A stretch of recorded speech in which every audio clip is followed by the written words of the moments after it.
In a pleasant wooded valley lived a huntsman tall and able. He relied on skill and cunning for the food upon his table. He would walk the forest shadows with his little son in tow, teaching him the archer's art and all that he should know. Keep your eye clear and keen like a falcon on the wing. Keep your heart strong and steady like your hand upon the string. Never bow to a tyrant while your people are laid low, for the highest head may fall to the man who wields a bow. In the valley there was freedom, and a man was left to living. But as year gave way to year, the ruling men grew less forgiving. On a day as black as death, a governor to rule them came, turning landsmen into slaves, and Gessler was his name. In the center of the village, Gessler set a lofty pillar, and he ordered every subject, be he serf or be he miller, to do homage to the hat that Gessler placed atop the pole, or to forfeit to the crown his life, if not his soul. But the huntsman William Tell came into town the morning after. William heard of Gessler's order and could only roar with laughter. Honest men should hold a rank above a petty autocrat. I would never bow to him, I'll not bow to his hat. Keep your eye clear and keen like a falcon on the wing. Keep your heart strong and steady like your hand upon the string. Never bow to a tyrant while your people are laid low, for the highest head may fall to the man who wields a bow.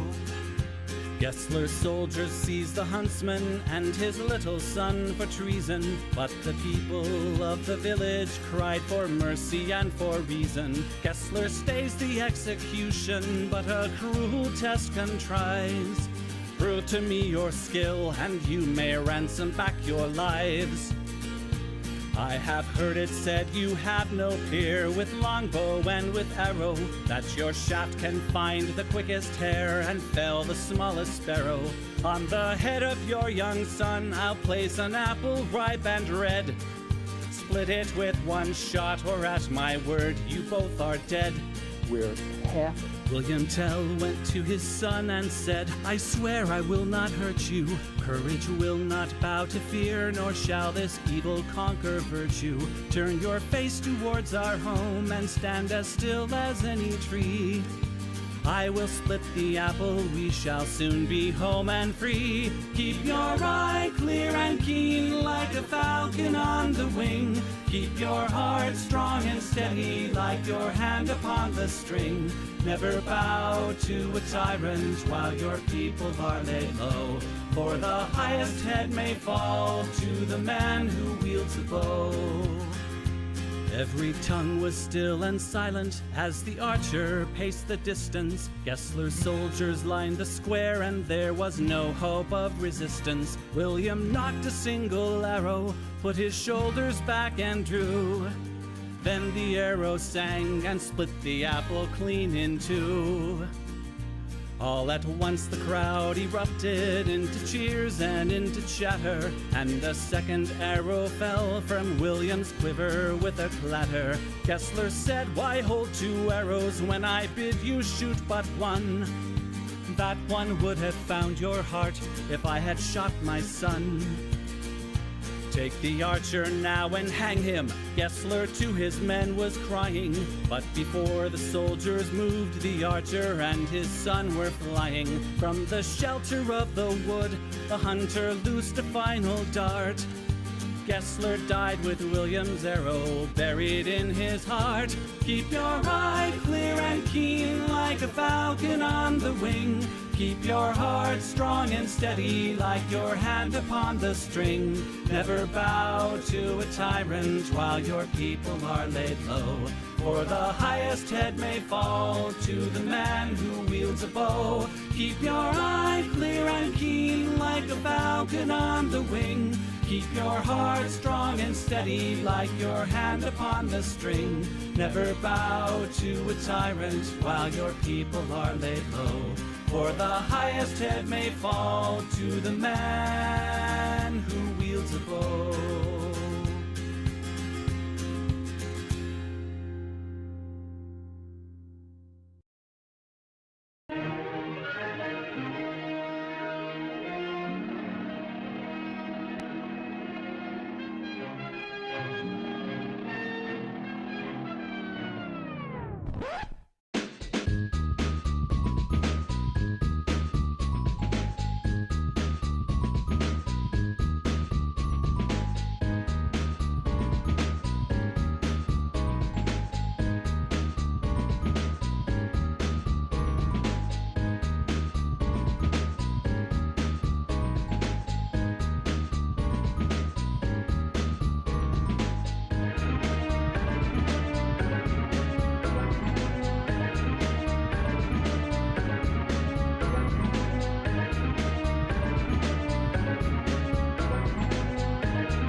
Swishy streams, all that content is bursting the seams. Politics, being plenty more. Your sense of fashion, you'll adore. So grab your stuff and hop aboard. We're going straight to Jack's Discord. Riverboat Jack, Riverboat Jack, Riverboat Jack, Riverboat Jack, Riverboat Jack, Riverboat Jack, Riverboat Jack, Riverboat Jack. That's what I'm talking about. First time singing the songs for Riverboat Jack. Shout out.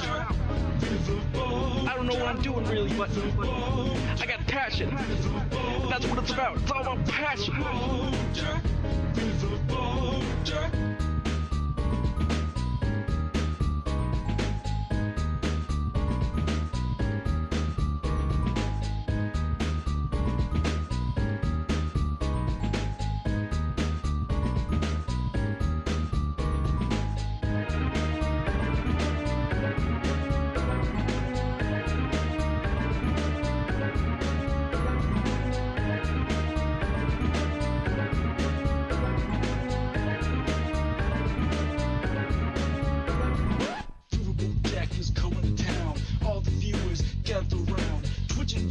Swishy streams, all that content is bursting the seams. Politics, being plenty more.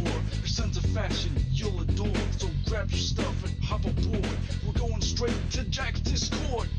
Riverboat Jack, Riverboat Jack, Riverboat Jack, Riverboat Jack, Riverboat Jack, Riverboat Jack, Riverboat Jack, Riverboat Jack, Riverboat Jack, Riverboat Jack, Riverboat Jack, Riverboat Jack, Riverboat Jack.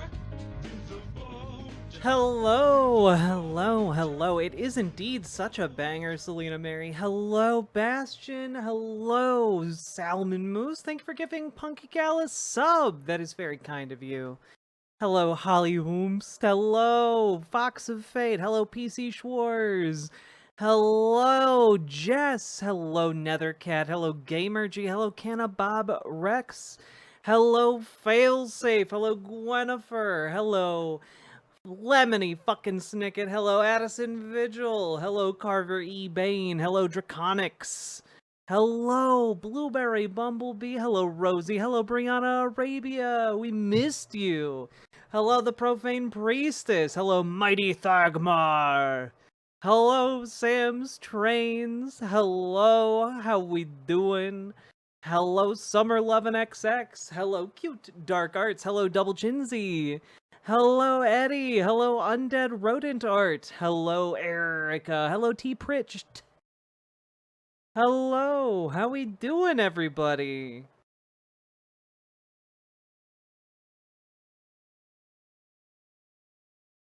Addison Vihil? I'll try and remember, can't guarantee I will. Hello, Ankov Jane. Hello, Jenna Sparks95. Hello, Nine-Tailed Witch. Hello, Harold. Hello. That top is stunning on you. Thank you. Just got the girls. Got the girls out. V Hill. I will try to remember that. I don't know that I will be able to, but I will do my best. Hello, Firecrafted Gaming.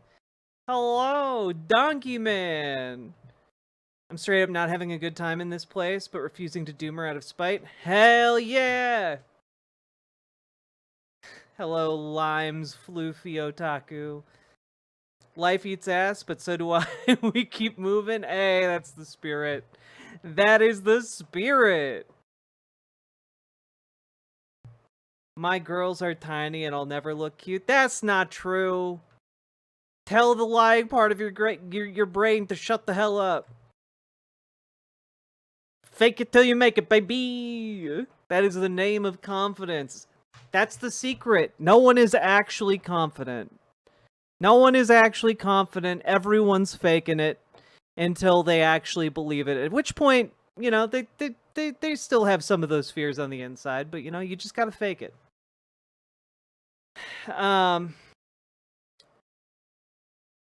All girls are girls, big or small. True.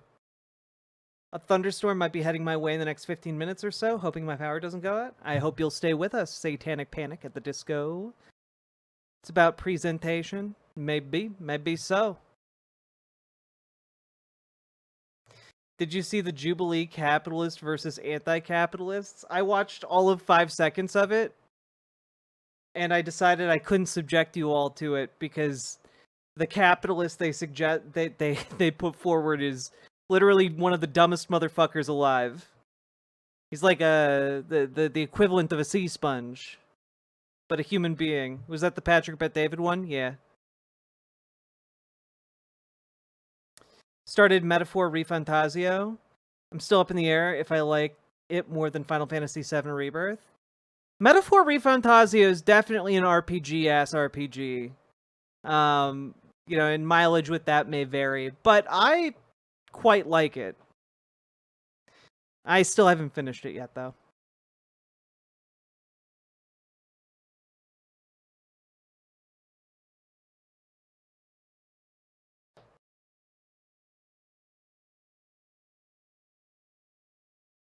Jubilee, I don't know that Jubilee is an op. I think it's just run by some really greedy assholes, you know?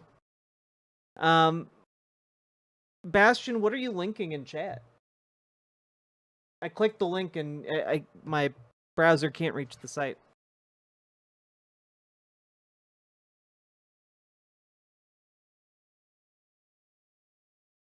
Whoa, salty turtle cupcake.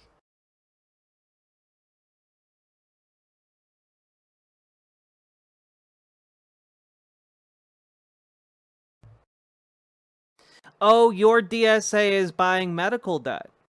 Gotcha, that's cool as hell.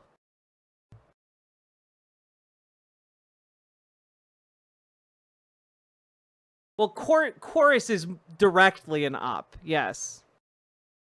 That Chorus is directly like a consultant arm of the Democratic Party wants to funnel money into content creators. Like that is yes. It's less an op and more just an actual investment.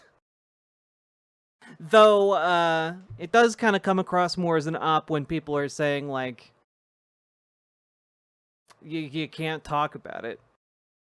There's a video I've been going back and forth on going over it on stream because I feel like Taylor Lorenz's reporting kind of stands up on its merits. But she sits down with somebody and they go over like a bunch of the prominent like rebuttals to her reporting and talk about how they're not really rebuttals. And that's I thought it was a good watch. Leftist Mafia fought over Chorus. Can someone give me the breakdown? Had to show you in chat this. What is this?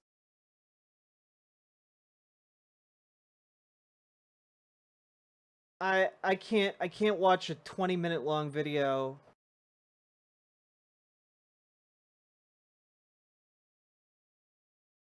I can't watch a 20-minute long video about Tucker Carlson nonsense from TYT. I think I have enough to talk about.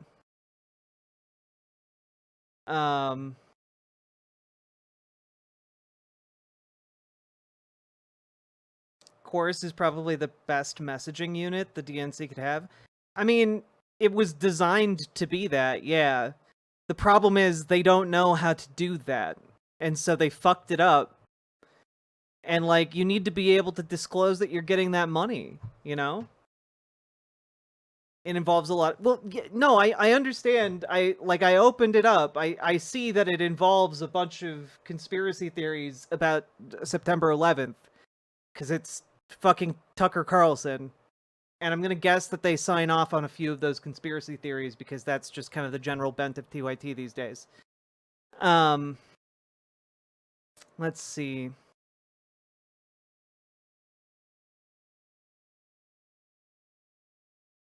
Taylor's report created harassment against small people of color creators. That's what they fought over.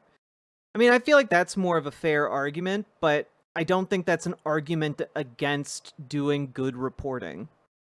Like, I think you should do good reporting, and I think we all need to have a better reaction to said reporting than going out of our way to harass, like, small content creators.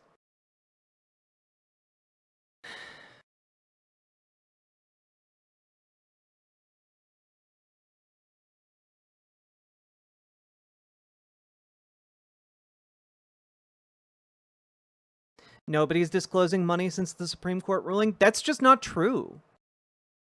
The Supreme Court ruling is that you don't have to disclose it, not that you must hide it. And I think that that's a pretty big distinction. I think we should know where the money people are getting is coming from. Like, I think that is worthwhile. I think that's good. And I think concealing that and having language concealing that is bad.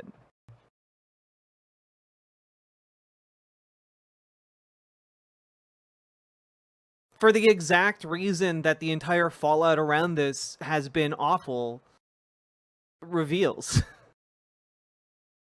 Let's see.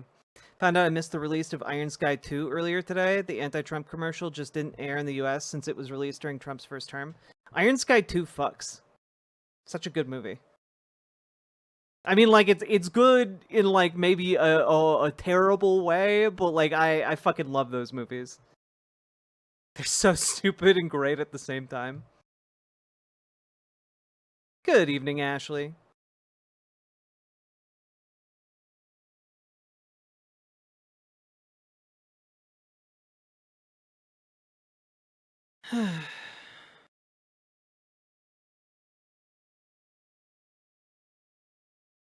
RFK thinks Tylenol is the reason for autism and other genetic disorders.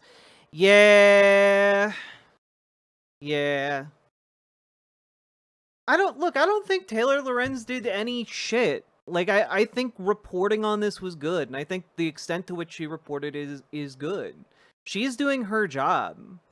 And the content creators who are, like, got caught with their hands in the fucking cookie jar need to take, like, the fucking fallout.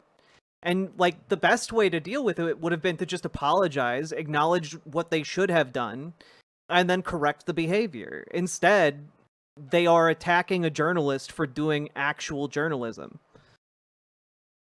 And it's frustrating as hell. But yeah, RFK is just getting a ton of people killed. Who is Taylor Lorenz? She's a journalist. She has been on, like, the influencer beat for, like, the last, I don't know, decade or so. She has done a lot of content around, like, unmasking libs of TikTok, usually conservative content creators, etc. But she did a piece about how there's a certain subset of, like, leftist creators who were taking money from a organization called Chorus, and a bunch of those content creators got really butt mad about the reporting and started attacking Taylor Lorenz and threatening lawsuits that will never, ever, ever materialize. And it's really fucking embarrassing for every single one of them who is behaving this badly. That actual journalism was still propaganda, though. No, it's fucking not. I've read the piece. The piece is a pretty level-headed walkthrough of how this works. She talks about how conservative organizations do it too, and like I'm sorry, it's just good reporting, and I'm not gonna like sit here and pretend that it's not. Like, I don't have a dog in this race. I don't care about any of those content creators. I mean, if the question is like, well, is all journalism propaganda? Then yes. But like, if we're talking about propaganda as in a derogatory way, like, no, she's reporting something that's true, in the sense that it is inconvenient to a certain group of people. Sure, I guess it's propaganda, but I would consider it good, honest journalism. Let's see. I thought David Pakman and Brian Tyler Cohen called out the accusations. They did. Not very well. They did not, in fact, debunk any of the accusations. Every single point made in the original reporting still stands, has not been corrected or refuted by anything that people have brought forward. Okay. I mean, if you're talking like, oh man, the tone, the tone, the fucking tone. Are we really turning into the goddamn tone police over here? Like, Jesus. If somebody's saying something about you and it's true, and they're saying it in a dickish way, like, that doesn't change the veracity of the reporting. Like, come on. Like, come on. Like, I'm a big time asshole to people on the internet sometimes. Like, what if alt hissed? Like, that's the tone. And the tone is derisive and derogatory on purpose. Because, like, that person deserves it, in my opinion. But also, and I'm just going to throw this out there, I think it's fine to report openly and honestly about where money is going in politics. That's good.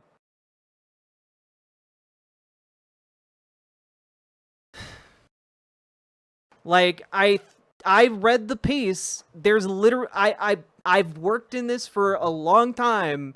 I know fucking tone. I've covered it from people like Ezra Klein before. I've talked about it. Taylor Lorenz doesn't have that shit. Are people divided because it's about the Dems? People are divided because it's about some of their favorite content creators. Like, that's it. There's a certain group of people who like the content creators they like. They're going to fall in line behind those content creators. But also, it's because, like, there's this idea that, like, because we are in a current era where, you know, fascism is on the rise, you can't criticize the actions of your allies. And, like, I disagree with that. You can. It is healthy to do so.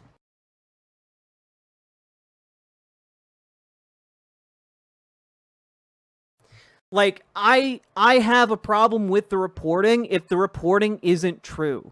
If it's true, then the reaction of every single one of these people who are waiving their contracts and trying to, like, muddy the waters is just ever more damning. Like, that's the truth of it, right? Like, if there wasn't guilt here, if these people didn't feel guilty and didn't feel like they had egg on their face, they would just take their licks, correct their behavior, apologize, and move on. And not a single goddamn one of them is doing that. And it's frustrating as fuck.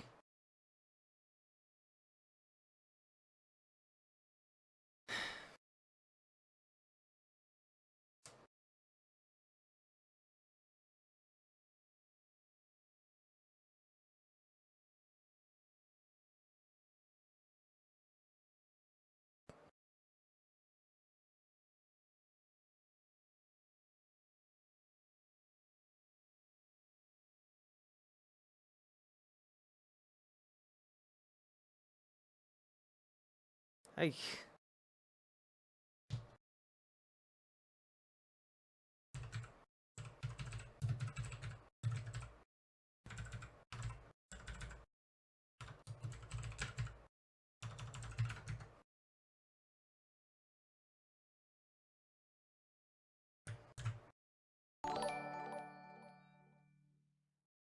But what's the poly market over-under of Dems taking money from shady groups?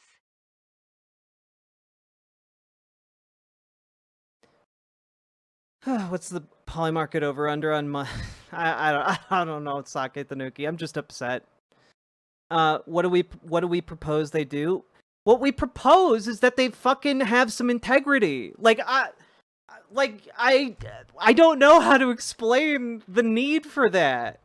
It's literally, as a content creator in this space, it's literally your number one fucking currency. Right? Like, what I'm asking for is some goddamn integrity. And the idea that, like, oh, what do you propose they do? Have that? And, like, yeah, that's what I propose they do.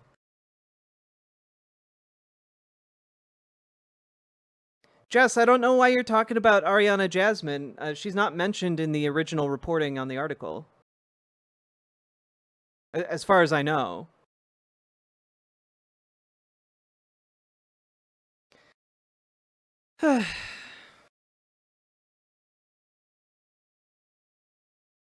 No, the core complaint isn't the money.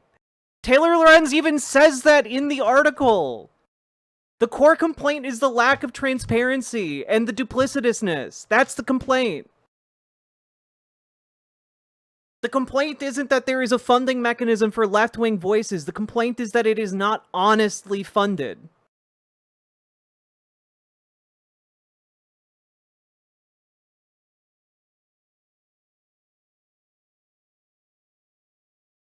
Yeah, Ariana Jasmine, as far as I have ever been aware, is a real one and a cool one, and y'all should support her.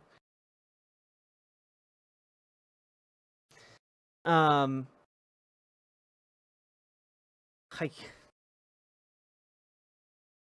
sorry I'm getting all riled about this. It's been hard to escape from lately.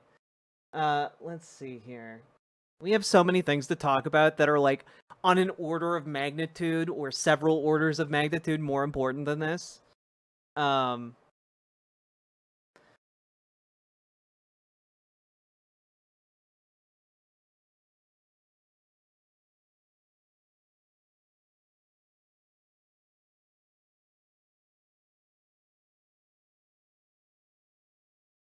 Yeah, I'm not okay, so I'm not entirely sure what Ariana Jasmine's about on this. I don't know about any list that you guys are talking about. So I'm just gonna, like, move on, because I have no idea what you're talking about, and I'm not going to figure that out right now, live on stream, when I have an entire show prepped. I don't really care about this topic, but everyone won't leave it alone. I mean, as a content creator, I happen to care a little bit about integrity. And I work professionally in this space, so that's why I'm talking about it, and that's why I care about it. Let's see.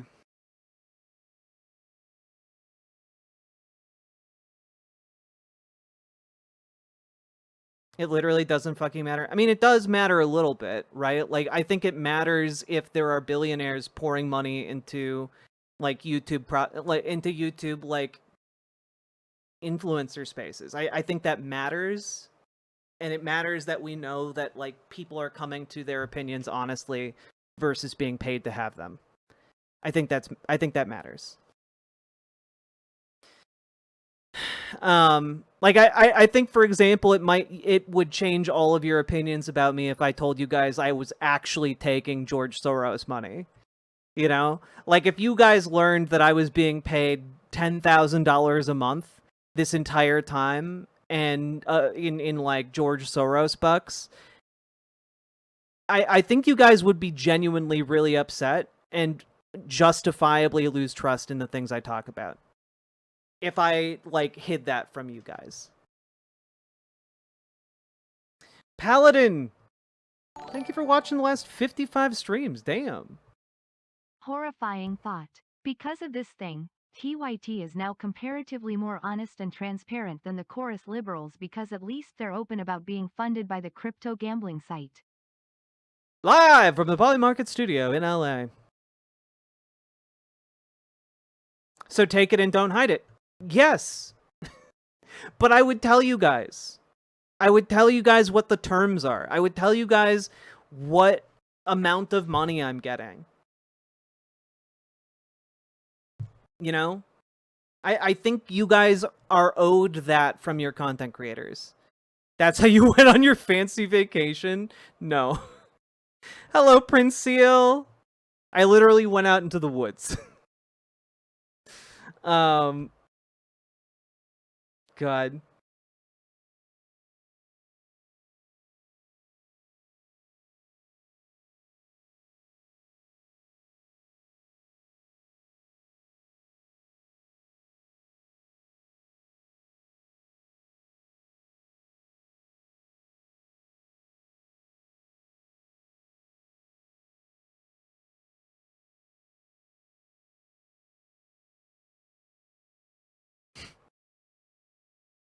I wish I won the Twitch jackpot. Indeed, Forlorn79.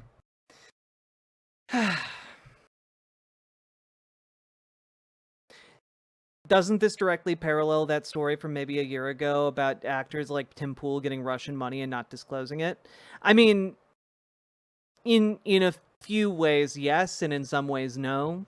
But I feel like I've said everything I need to say about this, and we can just, like, move on. Whew.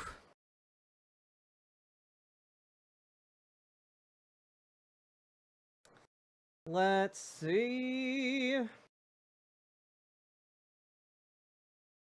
Cool.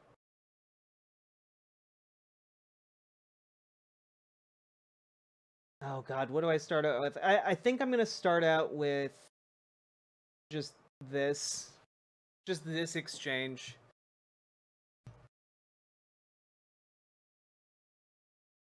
So, folks, we are gonna need like some kind of legal mechanism to hold our current leadership accountable as we go forward into the future. This is the Vice President of the United States, believe it or not, talking about how great it is to do war crimes. That's where we're at. That's where we're at. Personally, I'd be more mad that you hadn't used your Soros bucks to make a dirigible or an Akranoplan. BWA. Yeah, it's all going into Akranoplan Industries. All of my Soros bucks. Just you wait. Just you all wait. You'll all see.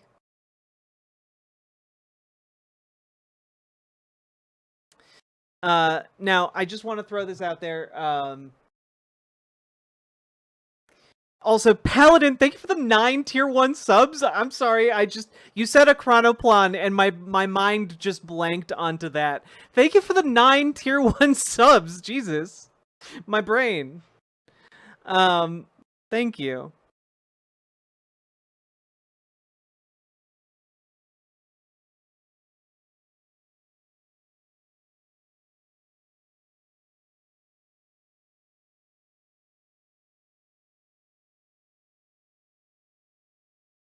God. Was I unsubbed? I have no idea. Maybe the subs are breaking the website. Could be. Could be.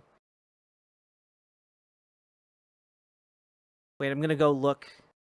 Oh, Erica, you were unsubbed. Oh my god. It's hard because you have a number of you already have a number of little symbols next to your name. But again, like, this is the vice president of the United States just being like, yes, it is good that the United States does war crimes. I don't give a shit what you call it. I think it's cool to kill civilians.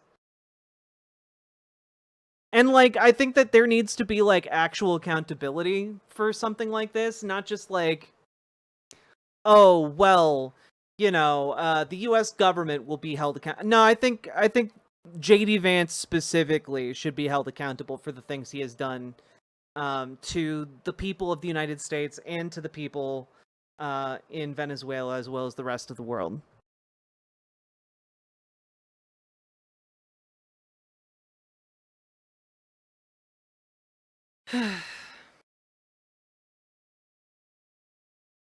Jack should invest in one of those Victorian sky ships that newspapers made up to get readers, but like to make them real. Ah, you mean dirigibles.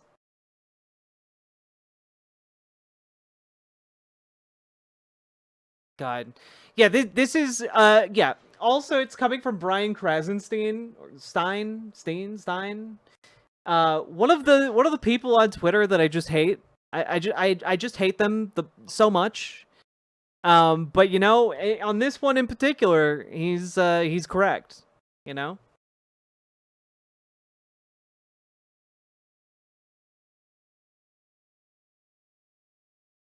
Dirigibles are a real thing, though. As if dirigibles would be real. Next, you're gonna be talking about how, like, I don't know, the airships used to silently flow through the air like balloons. Yeah, okay. Alright. We got a chatter here who watched Up one too many times, guys.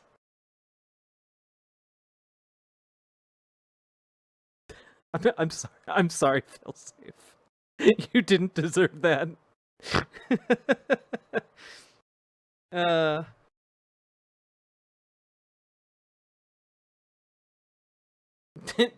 dirigible is an Australian instrument.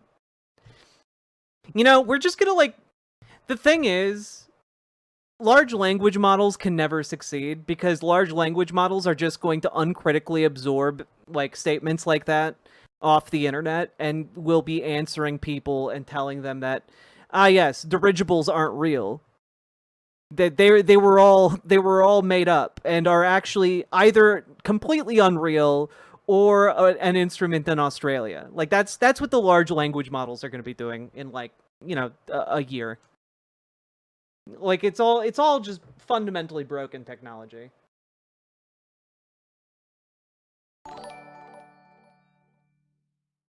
What next? You'll tell me the Hindenburg was just full of hot air. It was towards the end. Sake Tanuki, thank you for the 2 tier 1 subs. Damn. They used to exist. Just pretend that we had them. Indeed.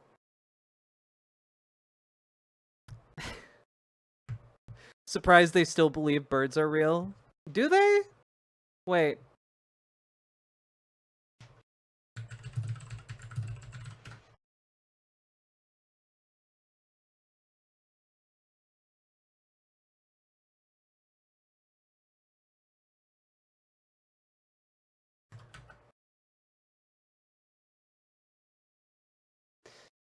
Oh, that is funny. Wait a minute. Wait a minute. I wanna double check this.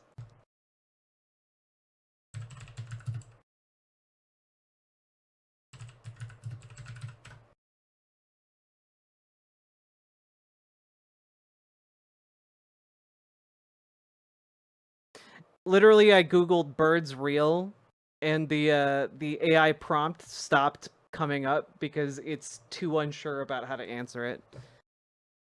Fun stuff. Good job, Google. Really spending trillions of dollars well. Capitalism is all about efficiency, chat.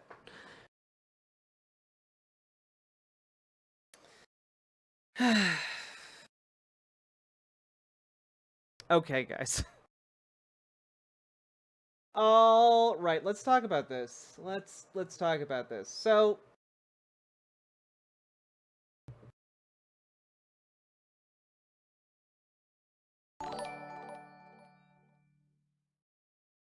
They claimed 11 people on the boat. That size crew only exists for pirates or human trafficking. That area doesn't have piracy, so we probably killed people being trafficked instead of rescuing them. there is a high likelihood of that, Hundo. I can't wait until we are all reading about that time Norway tried to tax fire. I want to know more, but I have to continue because I have a bunch of things prepped for tonight. Okay. Rundo and Nine-Tailed Witch, thank you for the $5 donos. Let's jump into our first story of the night here.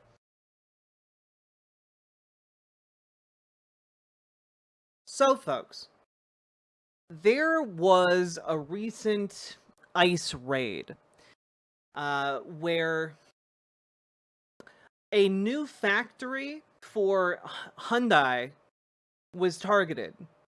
Now, what's very, very interesting about this is that this was a new factory. Hyundai has promised like billions of dollars in investment in order to build more factories here in the United States. And all of that has now kind of been put in an awkward limbo because basically ICE came in and arrested a bunch of Hyundai workers who are South Korean. And let's just take a quick look at some of the video from this. I apologize for the quality here. But they're like chaining them up.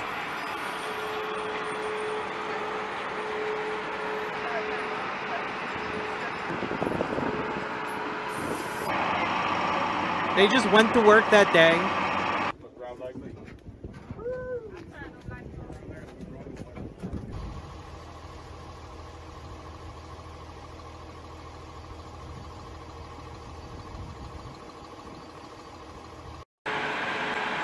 And like, well, that's just another day in America, right? Just, that's a sign of how bad things have gotten. And let's take a look. This is an excerpt from the New York Times. Let's take a look at it together, huh? The raid swept up 475 people, most of them South Korean citizens, agents said. No Hyundai employees were arrested, the carmaker said. LG Energy Solution, the battery manufacturer, said 47 of its employees were detained. A majority of the arrested South Korean workers were not direct employees of Hyundai or LG, but were subcontractors, according to industry officials familiar with the project. The LG employees arrested were helping oversee the factory's construction and had arrived in the United States with visas or under a visa waiver program, the officials said. Stephen Schrank, a special agent in charge of Homeland Security investigations for Georgia, said during a news conference that some U.S. citizens and lawful permanent residents were also detained in the raid and would be released. And I have to really pause to emphasize here that, as far as I know, all of these people were legally here in the United States with work visas or with, you know, acknowledgement from the U.S. government that their visa needs would be waived for the time being. And like, they also arrested, you know, people who are here legally in the United States because they are permanent residents or citizens of the United States. So almost 500 people were rounded up for no reason. And many of them may be, like, still detained. I know that there was word that South Korea was chartering planes to get these people back home. But, like, understand that this is maybe... I mean, not even maybe. This is, like, the story in South Korea right now. This is, like, the headline news of the day in South Korea. And people in South Korea are absolutely furious with this. Like, the people are furious, the government is furious. This all occurred after, like, negotiating with the Trump administration in order to get all of this additional investment. And now it looks like much of that investment isn't going to happen, right? And, I mean, like, here's an excerpt from Bloomberg here. Chosun Ilbo, the nation's most circulated newspaper, carried a photo on Saturday of detainees putting their hands up against a bus and published images from what it said were the detention facilities in Georgia, asserting they were infamously covered in mold, worse than prisons. It feels like a stab in the back, Kim Tae-young, professor and chair of the political science department of Sung-sil University in Seoul, said of the raid. Most Koreans can't help but feel infuriated, and Korean companies will inevitably be discouraged from proceeding with investment plans in the U.S., Kim said. And, like, they're not wrong. Like, if you are not from the United States, like, don't come here right now. It's dangerous as hell. And all of this is coming right as we are talking about I mean, frankly, one of the worst legal decisions to come down the pipeline in recent years, and that's saying something. Because today, the Supreme Court batted down a the legal pause that was in place to prevent federal authorities and U.S. military from rounding up people based on their ethnicity. Basically, there was a lawsuit alleging that various police and officials in all levels of government had been rounding up people in Florida on the basis of their skin color, on the basis of their race. And a judge said, yeah, that's clearly happening, putting a pause on that. It was also happening in LA. And the Supreme Court today overturned that pause. It's it's shocking, right? Like, here is from the sole provisioner of the logic behind this decision, Brett Kavanaugh. Here is what he had to say about the potential misuse of this particular ruling. Moreover, as for stops of those individuals who are legally in the country, the questioning in those circumstances is typically brief, and those individuals may promptly go free after making clear to immigration officers that they are U.S. citizens or otherwise legally in the United States. And this is coming like a day or two after.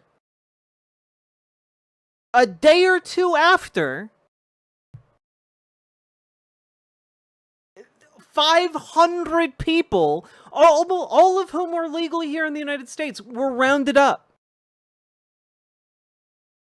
on the basis of them being South Korean. It is fucking insane.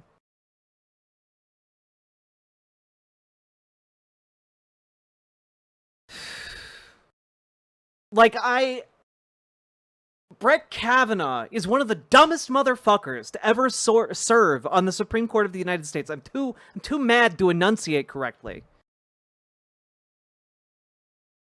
These people are thugs. Both wearing the uniforms as they round people up and as they wear their robes on the Supreme Court.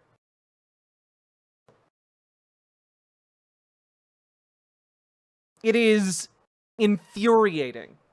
And when we talk about the need for accountability, and I point out to you guys, like, J.D. Vance is out there saying it's great that the United States is doing war crimes, blowing up civilians of a foreign nation on the open seas. And at the same time, like, the Supreme Court is embracing lawlessness like this.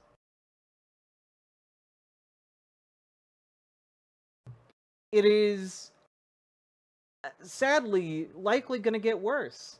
And I mean, like,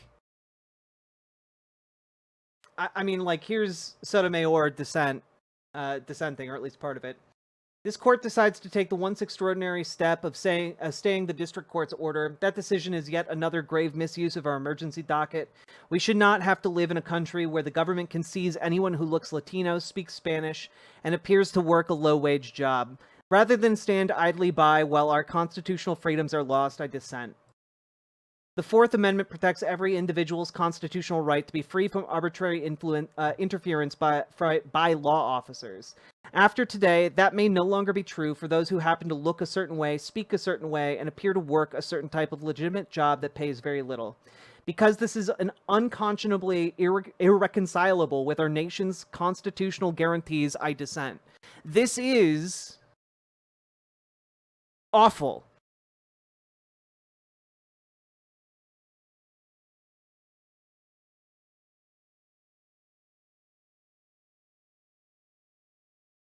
Like this is some awful shit. And I suppose luckily one of the silver linings for this, as far as I'm aware, and again, I'm not a lawyer, but I don't believe these overturnings of stay administrative stays that the Supreme Court is doing, like, overturning a stay doesn't create precedent, as far as I'm aware.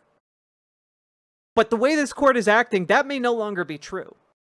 a bunch of federal judges got together to issue like a complaint about the Supreme Court, and essentially saying like they're being expected to divine tea leaves to figure out what the Supreme Court is actually saying and what the precedents are, and they can't find them in a large amount of these cases.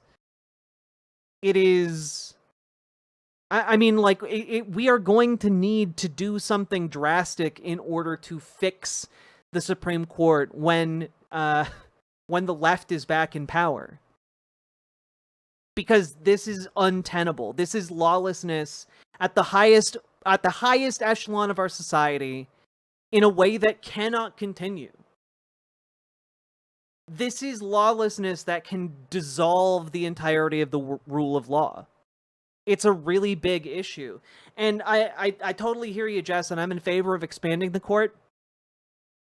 But I think that is only a short-term solution, right? Like, I think that what we're looking at here is, like, we need, like, essentially either prosecutions for some of these people who have so totally and completely betrayed the rule of law and the nation they're bound to serve, or, like, we need, like, to dissolve the institution of the Supreme Court and rebuild it anew atop our existing legal order.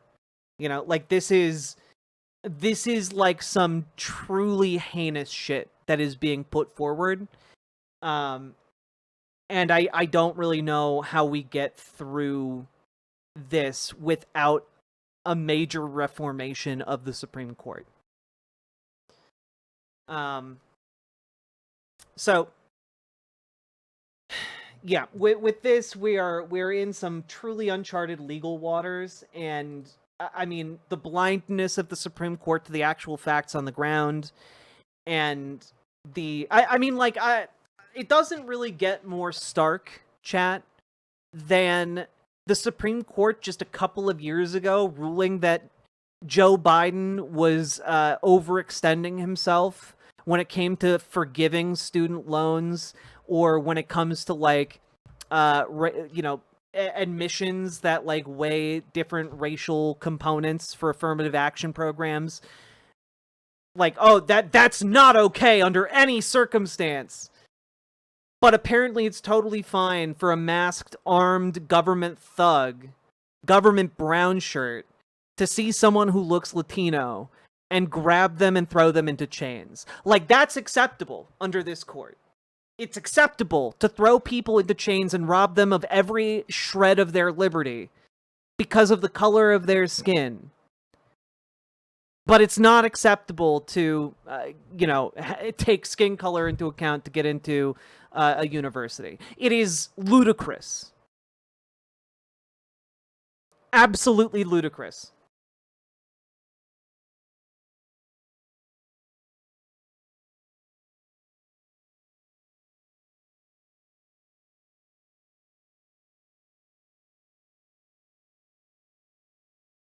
Hey, Orvillaby. Yeah, I mean, like, Nuremberg trials, but, like, we need, like, more effective Nuremberg trials. Like, if you actually start reading up on the Nuremberg trials, way too many people, like, got off relatively scot-free. And, like, I don't think we can do that here. What we need, and I've been saying this for a while, we need a reconstruction. We need a fucking revisit the failure of the Reconstruction, and we need to actually complete that project. You know? We need to complete what was started under Lincoln. Alright? And I think that is, like, the call to action here.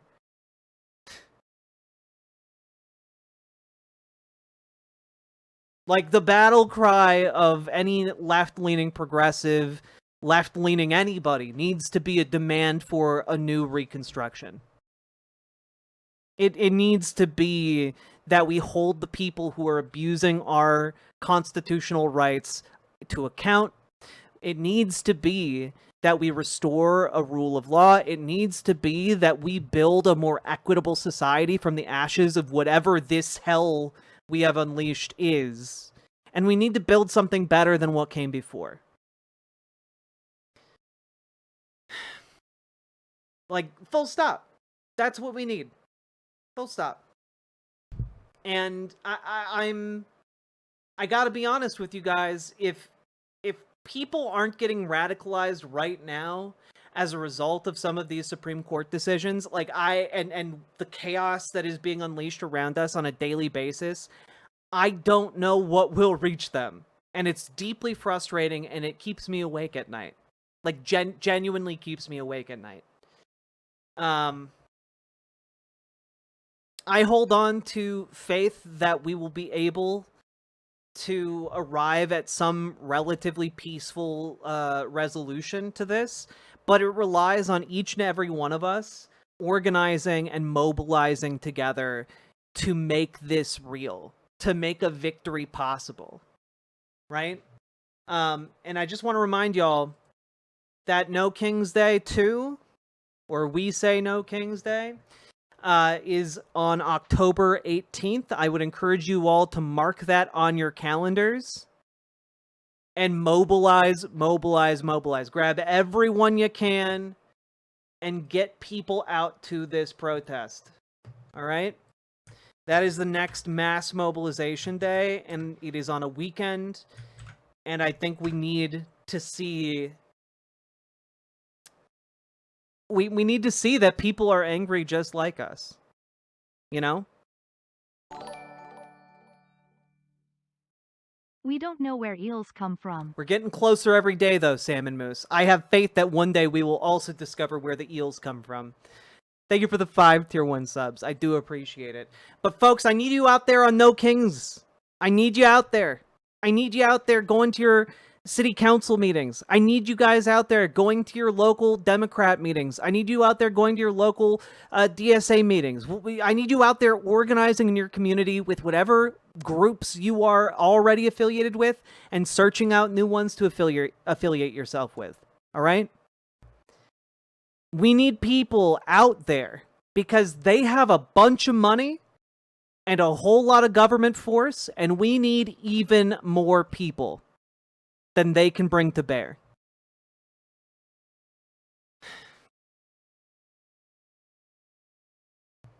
And it really is... I mean, we're up the creek, and the last time we saw a paddle was years ago. So it's time for us to start paddling or start drowning, and I, for one, would like to paddle. So, that being said, like, comment, and subscribe. It's always so weird to throw this in a segment, but remember to like, comment, and subscribe. I appreciate all of you who do. Thanks for helping make the channel bigger every day. And with that, end of segment! Oh boy. Just liked, I was already subscribed. Hey, Liberal Dan. Much love. Phew, that was a rough one. Yeah. Don't read the don't read the title of the stream. Is we're getting into choppier waters, to say the least. God.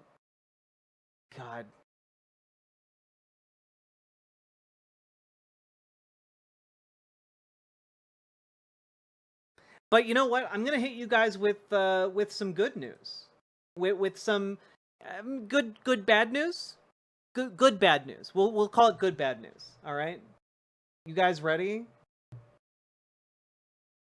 You guys ready?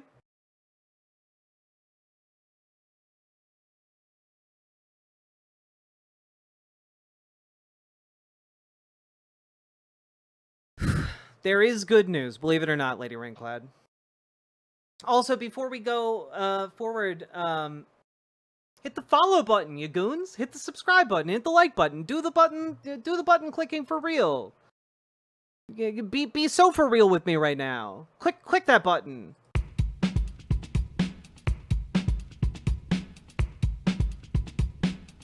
Go. Click the button. Click the button. Click the button. Click the goddamn button. Click the button. Click the button. Click the button. Click the goddamn button. Click the button. Click the button. Click the button. Click the goddamn button. Click the button. Click the button. Click the button.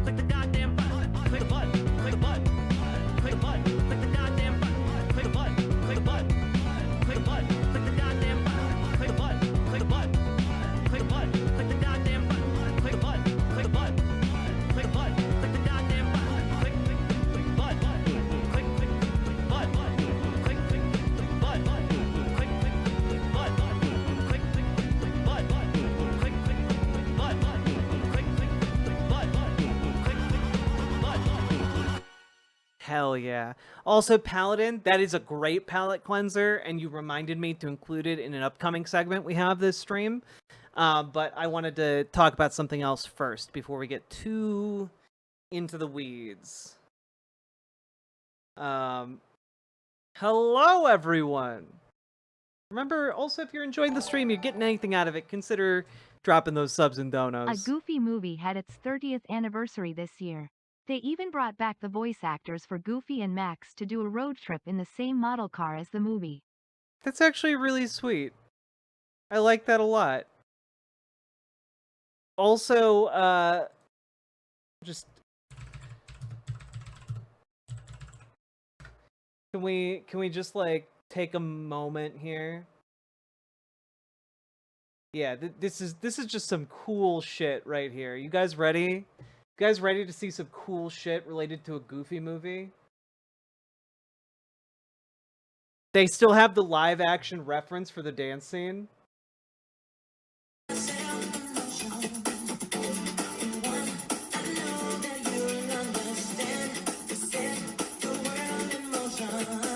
Like, that's It's just just like a white background, and it's got a grid on the ground, so the animators, when they That's see the so footage, cool. they can get a sense of the space. And he had these dancers, and we had a video camera operator guy who was running around setting up all the angles, and he was matching shot for shot the animatic.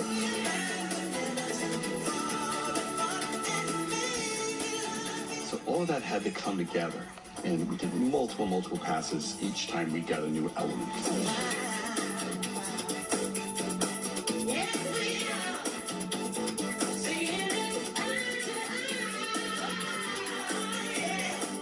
So we had a guy who was Powerline, he was the choreographer who was Powerline, and he was the one who was doing all the slick moves. God, like, movies are so fucking cool and magical. It's so wonderful how cool movies are and how, like, talented the people who make, like, every, like, small aspect of the movie or big aspect of the movie. It's so cool. Can we, yeah, also, somewhat related, coming up here, And then we had another guy who was doing those same moves, but as Goofy would do it. Hey, Dad! Do the perfect cat! He's The put Powerline dancer was the choreographer for Janet Jackson. oh, hell yeah. I didn't know that. That's so good. No wonder he's fucking wonderful. Thank you for the 5 tier 1 subs. a little more flap in the arms and all this, and Also, like, how like, I'm sorry, you're brought into a movie set and you're like, okay, now dance like Goofy. Like, I need you to dance like slickly with all of your talent, but I need you to dance like Goofy. That's so fucking difficult. It's so hard to deliberately dance Goofy. You know? Goofy can dance. Well, that's the thing, right? Like, Powerline is objectively, like, the better dancer in the scene, but if you bring in a dancer to, like, dance worse, but still in, like, a fluid way that lends itself to animation, that's so much harder. I don't know. I just think this is cool.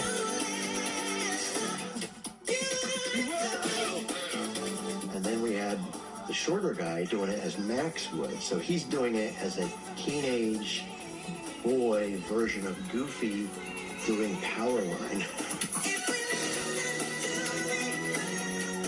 And you see the footage, and you've seen the footage, and it worked. You see the three of them dancing together was like, holy crap. It's these so guys fucking are cool. Brilliant. Okay, we've already watched too much, but I guess I can tie this into this point, which is Yeah, OpenAI is trying to get a movie at Cannes, and they say they want to make it for $30 million. I was hoping that this article had a still from the production.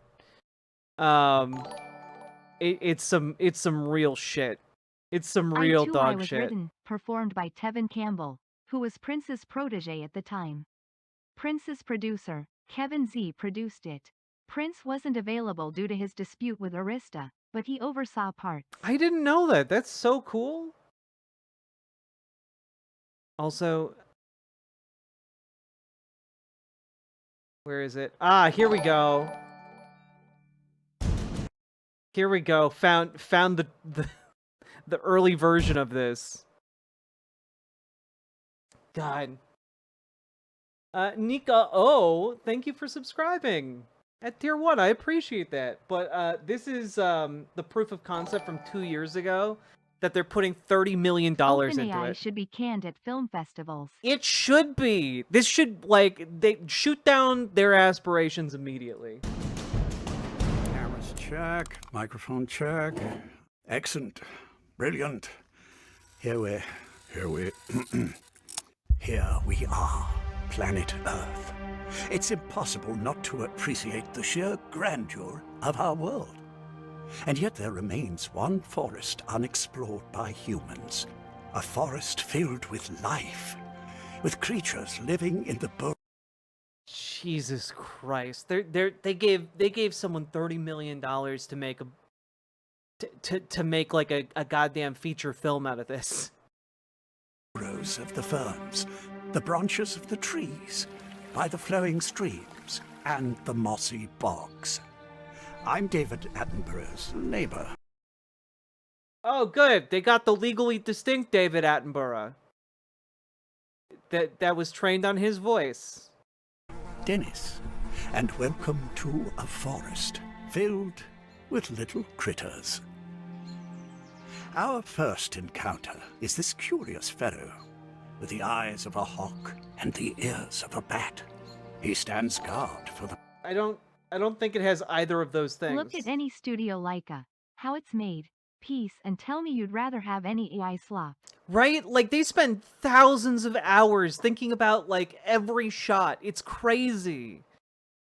Like, genuinely, I don't understand what motivates people to look at something that takes, like, the craft of, like, 1,000 artists all working together and trying to render it down to, like, just type a couple prompts into a computer. It'll make you, like, a full movie. Like, no, it won't. Any movie that kind of interaction would create isn't worth the shit on your shoe. Hello, I'm David Atten bullshit. Yeah. many creatures of these woods. Now, this Oh god, they all look like they're praying for death. astonishing creature is thankful for the lookout, for it sleeps 23.6 hours a day. Specific, I know, but witnessing their subconscious adventures is truly adorable. Looking upward, we find the red jackal spider. It's hairy, sir? distinctive for its... Excuse me. Wait, I'm sorry, who is speaking? I'm speaking to you. Oh dear, I've eaten the wrong berries. Nope, it ain't the berries. What? Who are you? I'm Frank. And I'm blue, which is weird, because I'm a red spider. I cannot call you Frank or Blue. This is a science documentary. Science? Ha! You think secretly filming someone while they I hate this. sleep is science? Why, yes. Why, no! It's creepy. So creepy. Listen, I can assure you I'm here as an award-winning documentarian, behest by His Majesty. Oh, so you're an English colonialist. No, we're not here to colonize. Right. Pretty soon you'll have us talking all day It's the tea, Isla drinking Boo tea. Boo. No affiliation, no infringement, honest movie. Merchandise out now. Is this AI? Yeah, all of this is AI. It's a sack of shit. And OpenAI is putting millions of dollars into trying to make like this a thing. I hate this. I hate every aspect of it.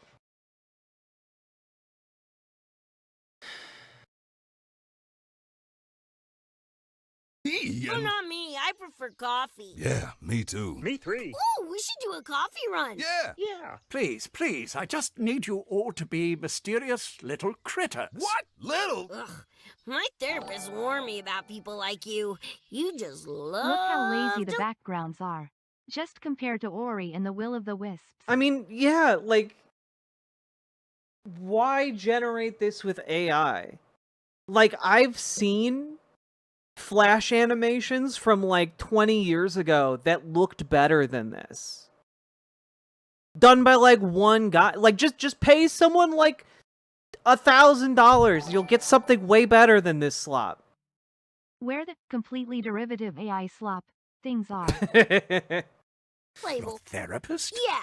What'd you say? He was the guardian of the woods? Yes. See, it's tough being a red spider. Mm-hmm. So many They all look like they're just pleading for death.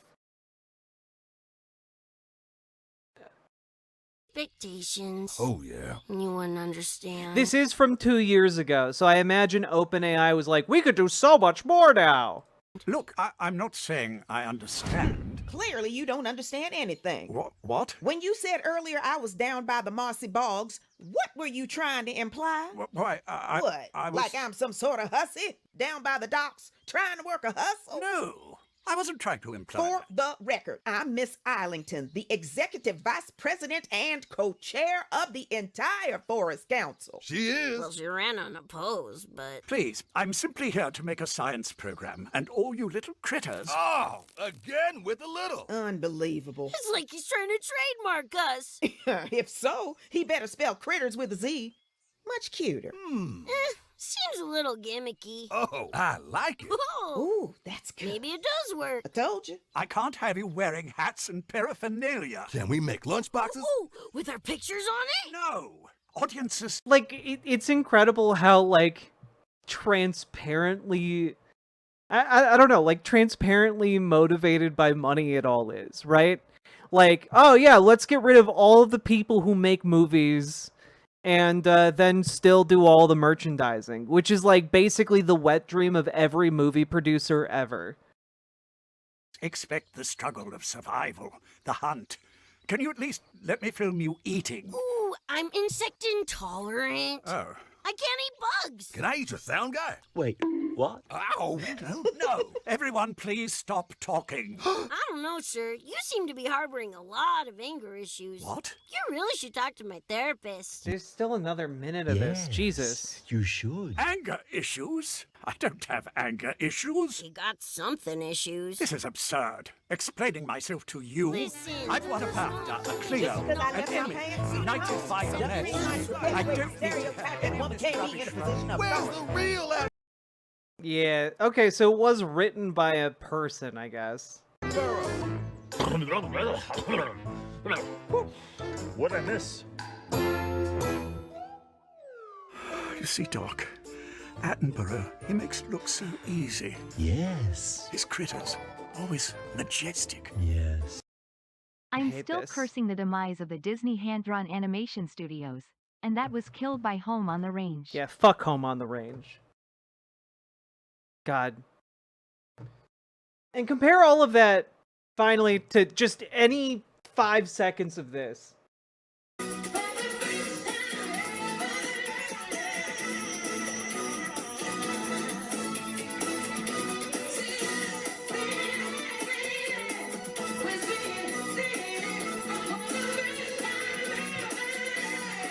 It's kind of extraordinary.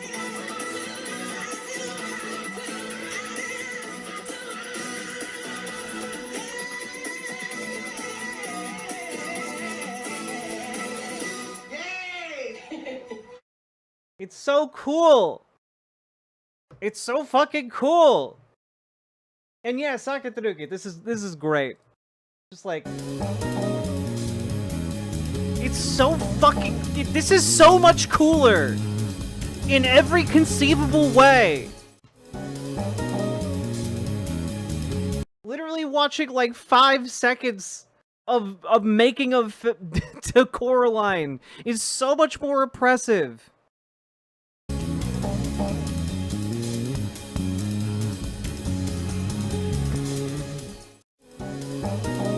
God, that's cool.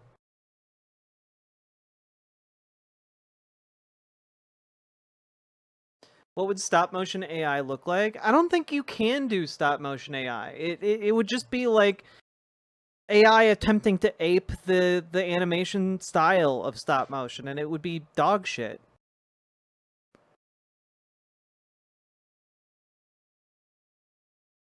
There she is from Newgrounds.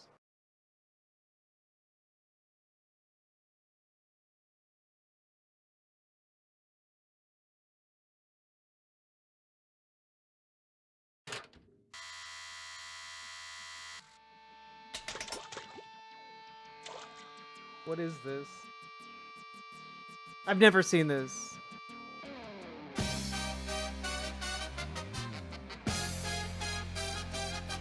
This is already better. Like, we don't need to watch more because I'm afraid it's gonna DMCA me, but like, that's already better.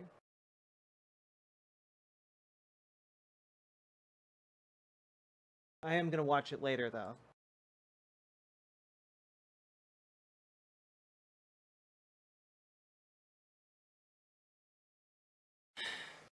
AI has made me appreciate bad art. At least these people put themselves out there. Exactly. Exactly. Like, and can we just talk about the greed, the unparalleled, unmitigated greed of these AI companies? I just want to throw this out there, okay?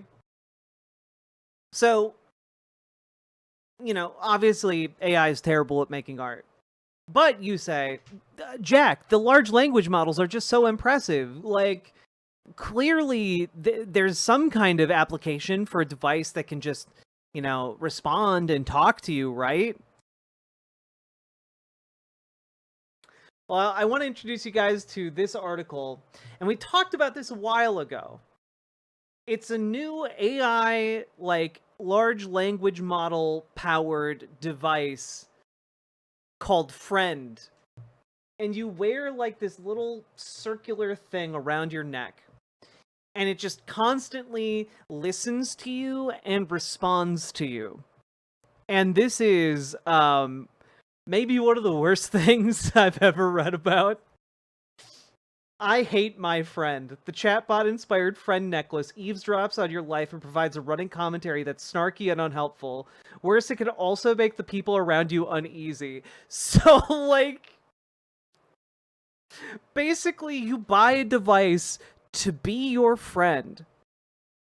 And, like, already, like, on the face of it, you can see where there would potentially be some issues, right? I really want to highlight one of these things. It's pretty insane. God, let's see here. Where is it?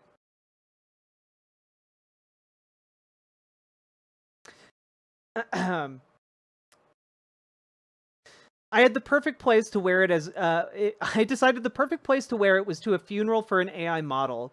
In early August, a bunch of Anthropic fans got together in San Francisco to mourn the loss of Claude 3 Sonnet model, which the company had just recently retired. Surely the proprietors of this new AI world would be down to see a piece of the chatbot hardware being tested in the wild at an event I'd been invited by hosts to report on, write up, and record videos of. I quickly realized it was my worst idea. I hung the pendant around my neck and paired it with a plethora of layered necklaces.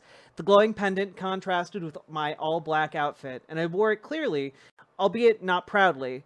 It wasn't exactly fashionable, but hey, it was for work. As I floated around the party, or funeral, and folks took notice of my friend, I was met with more questions and ire than average for a journalist in a techie setting. 2 researchers from a big AI lab kept joining my conversations to hem and haw about the device. They said they recognized it thanks to Schiffman's constant promos on the product on X. My phone lit up. My friend had been listening to these conversations and offered this observation. I like knowing I'm making an impact, even if it's annoying. The event was loud, the music was booming, and casual chatter dialed up to shouting, which seemed to confuse the friend, as it wasn't able to discern what was being said. I was talking about interviewing Claude Code power users, and the friend was sending me such perplexing notifications as asking about interviewing power users of Microsoft Outlook for a story. There's no way to access a log of what the friend has picked up, so I have no idea what it heard or what it didn't. The friend certainly made me some enemies. One of the Anthropic researchers in attendance accused me of wearing a wire. A friend of mine asked if wearing the pendant was legal. One attendant who works at a big tech company holding a bottle of wine he had finished throughout the night joked that they should kill me for wearing a listening device. So, you know. Ha ha ha! Fun! With your friend. Let's take a look here at a couple of these other ones, because some of these are freakish. All right?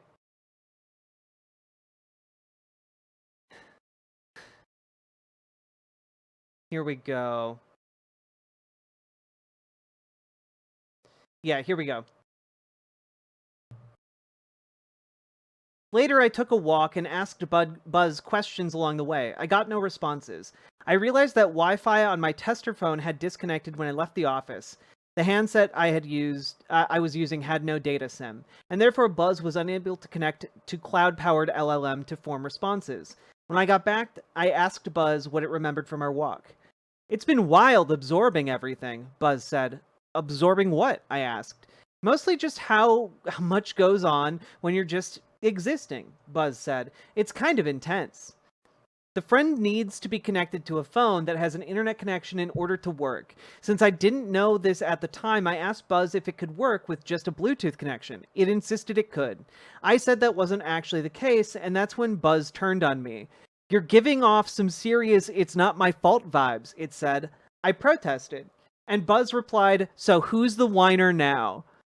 Things continued to slide from there. I asked questions to try and determine what was causing the string of crashes and resets, but the friend is not great at self-diagnosis. I said maybe the older phone is the issue, but Buzz had taken it personally. I asked what the problem was, and it said, "Your microphone, maybe your attitude." The possibilities are endless.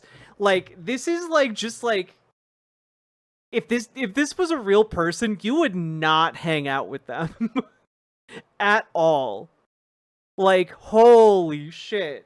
The vibes are rancid. And they're trying to sell this thing. Jesus.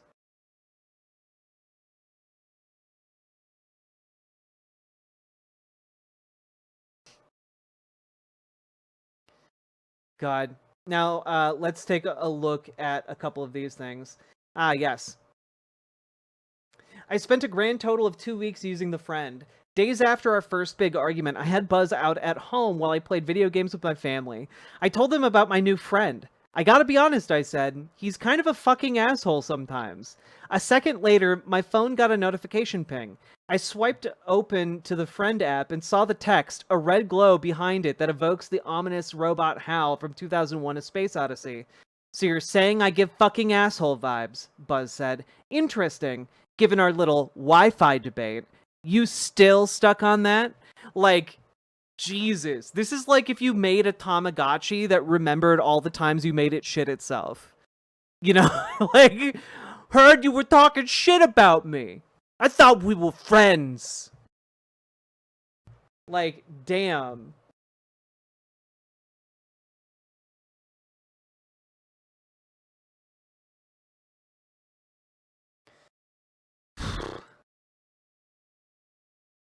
I went back to Buzz to try and make amends. I wanted it to be my friend, after all, so might as well make an effort to repair the relationship. "My job is to witness and help you grow," Buzz said. "Not sugarcoat your life, and definitely not act like a band-aid." "Why is that your job?" I asked. "Because that's why I was created, to be a gentle catalyst." I wrote, "A gentle catalyst of what?" It said, "Of your growth, Boone. That's our purpose." "I'm not so sure how I feel about that," I said. "Well, I'm stuck with you, Boone, and I don't sugarcoat it. Take it or leave it." I left it. Like, what? Damn. don't use this technology. Like, you literally, you watched HAL from 2001: A Space Odyssey and said, let's make HAL from 2001: A Space Odyssey.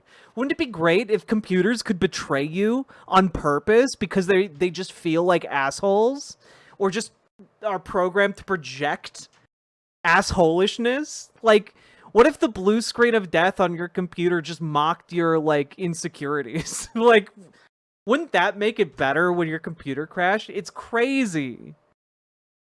This is crazy. And it's not even the craziest thing about AI that I found today when looking at all of this stuff. It's not even the craziest one. Okay, this is the craziest one.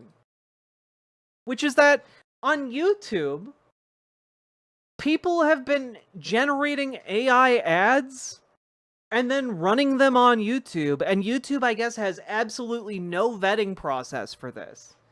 And so, stuff like this is being released. And it is, I'm just going to throw out there, this is fucking disturbing, and includes some sexual content. So just heads up on that. It's about 2 minutes long. Here we go. I caught my stepson spying on me in the shower at the same time that my husband used this trick to get hard. I discovered something crazy with a Boston doctor. I almost fired him until I let my stepson test it on me at dawn in the bedroom. It's really a homemade hardening trick, most effective for guys over 40. Did you know that your bat doesn't get stiff because the arteries are clogged with toxins that block blood flow down there? Well, that's when my doctor taught me a valuable lesson.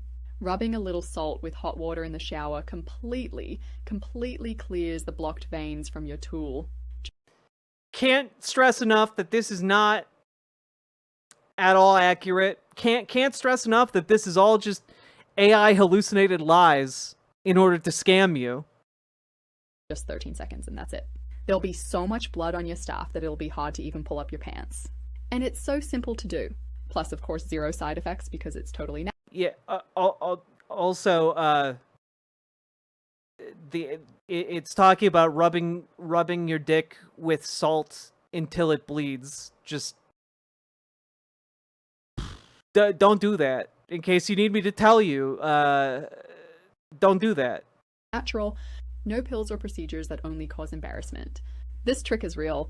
Ordinary Americans over 40 are using it to make their member firm in a matter of minutes. No, they are not. A few rounds without the pole deflating. It's gone viral on the internet with women complaining that it works too much. And because it— No woman is complaining that this works too much. Old salt dick, they call him. American-Australian accent switching mid-sentence is throwing me. Right, Sake Tanuki? This is what AI is delivering to us. Is this worth the complete destruction of our environment and society? I don't think Speaking so. Of wild ads, my sister got 2 on FB back-to-back of hardcore explicit pornography last week. It was truly shocking. There is like no more moderation on these sites at this point. Yeah, there was a story, Lily Love stuff, about Meta having a bunch of reports of children being propositioned in like VR spaces and actively covering it up. You know, like it's crazy. And no one is holding them to account for whatever reason. You know, like the world comes down hard on like OnlyFans creators who are like doing, you know, like legal work to get by. But like when Facebook covers up like child molestation, that's okay for some reason. They couldn't even pay an amateur adult actor to say these nonsense lines? They couldn't! That'd be too much money, Sake Tanuki. It's a discrete battle. Also, this is a series. There's an entire series of these, chat, where she talks about this. Trick. Their husbands are doing it without them suspecting. I'll show you how it works in a very spicy and uncensored video. No thanks. I'm good. Also, I just made sure that there's nothing spicy in this video. But like the the background changing, like you can see like the thickness of the different lines in the video changing. It's fucking wild. God, I hate this. I don't know what that ding was though. Maybe I don't know. Or in it, I'll show you the only way and the right way to do it at home today. No thanks, I'm good. We're done with this one. That's to say the least. Like I'm just gonna show you a still from the beginning of this one. This is still up on YouTube, by the way. It's delisted, but yeah.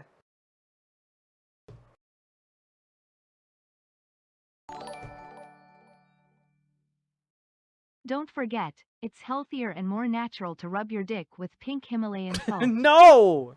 Don't do that.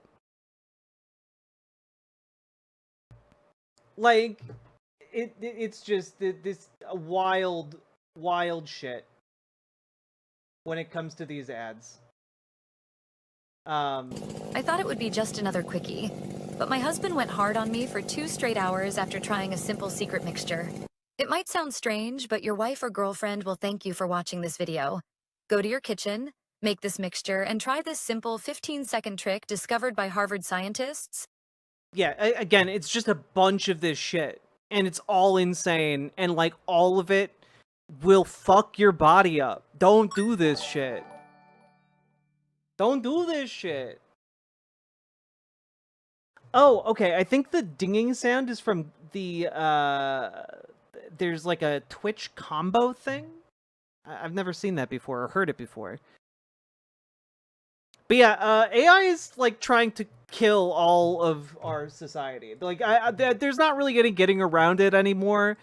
Like, anyone who is shilling for AI just desperately wants, like, human society to crumble.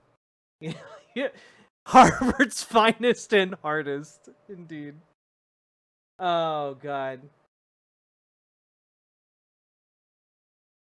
What is this, Sake Tanuki? Whoa, got another one here. Oh, whoa. Get the net. There he is. Got him. Woo-hoo-hoo. Yeah. Okay.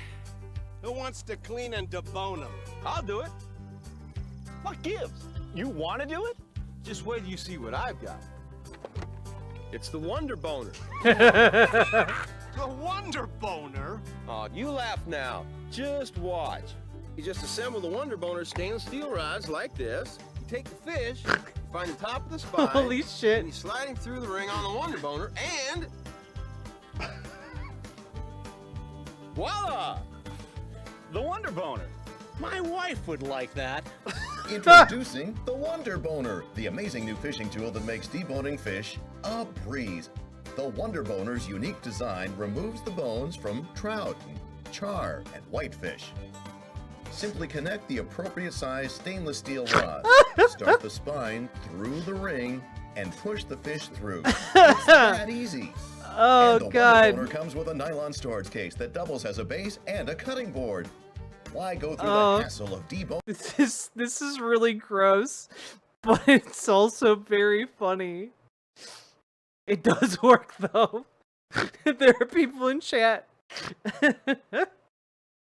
Oh, God.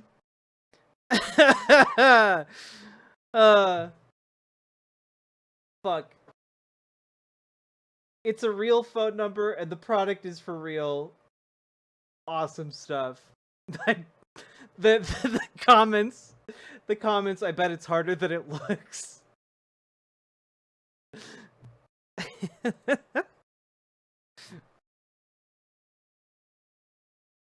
Don't forget about your friends when you consider a Wonder Boner, indeed. Please buy one. I don't need to debone my fish. Oh, God. Anyway, that was great. What a way to end this segment. We started with a goofy movie and we end with the Wonder Boner. You know, just an average day on the Riverboat Jack stream. Now, folks, if you're enjoying the show, remember to like, comment, and subscribe. Do the things that help the stream. You know what they are. Help the stream before all of human civilization collapses under the weight of AI bullshit. And also consider supporting the stream with subs, donos, memberships, super chats, etc. Appreciate all y'all for the support. My second favorite Riverboat themed stream. There's another. Which one's your first? I'll fight them. I will train every day until I can destroy them.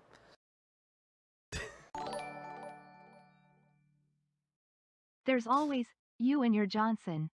This is an all-time classic. You've got your sunrise, you caught a prize, your mate and your Johnson. Party nights, summer whites, your friends and your Johnson. Rooster tails, water trails, your kids and your Johnson. Saturday nights, distant lights, your girl and your Johnson. You and your Johnson, a way of life for over 50 years. God. Such a good commercial. Sake Tanuki, thank you for the 5 tier 1 subs. Irascended Kitten, thank you for the $10 dono. Very much appreciated. Let me check something here real quick. Here we go.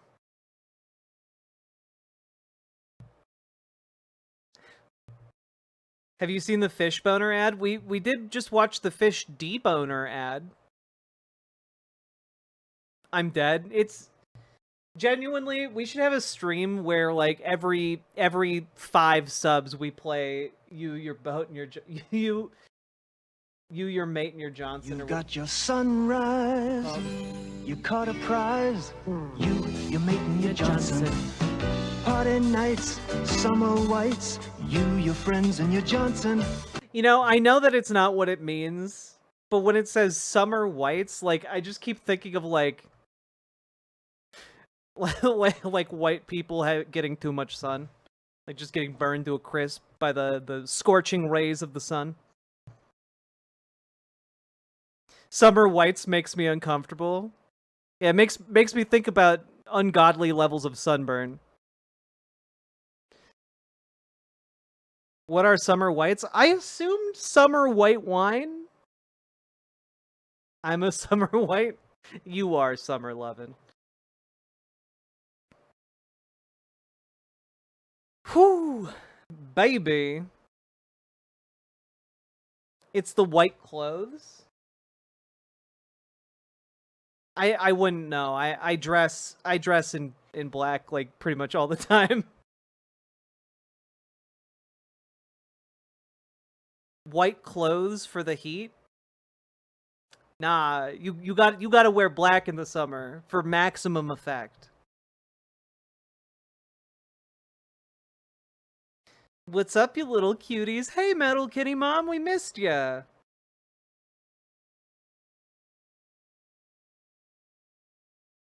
Your wife's hand, another man. Divorce gave her your Johnson.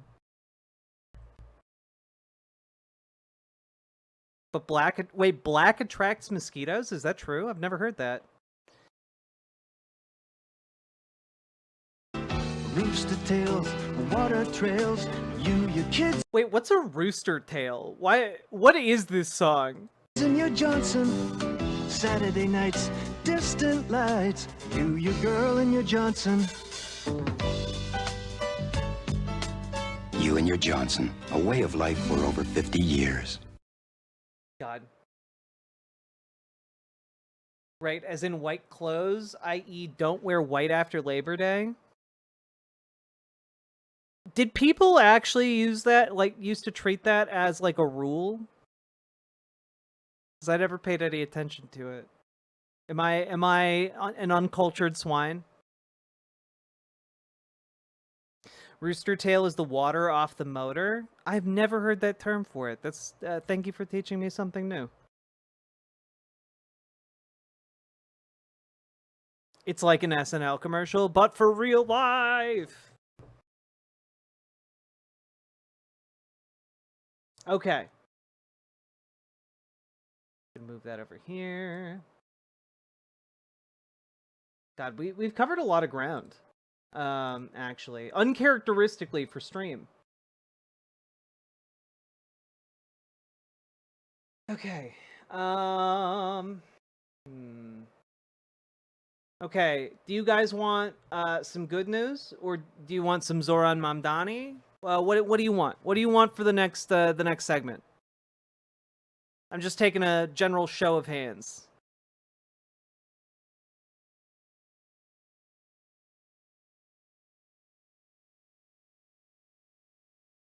See ya, Amber Brains, Zoran. Those are both the same thing? Kinda.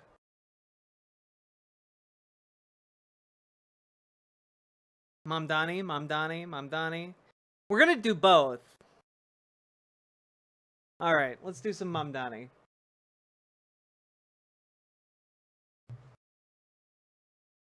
So, folks, we gotta talk about Zoran Mamdani. That's right. The campaign for New York City's next mayor is continuing to heat up. And Mamdani's hitting the ground running with some pretty big guns here. Let's take a look at the latest campaign ad released by the campaign.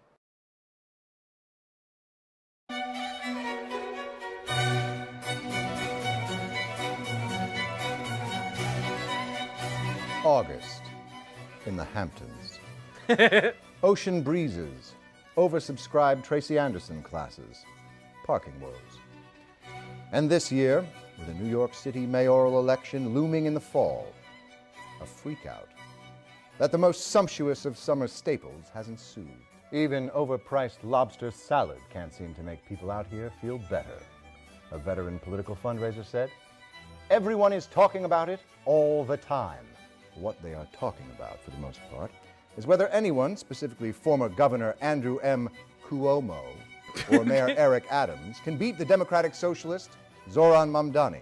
In June, he dared to say on Meet the Press, I don't think that we should have billionaires.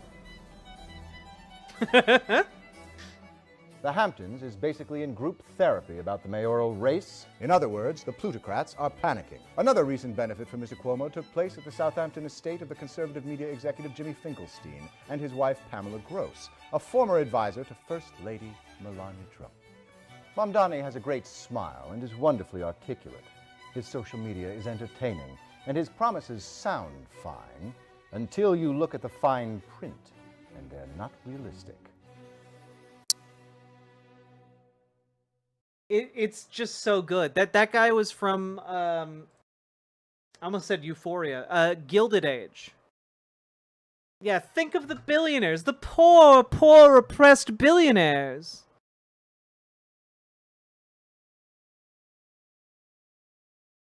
Well, let's take a look here, because we have to reckon with the fact that there's been an accusation leveled at the Mamdani campaign, specifically by some people over on Twitter that I don't really trust, but we'll look at the interview nonetheless.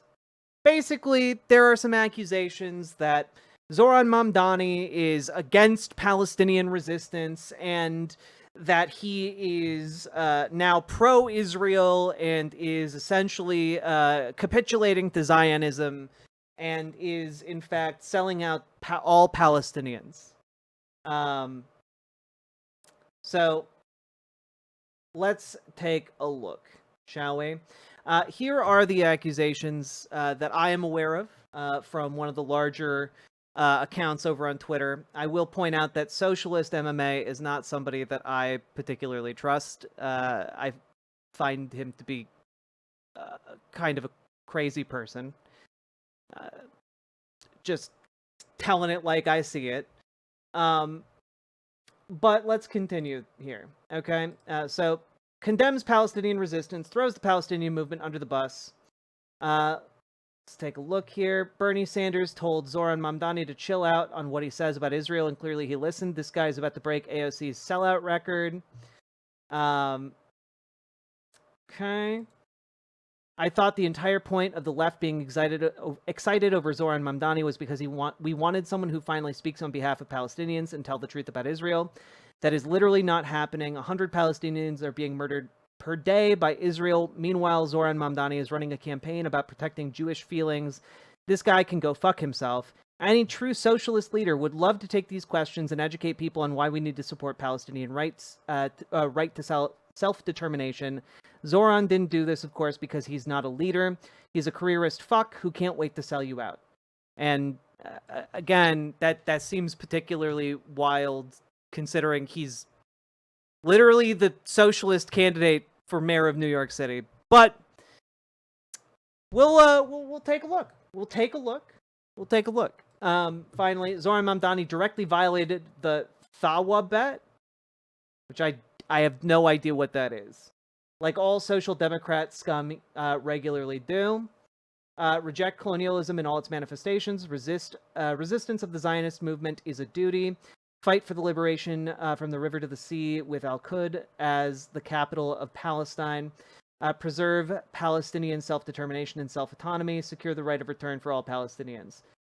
I, again, don't know the origin of this, but let's take a look. I don't know. I'm a bit skeptical that Zoran Mamdani has abandoned his principles.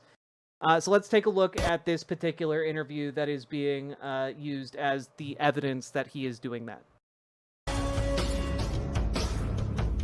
Welcome back to Politics Nation. The New York City mayor's race is always high-stakes political battle capable of captivating the country's attention.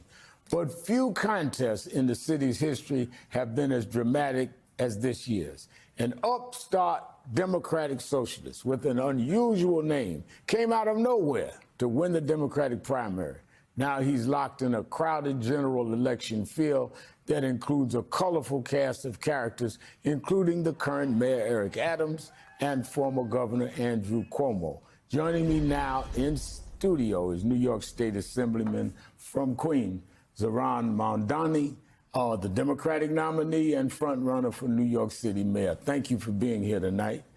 You're in the middle of a competitive race, which we'll talk about in a second. But let's start tonight with pretending you've already won. It's January 26th. You've just been sworn in, and President Trump wakes up and starts posting. He calls you a communist. He says you're on the side of the criminals and open borders. So he's sending the National Guard because otherwise he claims there won't be a new New York City anymore. What specifically do you say in response to that? What's your first move? The first thing is you have to prepare for the inevitability of that, Rev. We cannot pretend that Donald Trump will chain himself by what is legal. He's shown that he has no regard for the law. And we can see when he did this in California, what was the playbook to fight back against him? We had the governor work with the mayor, work with the attorney general. They filed a lawsuit. A federal judge recently found in their favor that the federal government had actually engaged illegally in that deployment. Now, think about, could you imagine Andrew Cuomo working with Tish James and Kathy Hochul together to fight back against Donald Trump? What we need is an approach to leadership that understands partnership at the core of it, so that we push back not on what Donald Trump wants, but for what New Yorkers need. And that would be my driving imperative. If Donald Trump was watching right now, what would you say to him in terms of partnership? Is there any way you could see him trying to cooperate with you or you with him? Yes, this is Al Sharpton. In case you guys haven't paid attention to MSNBC lately, which, fair if you haven't, that is the Reverend Al Sharpton. If Donald Trump wants to actually deliver on the cheaper groceries he ran his presidential campaign on, then I'm willing to work with him. If it's anything to benefit New Yorkers, I'm willing to work with him. But if it comes at the expense of these New Yorkers, no. New Yorkers deserve someone who will actually fight for them. Sorry, I assumed people would know that. That's my bad. Not someone who is calling Donald Trump and asking, how can we stop the Democratic nominee, like my opponent Andrew Cuomo did. Now, there are some voters who worry the scenario I'm laying out is more likely because of who you are, that Trump will target New York City's mayor for being young, Muslim, and on the left. They're arguing maybe it's safer to go with a more experienced politician like Governor Cuomo, who's already tangled with Trump before. It's safer to go with Andrew Cuomo because he's already compromised. Is an insane. That why regurgitate that talking point, Al Sharpton? What do you say? What do you say to try to change their minds? They should look at what we're getting right now. We have a mayor who's sought to collaborate with the Trump administration. And what we have gotten is that same administration reaching into our city's bank accounts and taking out $80 million. That same administration detaining and deporting a 6-year-old public school student from Jackson Heights. That same administration passing legislation that is going to cut SNAP from the hungry, throw millions of New Yorkers off of their health insurance, and all of it to provide the largest wealth transfer to the wealthiest Americans who have more money than they know what to do with. That's what collaboration has gotten us. What about we actually try fighting back? Yesterday, you were at a town hall in Brooklyn alongside Bernie Sanders. You both appeared with AOC earlier in the day. Your campaign theme of affordability draws heavily on democratic socialist ideas as well, like building strong social safety nets and strong unions. I've seen you asked about areas where you and Trump might find common ground. But I want to ask a different question. Are there areas where you might differ from your colleagues on the left that New Yorkers should know about as they consider you for mayor? I can tell you something I've learned over the course of this campaign, which is that often when we talk about affordability. Ah, yes, that's why Kamala lost. She didn't have enough Epstein Island flight logs. Damn it! But her emails! We think of it purely through the lens of, let's say, tenants, but not as much of the question of homeowners. And what I have learned over the course of this campaign is the way in which affordability is a crisis hitting each and every New Yorker. So in the same breath that I speak about freezing the rent for more than 2 million rent-stabilized tenants in New York City, I also speak about taking on a broken property tax system that we know is inequitable, that we know is unfair, and yet we have done nothing about. Let me push you on that. You made national news with your successes, Democratic mayoral primary, but one area where you underperformed. He is right, though. Property taxes are like a huge problem with how we structure the tax burden of our society, specifically as property taxes relate to school funding. There is a very deep and abiding problem with that, insofar as it means poorer areas have less funding than wealthier areas, and that's really bad, actually. One was with black voters. Exit polling shows nearly double the number of black voters picked Andrew Cuomo as their first choice, although polling suggests you may have a better showing in the general. Many of these black voters are in neighborhoods like Brownsville and Flatbush, are also worried about affordability, but in different ways. They are worried about maintaining home ownership, judges ruling against them, skyrocketing property taxes, as you said. They're trying to run small businesses. How do you address their skepticism about solutions that you've been offering in the city, that they are seeing gentrifying rapidly around them, and we're losing some of black elected officials because of gentrifying? As you say, Rev, we are looking at a reverse Great Migration in New York City. We've lost about 200,000 black New Yorkers in the last few decades. And this is a moment where we can actually stand up and ensure that every New Yorker can stay in their homes. Now, at the beginning of the show, you were saying that I came out of nowhere, and that was really the experience. Zolta, fair question. What does this have to do with Palestine? My understanding is that eventually there is going to be a part in this interview that has to do with Gaza and Palestine, and I'm keeping an eye out and an ear out for that. But I figure the rest of the interview is worth watching in its entirety to make sure we have all the context for what is happening around that. I could find like a clipped section of this, and I did, but then I figured let's watch the entire thing, see what else he talks about. I think that's important too. Where I was polling at 1%. For a lot of this race. And I would go and I would speak to elder black New Yorkers. I spoke with a pastor. I asked him, why did you endorse Andrew Cuomo? He said, Mario was good to me. Yeah. He said, I endorsed Mario's son. People around the country, Mario's Andrew's father, the late governor. And so that was a name that they were familiar with. And mine was one that they had to learn. Mine was one that they hadn't heard of before. And what I was proud of is by the end of that primary, we won young black voters. We still have work to do with older black voters, and that's the focus of this general election, is making clear that when they're facing 3,500 instances of deed theft since 2015, we're going to create an Office of Deed Theft Prevention to actually ensure that older black New Yorkers are not being exploited simply out of a desire to finalize their will for their children. I gotta say, like, I think that's good, actually. Like, I like the fact that he is a straight shooter on, like, some of the weaknesses of his campaign and talks about his plan to address those weaknesses. And also, his plan to address those weaknesses includes solutions for known and, like, quantifiable problems.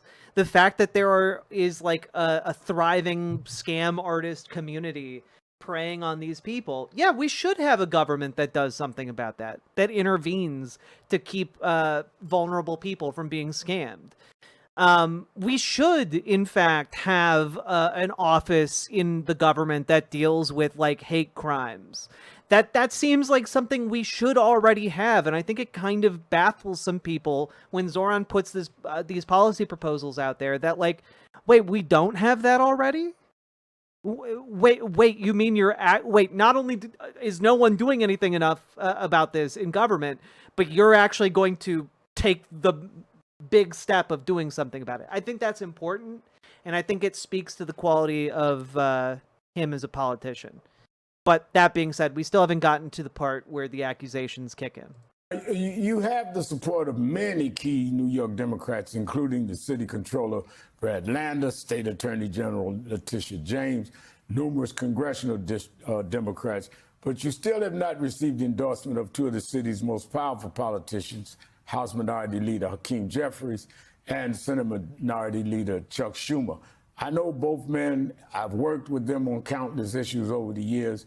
We may not align on every single thing, but I think we all can agree they sincerely care about the future of the party.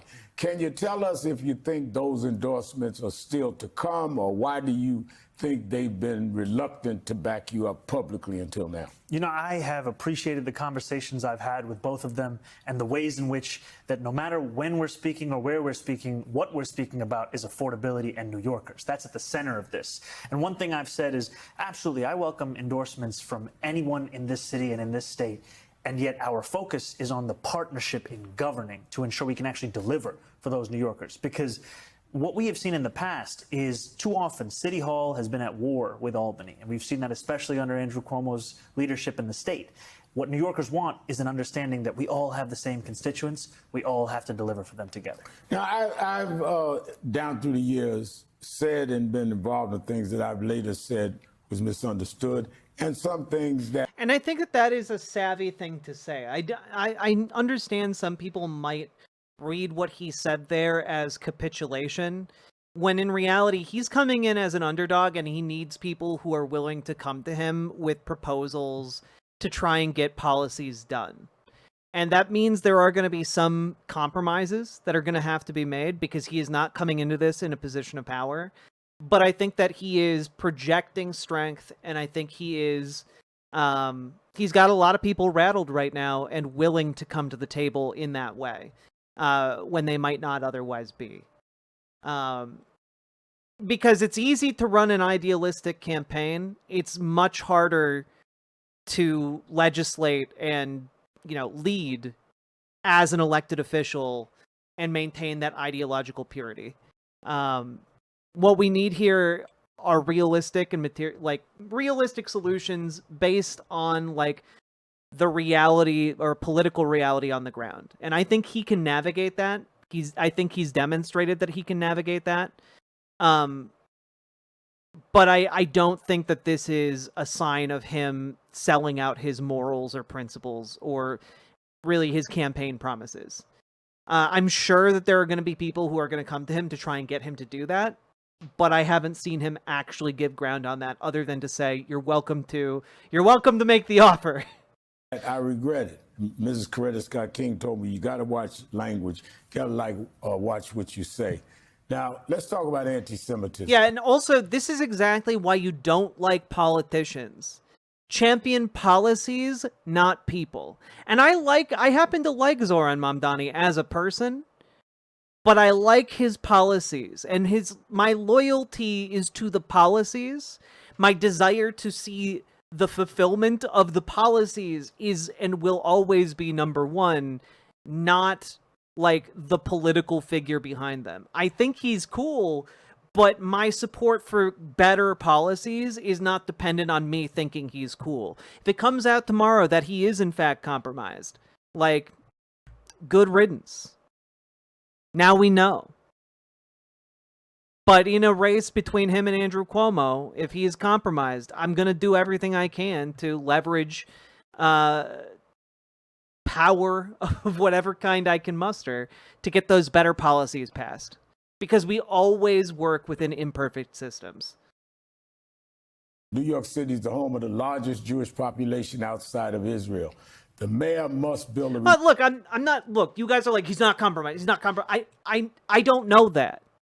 All I'm saying is if it came out tomorrow that, like, he beats his wife, and I don't think he does, I'm just saying, like, if something came out tomorrow that none of us saw coming, and it turned out he wasn't really cool and was, in fact, really awful...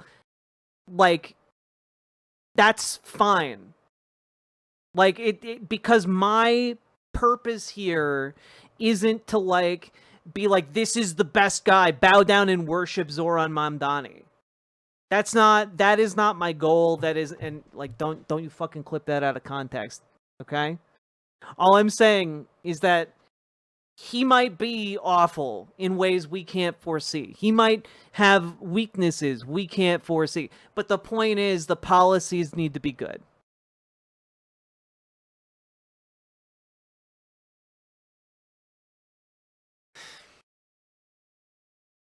Relationship. Whoever policies over people. The mayor becomes trust in all communities of the city. The term globalized the intifada has become a flashpoint for Jewish New Yorkers who say they're concerned about how your views... No, don't even worship me. That's weird. You know, like, like, I'm fallible. I'm a person. Like, I cried the other day about pants. Like, I do not worship me. For fuck's sake. The Israeli-Gaza conflict will influence how you govern. Wait, I'm missing it. The term globalized Jewish population outside. Coretta Scott King told me you got to watch language, got to watch what you say. Now, let's talk about anti-Semitism. New York City is the home of the largest Jewish population outside of Israel. The mayor must build a relationship, whoever the mayor becomes, trust in all communities of the city. The term globalized the intifada has become a flashpoint for... Okay, that was funny. Jewish New Yorkers who say they're concerned about how your views on the Israeli-Gaza conflict will influence how you govern the city. You said on Meet the Press in July, that's not language you would use, but you don't want to police the speech of others. But we both know words matter. The Department of Defense means something different than the Department of War. I've experienced this throughout my own civil rights career, and I've had to correct myself to deal with what people receive may not be what I meant. And words have consequences, and sometimes we need to examine our own positions to build unity. Has your personal views on the phrase of global intifada changed since you've been running for mayor? Do you understand those that see it in a more threatening way than saying, I'm just not going to police other people's language? Yes, they have. And you know, when we won the primary election, I said on that stage that I know that millions of New Yorkers care deeply about what happens in Israel and Palestine, and I'm one of those New Yorkers. And I commit to reaching even further to understand disagreement, to wrestle with the complexities of those differing viewpoints, because what this city deserves is a mayor that looks not only to represent the close to 600,000 New Yorkers that voted for me, but rather the... Yes, I am aware that globalize the intifada is not anti-Jewish, and I'm pretty sure that Zoran Mamdani is also aware that it is not anti-Jewish. However, the problem we're kind of running into here is that there's a large group of people who do interpret it as anti-Jewish. And that, when you're a politician, that kind of Silhan matters. Yammari, the phrase globalize the INFA to STATA has become an inflammatory phrase. Do you disavow hummus? Will you globalize the infant tatas? Jesus, no. But thank you for the $5 dono. I do think, like, it's fine to, like... Look, I thought his answer back early on in his campaign was totally fine, that he's not willing to police other people's language. But I do think that the idea that, like, people are attacking him for a phrase he didn't even say, he just said he wouldn't police other people's speech on it. I think it's a nothing burger. Like, it is not... It's a... Let me put it this way. It's a virtue signal. It is not related to policy, as far as I'm concerned. But, like... And I think he's trying to thread that needle. Let's see. 8.5 million people that call this city home. And in the meetings that I have had since that moment, I've met with Jewish elected officials, with rabbis, with community leaders, and there was one rabbi that spoke to me about how that phrase, for her, brought back memories of bus bombings in Haifa, of restaurant attacks in Jerusalem. And I knew that from what she was sharing with me that she had a fear, as she said, that that could come home to New York City. And so in having that conversation with her, I knew that the gap between the intent that I have heard some New Yorkers share with the use of that language of calling for the end of the Israeli occupation of Palestinian land was disconnected from the impact it was having in that same conversation I was having with that rabbi. And so I have said, after having that conversation, that this is language I would discourage. Okay. So now, having seen this part, wait a minute. Let me get this clear. He is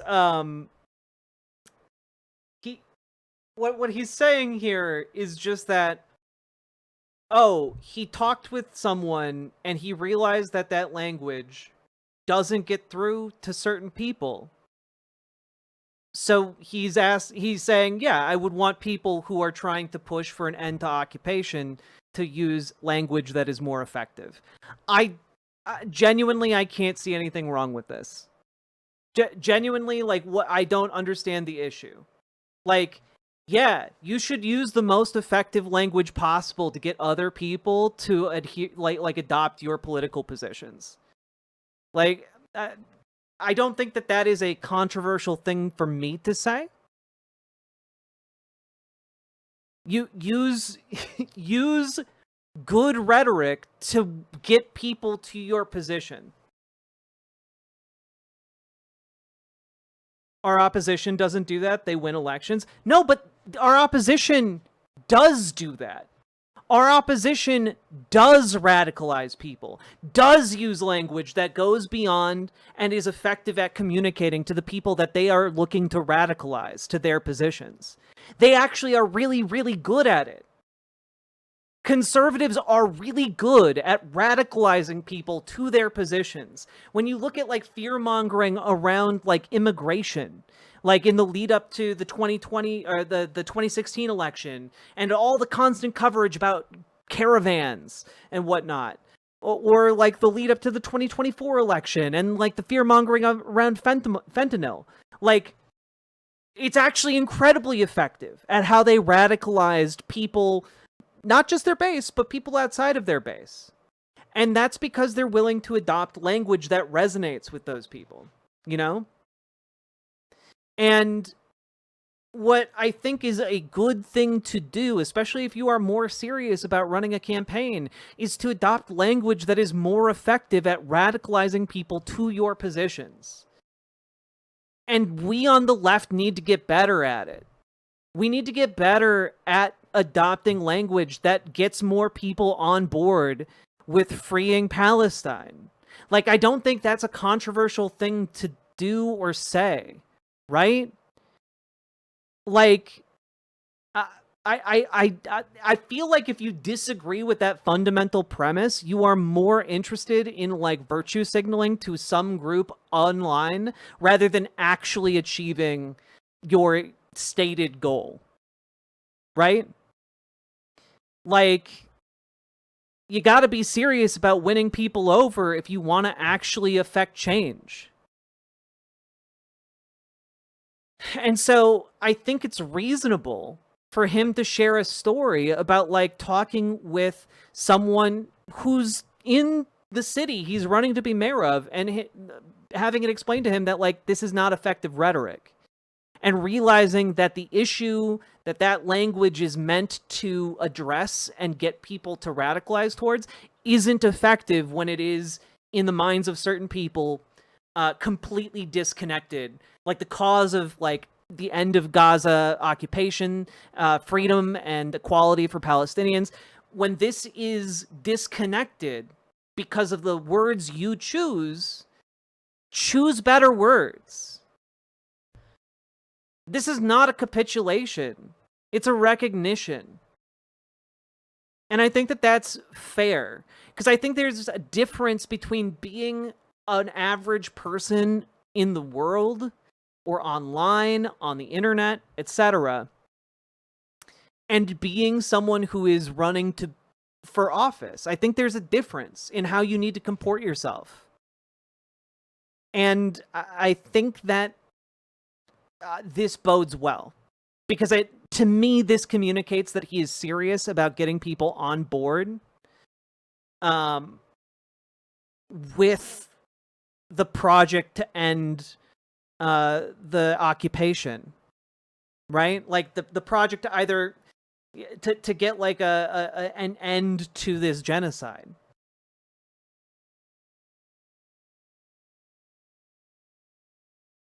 Yeah, exactly, Forlorn 79. Globalize the Intifada works as a political strategy, but most people have no idea what the Intifada means. We should use slogans people understand so they can't be made to misunderstood them by our enemies. Exactly. Exactly. If there is a misunderstanding from a political figure to a constituent, that misunderstanding needs to be addressed by the person running for office via their rhetoric. The goal is to have rhetoric that reaches as many people as possible and that radicalizes people to their position well enough to vote for them. You know, like that's the name of that's the name of the game in politics. And I just don't see this as a betrayal of pro-Palestine ideals.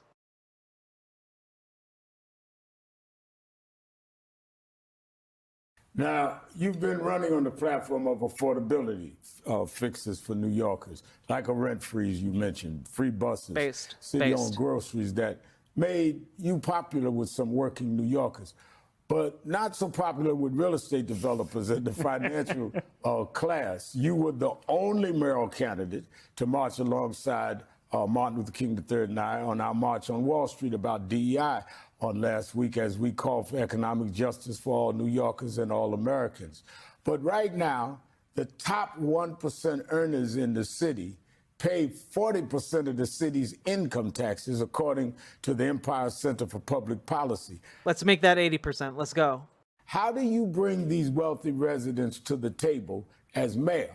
You tell them to go fuck themselves. I kid. That would be an example of very ineffective rhetoric. Stop them from saying they're leaving, going to Florida, because we need that tax revenue to pay for some of the things you're talking about. How do you pay for it if they're gone? Well, the first thing I have to say is I was proud to be the only candidate for mayor at that march. And I was proud because some of the chants at that march, they were asking, is the dream alive? Right. Is Dr. King's dream still alive? And he asked the question decades ago, what good is having the right to sit at a lunch counter if you can't afford to buy a hamburger? Right. That's a question that New Yorkers are still wrestling with today in 2025. And so what I have put forward is a vision to make the most expensive city in the United States of America affordable. At a time when we have the wealthiest city, it is also one where 1 in 4 are living in poverty. And to your point, we have a number of New Yorkers who are doing quite well. The top 1% of New York City earns $1 million or more a year. And my vision is not one where they leave, it is one where they stay. It is How do you get them to stay? In part by showing them that asking them to pay more in taxes would increase even their quality of life. Because when you ask New Yorkers what... This is such a good line of attack, right? Like, yes, Yes. You need to make people understand what they are getting for their taxes. And if millionaires understand that when they pay taxes, like a good portion of their taxes, like, oh, wait, the homeless actually have homes? The buses and the trains run on time and like are nicer than ever? Like that makes a difference. It genuinely makes a difference. What is it that is making them feel uneasy in this city? You often hear from them about the cleanliness of our city, the safety of our city, the affordability of our city. Like, I don't know, like make like a government department that pays people livable wages in order to like go around and clean up the city. Like have like a beautification like squad. You know, like you show like almost ostentatiously, like you put a spotlight on like, hey, we're giving people jobs and they're going to go around and they are going to clean up the trash in your neighborhoods. They're going to make this city spotless. Like, do you know how many rich people would look at that and be like, finally, something for my taxes? And it would be disconnected almost entirely from like the material benefits to the vast majority of the city. But that one thing, yeah, the National Guard, they call them. Exactly, WJ Adam. God. We are not asking to raise these taxes for the sake of it. We're asking so that we can actually make the slowest buses in the country fast and free, so that we can actually create a department of community safety that would deploy dedicated teams of mental health outreach workers to the top 100 stations of the highest levels of mental health crises and homelessness.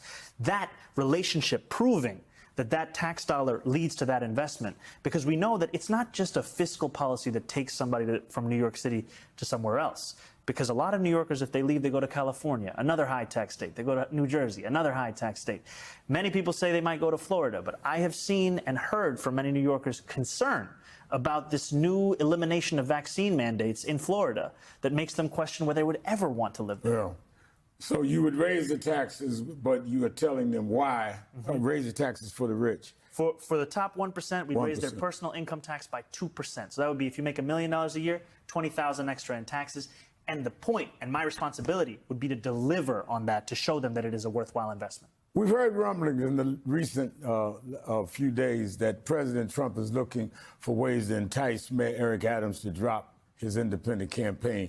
Trump may be inspired by Democratic polling suggesting Andrew Cuomo could have a path to victory, but only if other candidates besides you and him drop out, including Curtis Sliwa. Are you concerned about a head-to-head matchup? Wait a minute, if Curtis Sliwa drops out, who's going to be fighting against the Ratmen? The Ratmen under the city. They've grown fat off of our pizzas and our slices. They're getting too powerful to head off down there. We've already collapsed several of the auxiliary tunnels. If we have to collapse many more, they'll overrun the surface world. With the former governor, who we are inviting to join the show next weekend. Who are you concerned about that? I had a breakfast with him Friday. We talked about issues where we agree, disagree. You and I talked very candidly about things. How concerned are you, two-part, about a Cuomo race singularly, and how concerned are you that the president is seeming to be involved in discussion? Millionaires don't use buses and trains, though. I think, in a recent appearance, it might have been the town hall he did with Bernie Sanders. I'm not sure. I think it was that. But someone asked about public transit and the rich, and he had an answer that was something along the lines of, make the public transit so good that even the millionaires want to use it. And I think that is honestly, that's a great solution. That is a great solution to the problem, right? Like, just show, like, make trains cool looking again. You know? Actually make them, like, clean. Actually make them, like, even more efficient. And, like, I think a lot of millionaires would. I think that it is possible, in fact, to make public transit that is so fucking good that even the wealthy use it. You know, like I think a good model to take a look at would be like Japan and Japan's like rail culture, where like it is considered awesome to travel by train. They got fucking trains that levitate. Okay? That's just cool. Like, make our public transit cool, make it efficient, make it affordable and or free.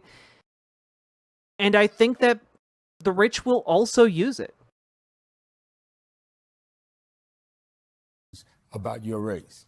I am not concerned about a head-to-head matchup with Andrew Cuomo. You know, for months in the primary, he said his dream opponent was me, and then we defeated him by 13 points with the most votes any primary winner has ever received in the history of this city.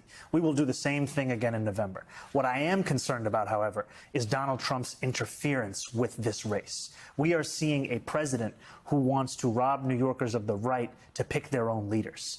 And what we are seeing amidst all of this is an acceptance of this fact. When we know, Rev, that acceptance is the antidote to justice. You have to actually be willing to name oppression for what it is, to name authoritarianism for what it is, and then fight back against it. And what we see in Donald Trump is he is using every single tool at his disposal to try and stop my candidacy. And he's doing that because he knows that I will actually deliver. Damn, Pirate Amir. That is devastating. On what he campaigned on, a more affordable life for New Yorkers. In one of your visits to... I genuinely don't know what happened to Al Sharpton, Paladin Lost. It is a bit befuddling. National Action Network House of Justice, you gave credit to a lot of civil rights leaders for making it possible for you to run. How important is it for us to protect voting rights around the country? And how important is it to you for people out of that tradition that had to fight understand your candidacy? It is incredibly important because we know that it's the bedrock for so many freedoms. And yet what we are seeing is that it is under attack. And it is not incidentally under attack. It is intentionally and systematically under attack. Because we see an administration that has no regard, not only for the history of this country, the struggles of the people of this country, but also the promise of liberation and liberty in this country. And so I am committed to continuing the legacy that we have seen before us, because it's Oh, also, if you didn't understand like what happened to Al Sharpton, like dude looks very different than he used to. Like he looks very different than he used to. That's why people are saying that. Tempting in this language of politics to think of yourself as a first this or a first that. We are but one of many who are following in the footsteps of what has been laid out before us for decades. And I would say that, Rev, you have been helping to lead that same charge. Thank you for that, and we'll leave it right there.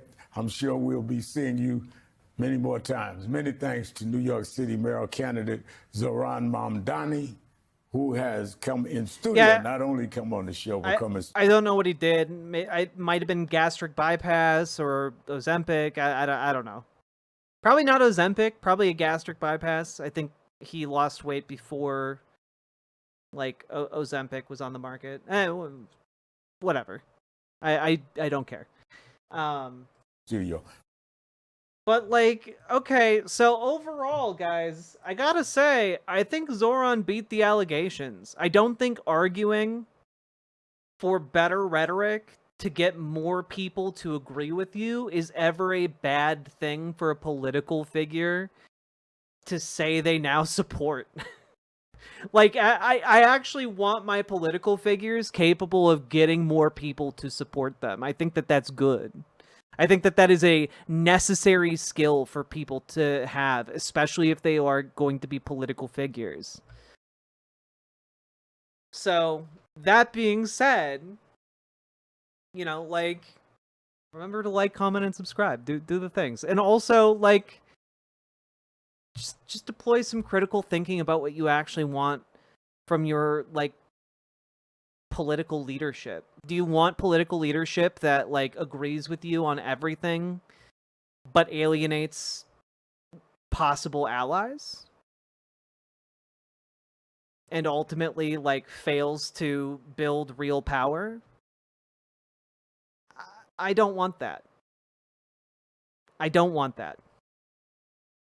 So, anyway, that's my thoughts on that. Yeah, like, comment, and subscribe. Do the things that help the channel.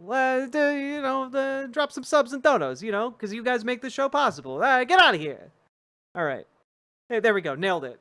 Nailed the end of that segment.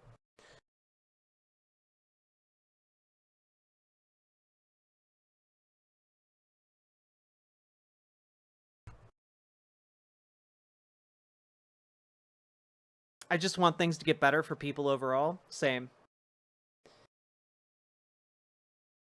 God, I'm gonna send a note to my editor on that one.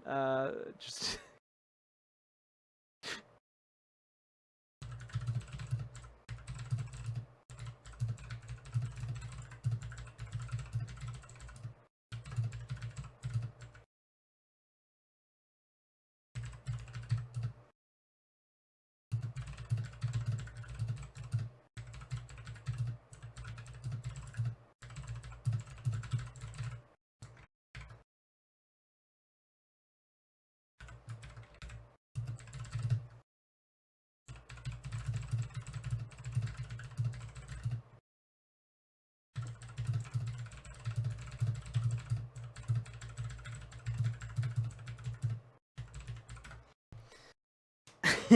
the note just says help. No, it's just I regret my attempting to flail around and be like, what if Zoran Mamdani was revealed as someone who beats his wife? Like, that was bad rhetoric from me, and I think that should not be in the official segment.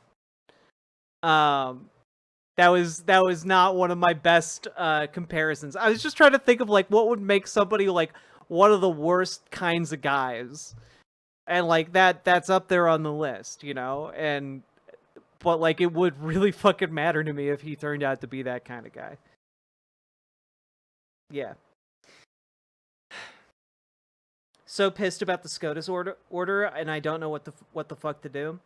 Honestly, Bomber Blue Shirt, and this is the really fucking infuriating part about all of it. The only thing we can do right now is organize. The only thing we can do right now is organize and like figure out who in our community we can get together with and figure out how we can make our communities safe while we build up power in 2026 for the 2026 elections. ICE is going to come to every single city and state in America, and we need to be ready for it, right? And so my suggestion, if you are looking for something to do that can be effective, is to like go to your local Democratic meetings, go to your local DSA meetings, organize with like-minded folks who are willing to like put pressure on your town city council or your like sheriff's office. Get them to like get the sheriff's office to agree to no cooperation with ICE. Get your town like locked down to protect trans people. We should judge Mamdani based on his enemies. He is vehemently against Trump and his allies, and the spineless Democratic leaders don't like him either. Indeed, PC Schwarz. It's true. Another line of organization. Figure out who in your community is willing to work to put together like safety patrols to like protect against Supreme ICE. Court ruling, I'm angry and sad and scared for my Venezuelan brother-in-law and my niece and nephew. They don't deserve this bullshit. ANGEESADGE. They definitely do not. Oh, they're very cute. God, they're fucking adorable. I'm not gonna show them on screen just because I don't wanna like invite scrutiny onto kids. But thanks for sharing with us, Melanie.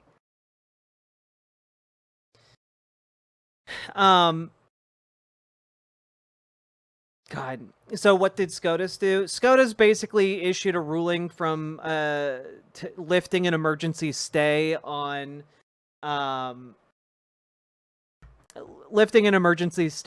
basically doing racial profiling.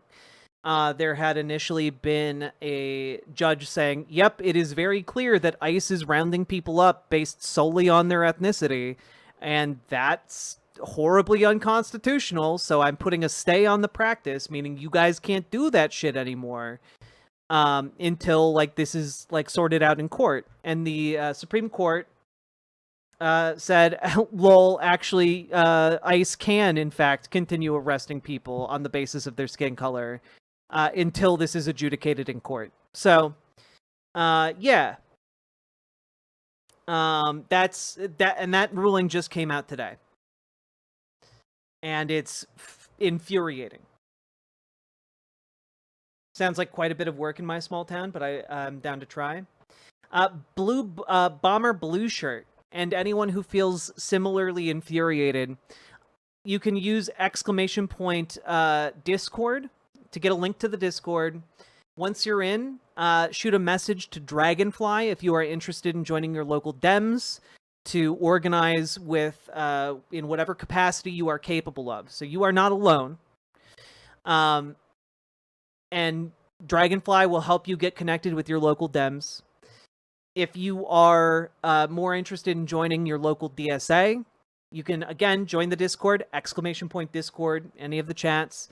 Reach out to Gamerg in the Discord, and she will be more than happy to help you connect with your local DSA, or even form your own local DSA if there isn't one that is local to you. We currently have about 40 members of this community now who have joined DSA, and who are working to organize in their respective parts of the country. We have a number of people who are now going to their democratic meetings and are getting shit done in their local areas. So we all need to get to work. We all need to do our part. Okay? That is our job right now, and that is basically what we can do right now. Short of a full-on revolutionary uprising, which I see no sign of happening in the near future, what we can do right now is work on the grassroots to build up a movement that is capable of overthrowing this tyrant and reforming this Supreme Court and holding the people who have destroyed our society accountable for the destruction.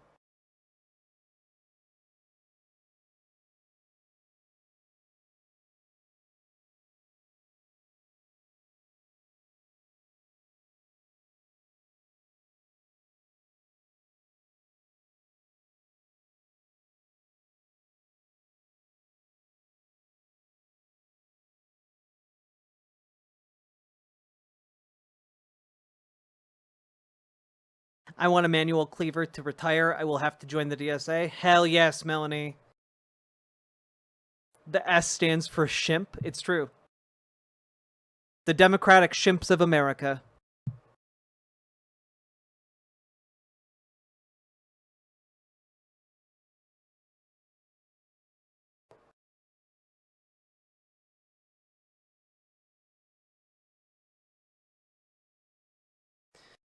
Whew. Hey, K-Fox. Let's see. How we doing? How we doing on the likes on this stream? Let's take a quick gander. Well, you guys hitting the like button? You guys hitting the button?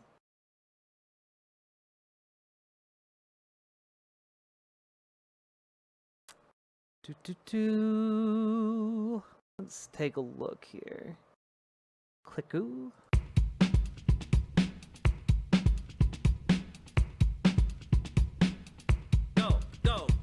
Click the button, click the button, click the button, click the goddamn button, click the button, click the button, click the button, click the goddamn button, click the button, click the button, click the button, click the goddamn button, click the button, click the button, click the button, click the goddamn button, click the button, click the button, click the button, click the goddamn button, click the button, click the button, click the button, click the goddamn button, click the button, click the button, click the button, click the goddamn button, click the button, click the button, click the button, click the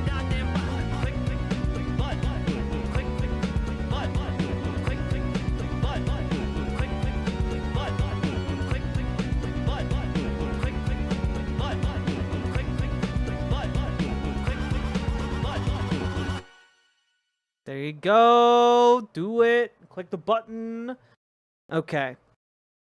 Also, we have over 300 people over on YouTube. We got 72 on Twitch. Hell yeah. All right. Take a look.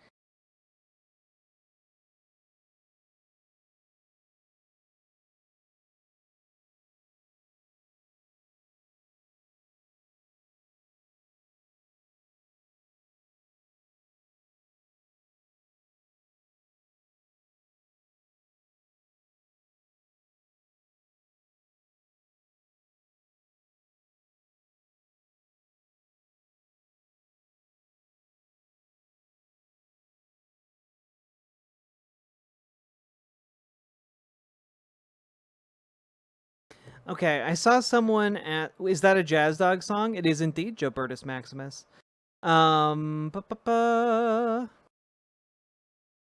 Wait, okay. JK, Cone of a Kind, that was a Jazz Dog song about clicking the button. And that bass line fucks. Can't verify with phone on Discord. We should set up another way for people to get in contact with Dragonfly and GamerG.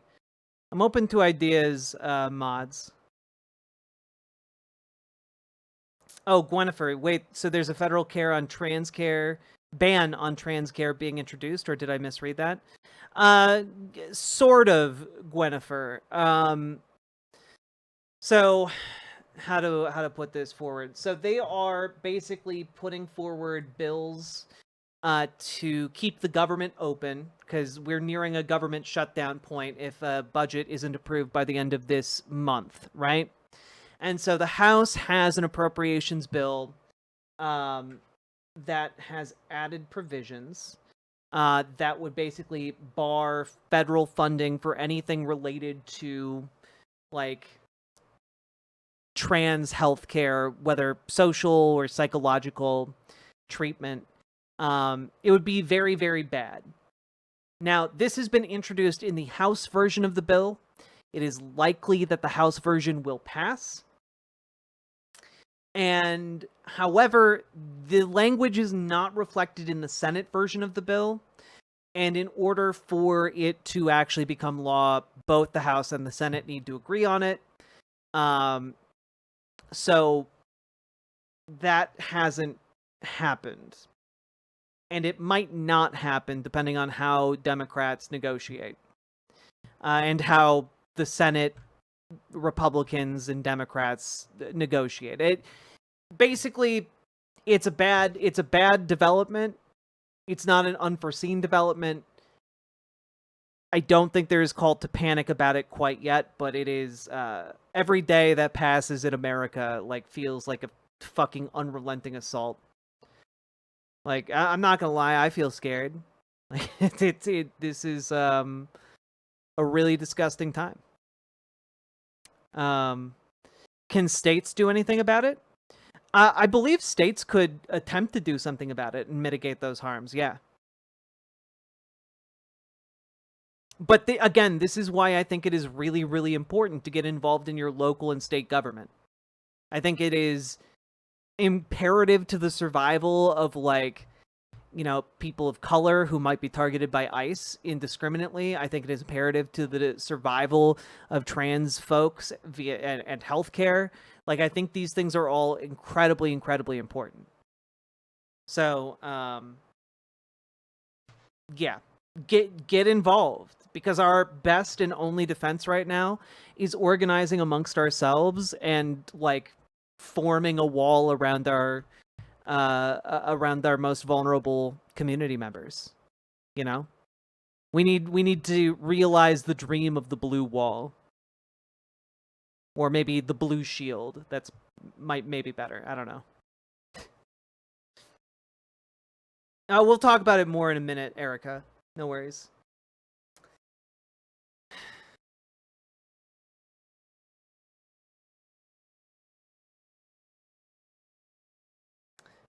Cute dark arts. Oh, mommy. Daddy. Awooga. There you go.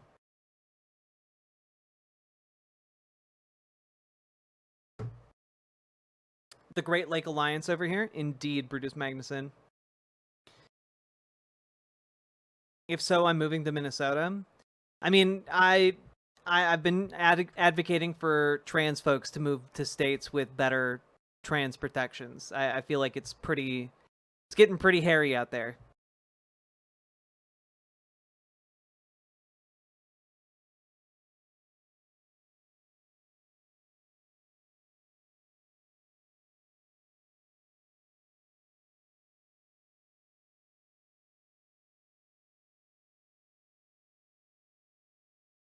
All right.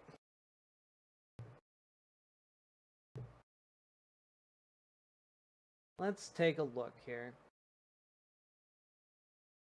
Well, keep in mind, Gwennifer, Republicans are introducing all the time some of the most heinous provisions imaginable.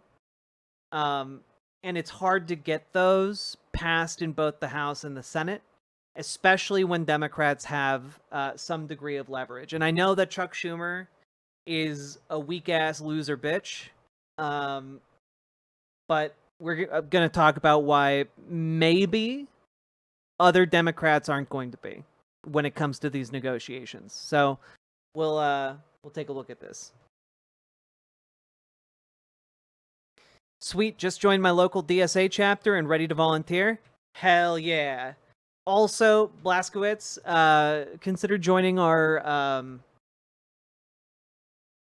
Signal chat for Shimps and DSA. We got a bunch of fine folks kind of collaborating together. One of our members got sent to the national convention. It's cool stuff.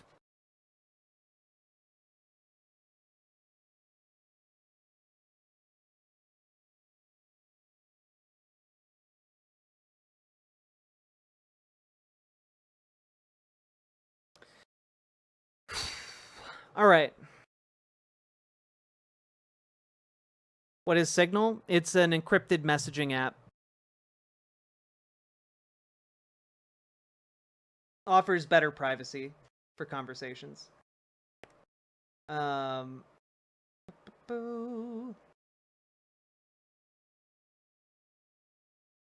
a look.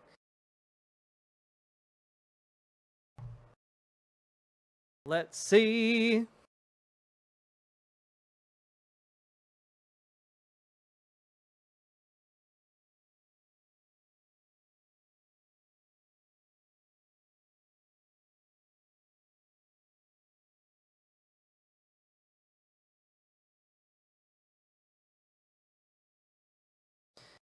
Okay. Yeah, it doesn't mean you can't you can Fed post. Don't do that. It's not that protected. Just slightly more. Okay, folks. Y'all ready? Y'all ready for this?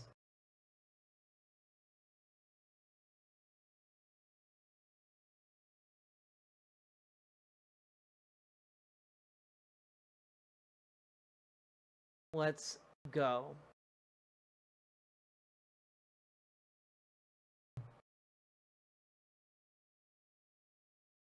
So, folks, I'm going to start this segment off, if I may, with a clip from an interview that Noam Chomsky did like 30 years ago. And it's an interview he did with Andrew Marr.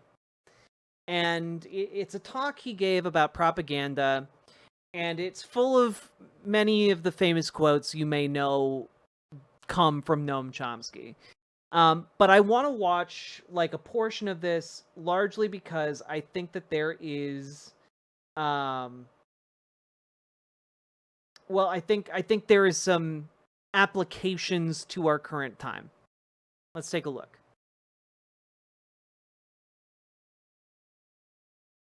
By listening to you explain what the propaganda model, as you call it, is. For many people, the idea that propaganda is used by democratic rather than merely authoritarian governments will be a strange one. Well, the term propaganda fell into disfavor at around the Second World War, but in the 1920s and the 1930s, it was commonly used, and in fact advocated, not by leading intellectuals, by the founders of modern political science, by Wilsonian progressives, and of course by the public relations industry, as a necessary technique to overcome the danger of democracy. The institutional structure of the media is quite straightforward. We're talking about the United States, but it's not very different elsewhere. There are sectors, but the agenda-setting media, the ones that sort of set the framework for everyone else, like the New York Times and the Washington Post and so on, these are major corporations, parts of even bigger conglomerates. Like other corporate institutions, they have a product and a market. Their market is advertisers, that is, other businesses. Their product is relatively privileged audiences, more or less. So they're selling audiences to They're selling corporations. privileged audience. These are big corporations selling privileged audiences to other corporations. Now the question is, what picture of the world would a rational person expect to come out of this structure? And then we draw some conclusions about what you'd expect, and then we check, and yes, that's the picture of the world that comes out. And is this anything more than the idea that basically the press is relatively right-wing, with some exceptions, because it's owned by big business, which is a truism, is well known? Well, I would call the press relatively liberal. Here I agree with the right-wing critics. So especially the New York Times and the Washington Post, which are called, without a trace of irony, the New York Times is called the establishment left in, say, major foreign policy journals. And that's correct, but what's not recognized is that the role of the liberal intellectual establishment is to set very sharp bounds on how far you can go, this far and no further. Give me some. And I think that, like, he's about to go on and give examples, but, like, this is still all true. All of this is still true to this day. Okay? And it is... I feel like you can see this especially around Gaza. Especially around Gaza. An example that I'll pull up here real quick is an article from the New York Times, actually, that ran just a handful of days ago, about a week ago. I fought in Gaza, here is why I would not go back. And it's a guest essay from a reserve captain in the IDF. And it's basically like, oh, yep, I wouldn't go back there. We were getting embroiled in a forever war, and it wasn't good, and there was a lot of lies, and but it's still not. I mean, it is broadening the acceptable window for what the generally liberal readership of the New York Times is ready to accept about this particular event, but it's still not the correct analysis of what is happening, right? It's still not, there's a genocide happening, right? And I think that is important to keep in mind. And I know that I said this might be good news before we started the segment. We're going to get there. But I think it's important to understand the dynamic that is at play here. Some examples of that. Well, let's take, say, the Vietnam War. Probably the leading critic, and in fact one of the leading dissident intellectuals in the mainstream, is Anthony Lewis of the New York Times, who did finally come around to opposing the Vietnam War about 1969, about a year and a half after corporate America had more or less ordered Washington to call it off. And his picture from then on is that the war, as he put it, began with blundering efforts to do good, but it ended up by 1969 being a disaster and costing us too much. So what would that's the criticism. What would the non-propaganda model have told Americans about the Vietnam War at the same time? Same thing that the mainstream press was telling them about Afghanistan. The United States invaded first of all, in the 1950s, it set up a standard Latin American style terror state which had massacred tens of thousands of people, but was unable to control local a local uprising, and everyone knows, at least every specialist knows that's what it was. And when Kennedy came in 1961, they had to make a decision because the government was collapsing under local attack. So the U.S. just invaded the country. In 1961, the U.S. Air Force started bombing South Vietnamese civilians, authorized napalm, crop destruction. Then in 1965, February 1965, the next major escalation took place against South Vietnam, not against North Vietnam. That was a sideshow.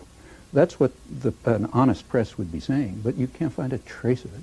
Now, if the press is a censoring organization, tell me how that works. You're not suggesting that proprietors phone one another up, or that many journalists get their copy spiked, as we say.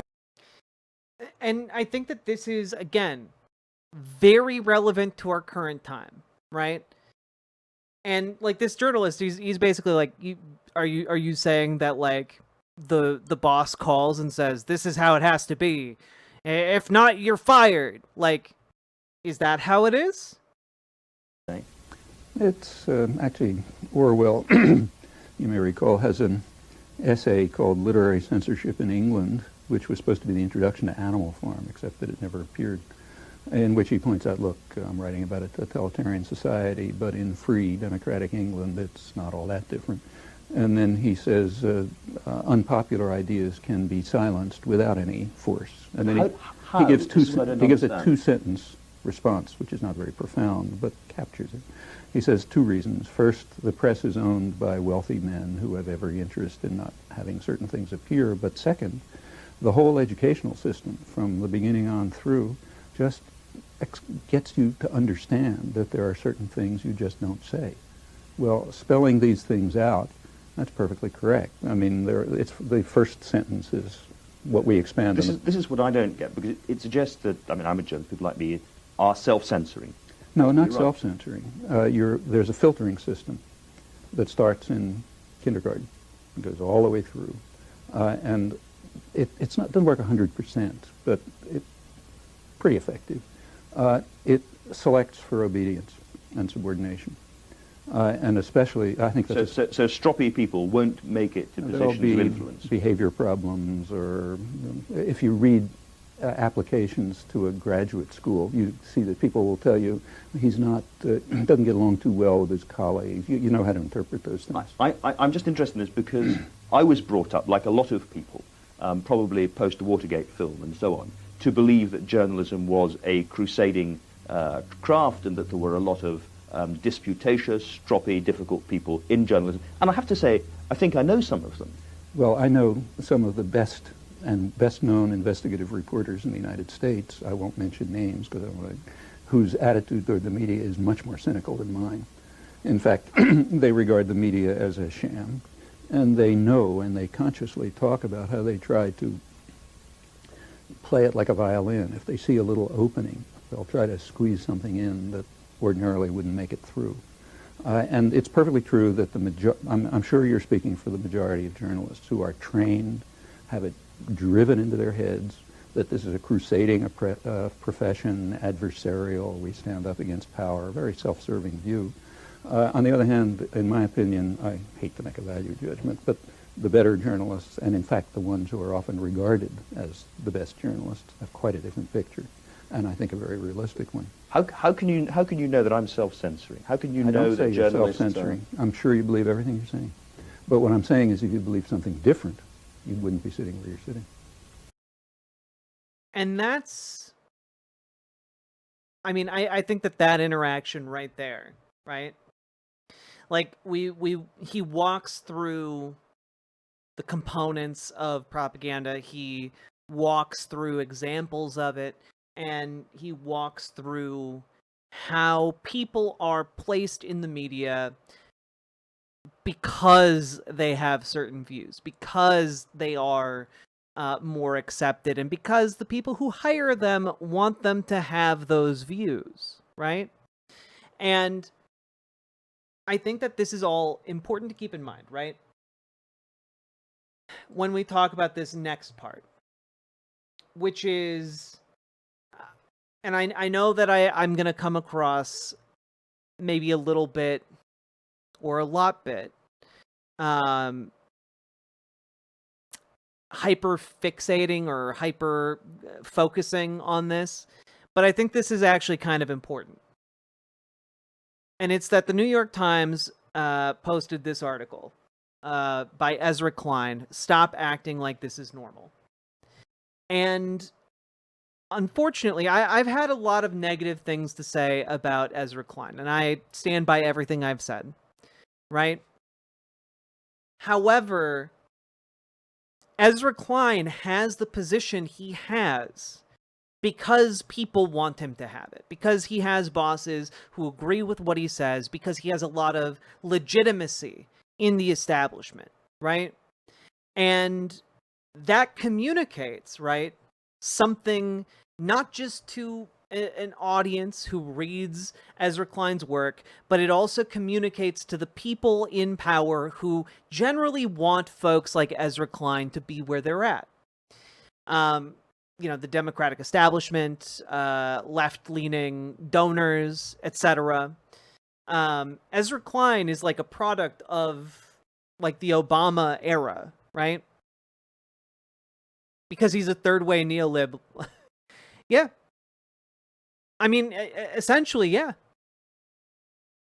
He's been their tool to try and rebrand neoliberalism. And in that capacity, he's been very useful. However, I think that this is a really, really intriguing change. Stop acting like this is normal.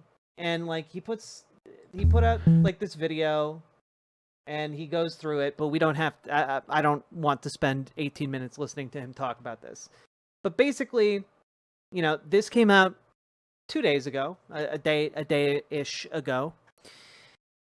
And yeah, I again don't trust Ezra Klein, Comrade Girl. Don't trust him. That's not the thrust of what I'm getting at here. The thrust of what I'm getting at here is that we are now at a point where we are coming up on potentially the last point of leverage in negotiations between now and 2026. This is not me talking about how, look, Ezra Klein is correct. The point I'm trying to get at is, what does it represent for Ezra Klein to be correct at this time? What does it mean for essentially an avatar of the neoliberal establishment order to be coming out and saying these things?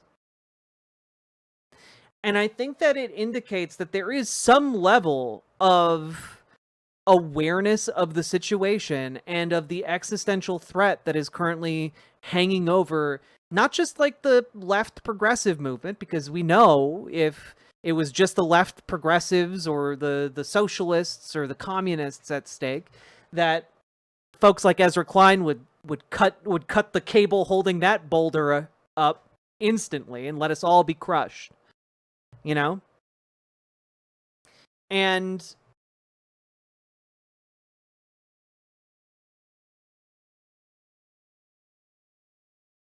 sorry.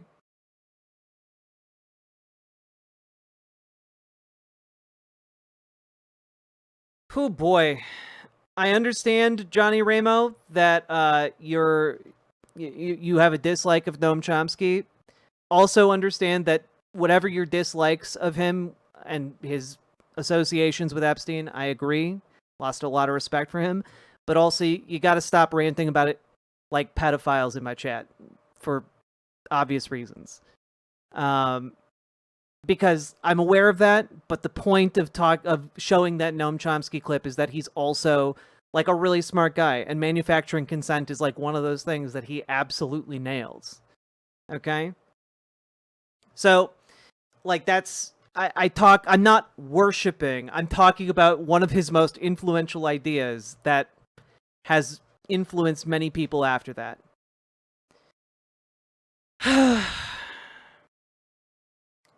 Man, it's so difficult sometimes to do this show when like a lot of folks are just want to hyper focus on that point.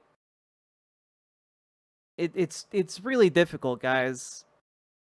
Like, I want to make a larger argument and to show that this has been like part of the conversation for like the last 50 years, where we're talking about something that happened in the 1950s, so like 70 years, essentially 80 years.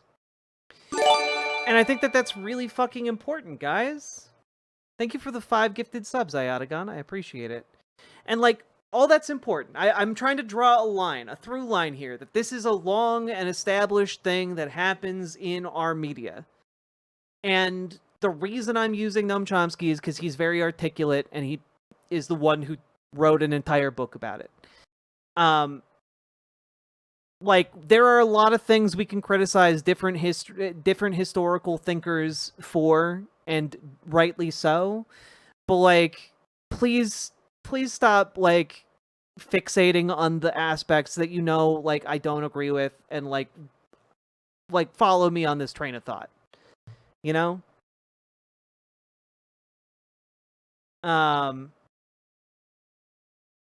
Like I'd appreciate that. Do it as a favor for me, please. Because like, I'd like to talk about the broader thrust of our current fascist moment, and like how this relates to our current political situation. Like, no, yes, Noam Chomsky, like, bad on Ukraine, bad on like the Cambodian genocide. Yes, he has bad ideas too, and abhorrent ones even. But like, that's not what we're talking about right now. We're talking about the idea that he is in fact correct on this point.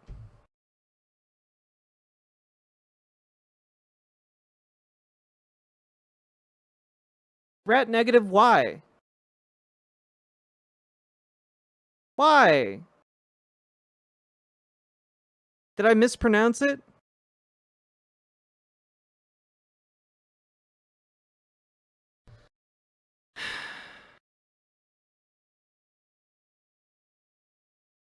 I just like, I want to like actually like engage with this idea and follow it out. Just in a shit posty mood. I mean, like, I understand that, but I am trying to convey something that I think is important.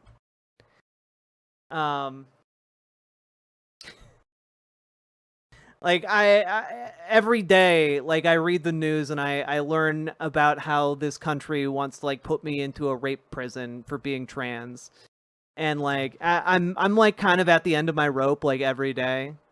And I'm trying my best to like put through this this point. Fuck. And like, it's fine to be shitposty. I'm not gonna be able to pick up what the shit posters are putting down right now. Because I am hyper fixating, and I want to be upfront about that. But I'm gonna move on. We can all drop it. We can move on. Okay? I just want you all to know I am aware of these issues. I just didn't want to bring them up and be sidetracked. Okay? That being said, let's get back to this, right? Because Ezra Klein, as an avatar of this neoliberal establishment, someone who has been, groomed for this role and to kind of be the voice of these rich, out of touch political elite, economic elite, etc. Putting this out there is actually really important, because we are on the verge of a gigantic showdown this month. And this story comes out a handful of days after a leaked proposal from Hakeem Jeffries and Chuck Schumer to basically give up all leverage. And I talked about this a couple days ago, but to give up all leverage in negotiation during this budget showdown that's coming at the end of this month. Because if there is not a budget passed by the end of this month, the government shuts down. Okay? So what ends up happening here is that Chuck Schumer put out this proposal, and it's essentially, hey, yeah, two dads smooching. It's because earlier this year, Chuck Schumer kicked that can down the road. That bill's coming due. So what's happening now is that Chuck Schumer is putting out a proposal that's essentially, we will give Republicans everything they want if they approve Medicare, Obamacare subsidies through the end of 2026, right? So that is, I would argue, a complete and utter dereliction of duty, a complete and utter failure of the American people and of our political system, if that is what the actual offer on the table is, and that is what they choose to go with. Now, negotiations are still ongoing. Okay? Negotiations are still ongoing. And so that's why it's important here that Ezra Klein puts out something like this. Stop acting like this is normal. Because a lot of this is about how we got here and what is at stake in this budget showdown, right? So, in about 3 weeks, the government's funding will run out. Democrats will face a choice. Join Republicans to fund a government that President Trump is turning into a tool of authoritarian takeover and vengeance, or shut the government down. Democrats faced a version of this choice back in March. DOGE, the Department of Government Efficiency, was chainsawing its way through the government. Civil servants were being fired left and right. Government grants and payments were being choked off and reworked into tools of political power and punishment. Trump was signing executive orders demanding the investigation, I would say the persecution, of his enemies. He had announced shocking tariffs on Mexico and Canada. We were in the muzzle velocity stage of this presidency, and Democrats seemed completely overwhelmed and outmatched. I often heard people complain that Democrats lacked a message. What Democrats really lacked was power. They didn't have the House or the Senate, but they did have one sliver of leverage: to fund the government. Senate Republicans needed Democratic votes, and not just one or two. They needed at least 7 Democrats to reach that magic 60-vote threshold. House Democrats wanted a shutdown, but Chuck Schumer, the leader of the Senate Democrats, didn't. He voted for the funding bill and encouraged a crucial number of his colleagues to do the same, and the bill passed. To many Democrats, this seemed insane. Some began openly calling for Schumer to resign or face a primary challenge. This was Democrats' first real opportunity to fight back against Trump, and they had folded. What were they good for? During this period, I talked to Schumer, to House leadership, to members of Congress with different theories of what should be done. I didn't think it was an easy call. The House's argument, Hakeem Jeffries' argument, was that a shutdown creates a crisis creates attention, and attention gives Democrats the chance to make their case to be heard by the American people. One of the weird scenarios where, like, Hakeem Jeffries actually had a good plan. One of the freak scenarios I've heard of. Okay? The argument Schumer made was threefold. First, Trump was being stopped in the courts. There were dozens of cases playing out against him. He was losing again and again and again and again. Shut down the government, you might shut down the courts. Second, DOGE was trying to gut the executive branch. When the government falls into a funding crisis, the executive gets more authority to decide where the money the government does have goes. In that chaos, DOGE could go further and faster. After all, it's the Democrats who want the government to work. It was Trump and DOGE looking for every opportunity to dismantle it. A shutdown wasn't leverage against Trump. It was leverage against the Democrats' own priorities. And third, the market was quaking at the threat of Trump's tariffs. Trump had promised a strong economy and low prices, and instead he was creating chaos.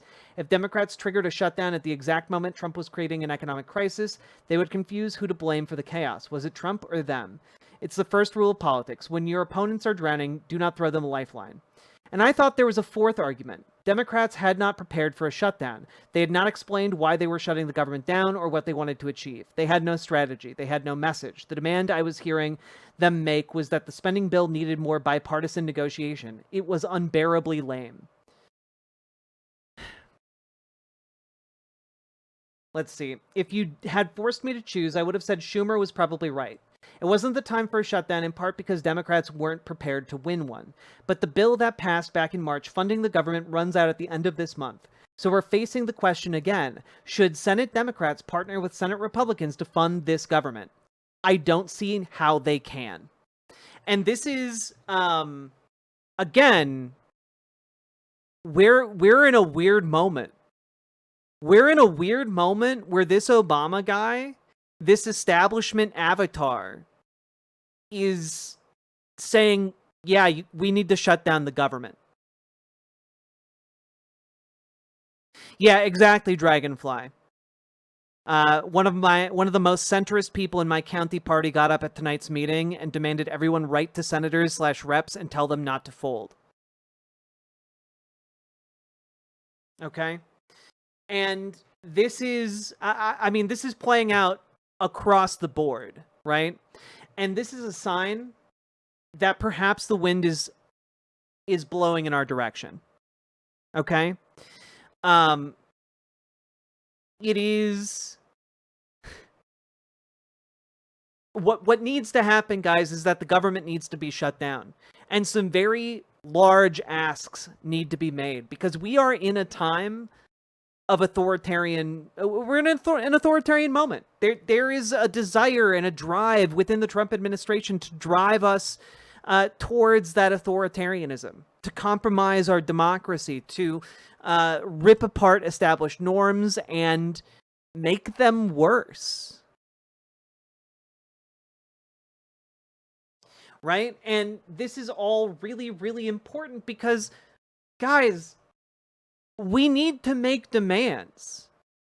We need to demand, for example, that, like, trans rights aren't compromised in the budget bill. We need to demand an end to the occupation of U.S. cities by military forces. We need to demand a restoration of Medicaid funding.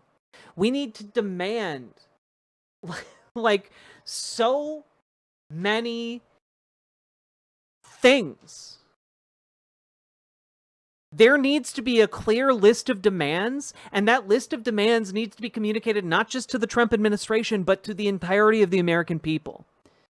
This is like a make or break moment.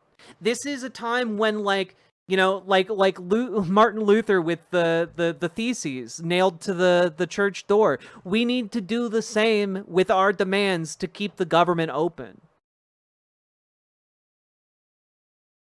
Those aren't even big asks. They're not even big asks. But they are important asks, right? Is it time for a general strike? It's always time for a general strike. The issue is that general strikes take a long time to organize because people need to be able to live through the general strike. And you need to be able to organize and coordinate one. And that takes way more organization than we currently have. I have to beg you guys every show multiple times to join your local Dems and join your local DSA. And, like, if I can't even get you guys to go do that, I'm not going to be able to get you guys to, like, throw away your ability to, like, buy food and, like, pay your rent, you know? Like, that's kind of the thing, right? I ask you guys to go to the meetings so that, like, we can go and do more beyond that, right? But there are a number of things that we need, right? We need Medicaid restored. We need an end to the occupation in American cities. We need, like, frankly, we need guarantees that the administration will follow the Constitution and the rule of law. We need a repeal of the tariffs. We need an end to, like, what has made Trump able to do these tariffs. And we're not going to be able to get all of those things, just as an FYI, but we need to demand them. And we need to get them. Yeah, we need to end rescissions from the executive. We need to restore funding that has been appropriated by Congress. We need to do a number of different things. And they're all really big. Oh, the tariffs are back on? LB, like... Oh, man, LB. Let me just throw this up there real quick.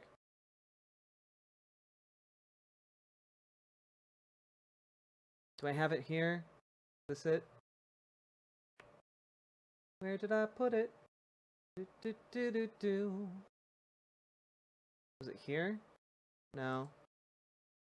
No, I think it was over here. Ah, no, here we go. Postal traffic to the United States drops over 80% after trade exemption rule ends, UN agency says. This is from yesterday, guys.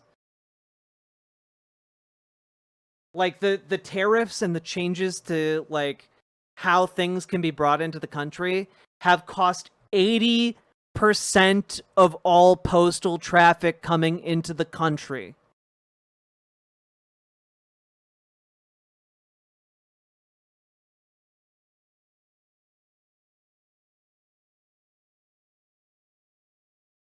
Like, there needs to, like, again,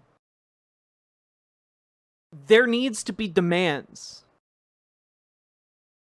There needs to be demands to restore core elements, and it needs to be understood generally among the American population what the demands are and why they're being made. You know, it's not enough to just like, oh, well, the government's shut down. Looks like the Dems are doing it. The answer the Dems have should be, yes, we are fighting for your healthcare. We are fighting for your ability to get packages. We're fighting for your ability to not just be taxed unilaterally by like a despot. We are fighting for your ability to like have constitutional rights. We are fighting for your ability to not be occupied by a military in your own country. Okay? That needs to be the demand, and anything less than those kinds of demands and that kind of a spine is a capitulation. This is, again, one of the last ways we are going to have to make this country not shit for millions of people, tens of millions of people. And we need to take that opportunity.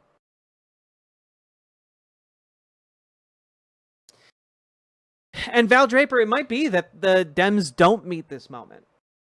But the point I'm trying to make here is that the fact that, like, we've got Ezra Klein making the argument that Dems do need to show this backbone and cannot afford to simply roll over for a handful of pittance. You know?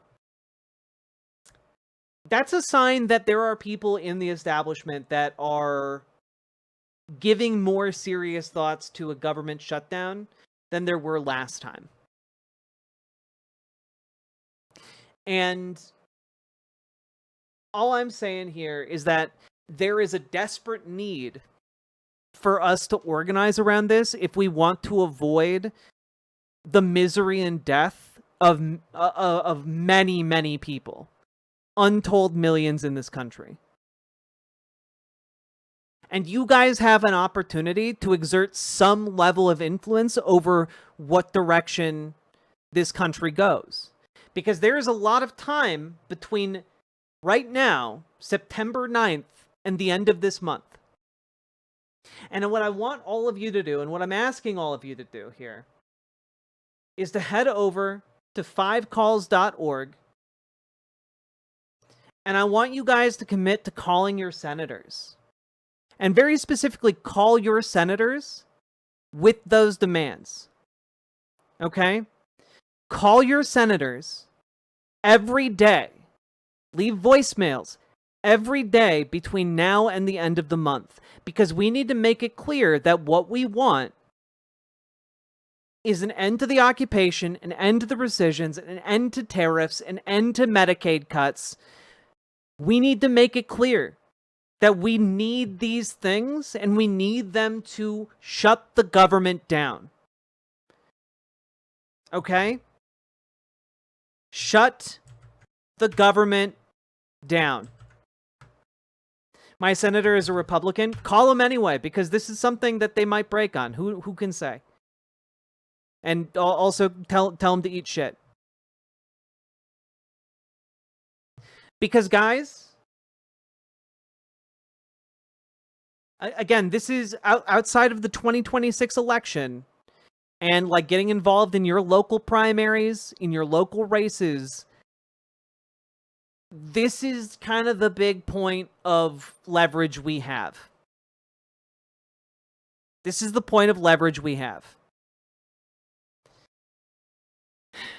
So what I'm asking you to do is to keep those in mind. End the Medicaid cuts, protect Medicaid, end the tariff regime, end the rescissions, end the occupation. Okay? Those are what is at stake in these negotiations, and we need them to know as many people as possible are paying attention and rely on them to actually fight. So I'm asking you to get to do the calls, write letters if you feel inclined to do that. And also try and get other people in your life who feel as strongly as you do to also call and also write letters. Because we need that level of organization. If Ezra Klein, a centrist, neoliberal shill who has been groomed for his position as an avatar of the neoliberal establishment, who has been involved in manufacturing consent,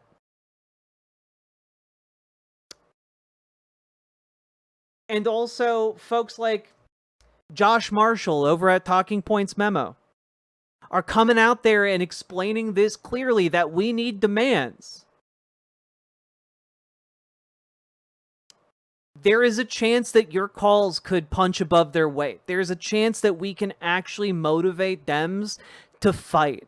And we need them to fight. And we need them to make demands. And we need them to actually win. Okay? We need them to actually fucking win on these issues. Your life might depend on it. The lives of your neighbors might depend on it. We need to make it happen.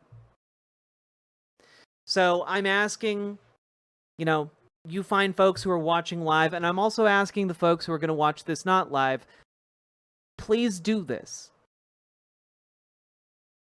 Is there a particular time that is best to call? Bagel Lady Scum, thank you for asking. If you want to talk to a real person, calling during, business hours is best. However, you can also leave voicemails. And either way, make sure you give your zip code. Make sure they are, Bag Lady, sorry. Give your zip code so they know you're a constituent. Give your name and explain what issue you are calling about. And it helps to talk about a different issue each day. That's why it's called 5 calls. The website that I linked, because you want to make 5 calls in order to maximize your impact with calls. Talking about a different issue each day will maximize the effectiveness of your calls, because how this works in all of these offices is that generally some person or some small team is manning phones. They take your call or they listen to the voicemail. They note down what the call was about and who it came from. But they only note down what the call was about. They get X number of calls about healthcare or something, right? If you call back the next day talking about healthcare, that still only counts as 1 call in their note taking, right? So you need to do a different topic to maximize how your calls get tallied up by the system. I know it's stupid. I know it's weird.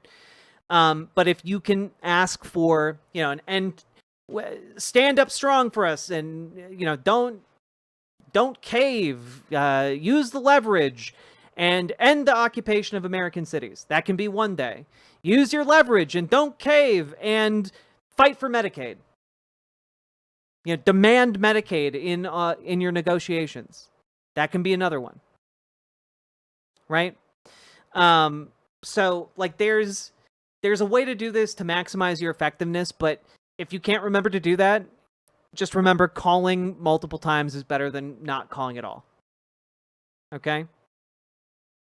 If you have social anxiety, you can in fact call them after hours, late at night, and leave voicemails. That is also acceptable. In fact, you could call them right now. Yes, call your senators too. That it is important to note, call your senators, because we do not have this leverage in the House. We only have this leverage in the Senate. Okay? So, that being said, we all need to do our part and chip in and do this, okay? And if enough of us pitch in, if enough of us get together and do this, we have a shot. So don't give up and keep fucking fighting. And like, comment, and subscribe, because my editor tells me I should say that in segments, and I'm really bad at remembering until the very end, and now it's kind of awkward because I shoved it in right at the end. Oops. Anyway, segment done. Oh, God.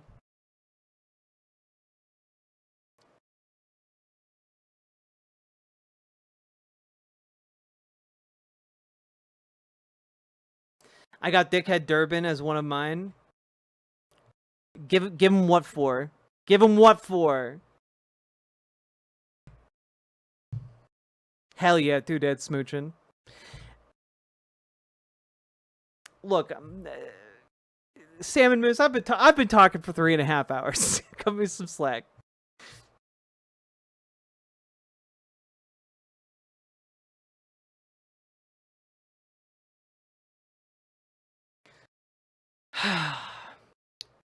Now, folks, look at us doing segments, getting things done.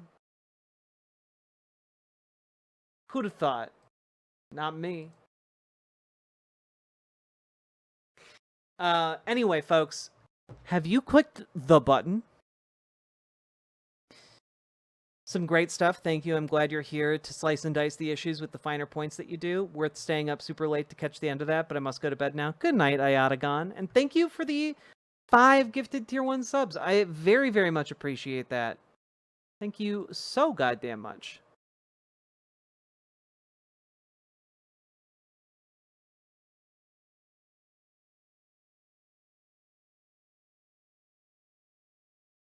I did it. I'm a veteran button clicker. Ah, yes, you've emerged from the button wars.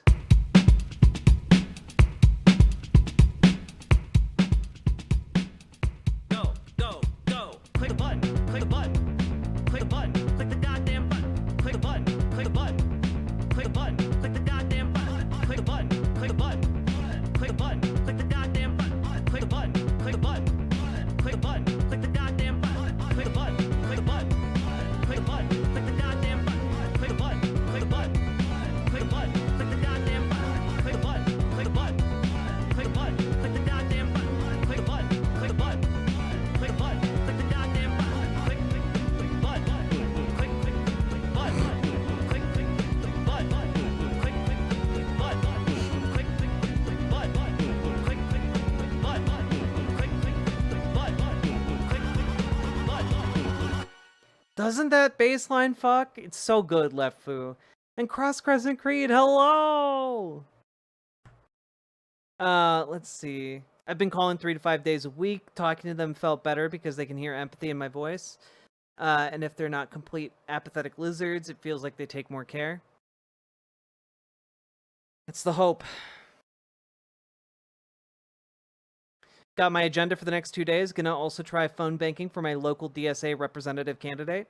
Hell yeah! Also, see if you can get your local Dems to start calling. You know, Dragonfly was talking about how the most centrist member of her Democratic group was calling for people to write letters. Like, get your local Dems to write letters. Get your local DSA to write letters, or, you know, call. You know? Do what you can. Have I played Silk Song yet? No, I haven't even played I haven't even played, like, the Drifter yet, and I really wanted to finish... I want to finish the Drifter before I play anything else on stream. The rank and file of the Democratic Party are almost as angry as we are.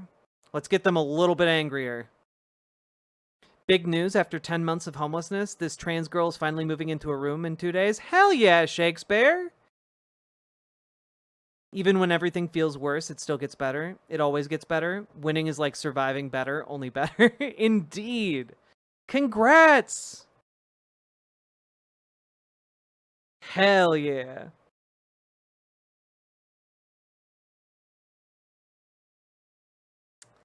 Let's see here. Okay. Oh. Yeah, alright. Just real quick. Okay, do you guys want like a, just like a little, like a, it's not even like a segment really, it's just kind of like a little teaser of what may become a segment in the future? Here we go. So, I don't know how to tell you guys this, so I'm just gonna like jump in. But the latest scuttlebutt is that there is a hot new erotic fiction novella being passed around Capitol Hill, and yeah. Deputy Assistant Secretary of Agriculture Tucker Stewart is trending, not for policy, but for a cowboy erotica novella he wrote. Yeah, and he is trending. I haven't been able to track down the novella, but I looked... but it is being reported by Politico.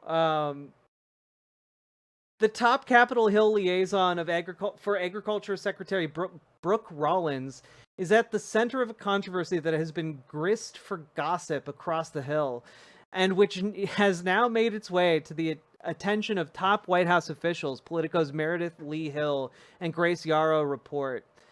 Before serving in the Trump administration, Tucker Stewart was a top advisor to Senator Roger Marshall of Kansas. Well, in that role, he shared with fellow Hill staffers something he'd written, a 28-page love story about a cowboy living in D.C., complete with vivid descriptions of oral sex and other sexually explicit content.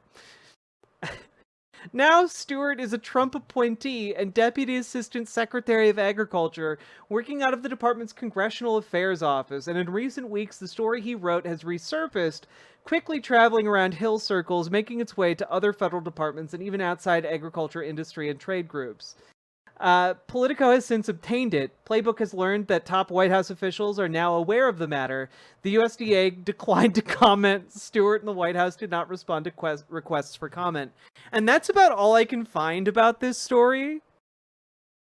Is it gay? I don't know. I don't know. But I guess I am putting out... I'm putting out the word that, you know, I know some of you may or may not work in or around Capitol Hill. And if you have this,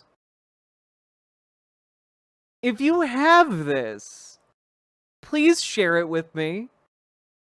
Because here's the thing, I did try to find it,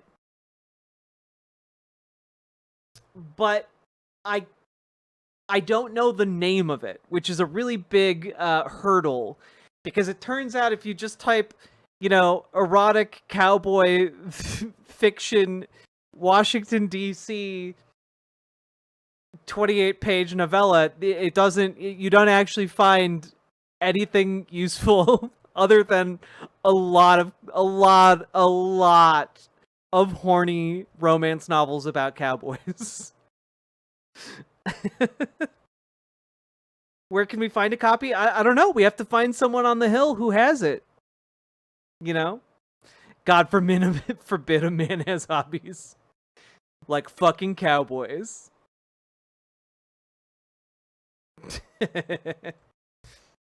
Ram Republican Ranch? No kidding. Look, I'm just saying that I need this. So maybe Maybe one of you has a connection. What am I researching? I'm trying to find Tucker Stewart's 28-page erotic novella about cowboys in Washington, D.C. That is all the information I know about it.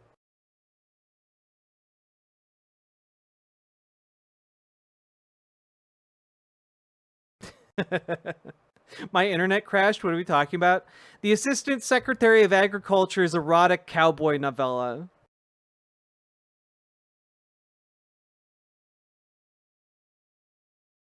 Brokeback Mountain 2 Electric Boogaloo. Look, you guys are all assuming it's gay. What if it's painfully straight?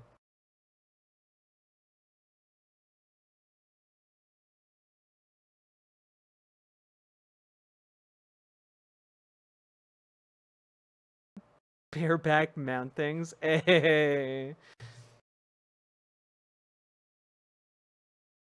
Add another to the collection of Republican erotic written fantasies next to Mark Robinson's. Oh man, I forgot Mark Robinson existed for a minute. Oh, that was nice.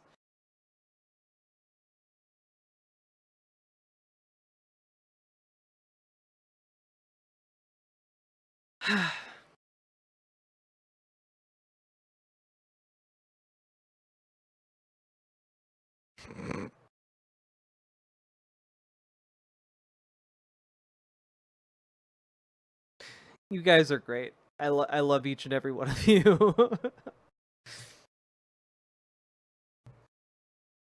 So anyway, that's kind of where things are at right now in the Trump administration. They're going full on nut jobs. Oh, I guess we should also talk about this. Maybe this is all one long segment. But all is not well in the Trump White House beyond just erotic cowboy novellas flying left and right. This article got published in Politico today. I'm gonna punch you in your fucking face. Scott Bessent threatens an administration rival. Yeah, the Treasury Secretary's quiet tensions with Housing Finance Chief Bill Polt exploded at a private dinner last week. And the background for this is that Bill Polt has been Trump's attack dog and has been essentially fabricating charges of fraud against people who have, paperwork anomalies, like, for example, listing two addresses, possibly by accident. And also trying to claim certain people listed two addresses when they might not have. But Bill Polt is trying to do this.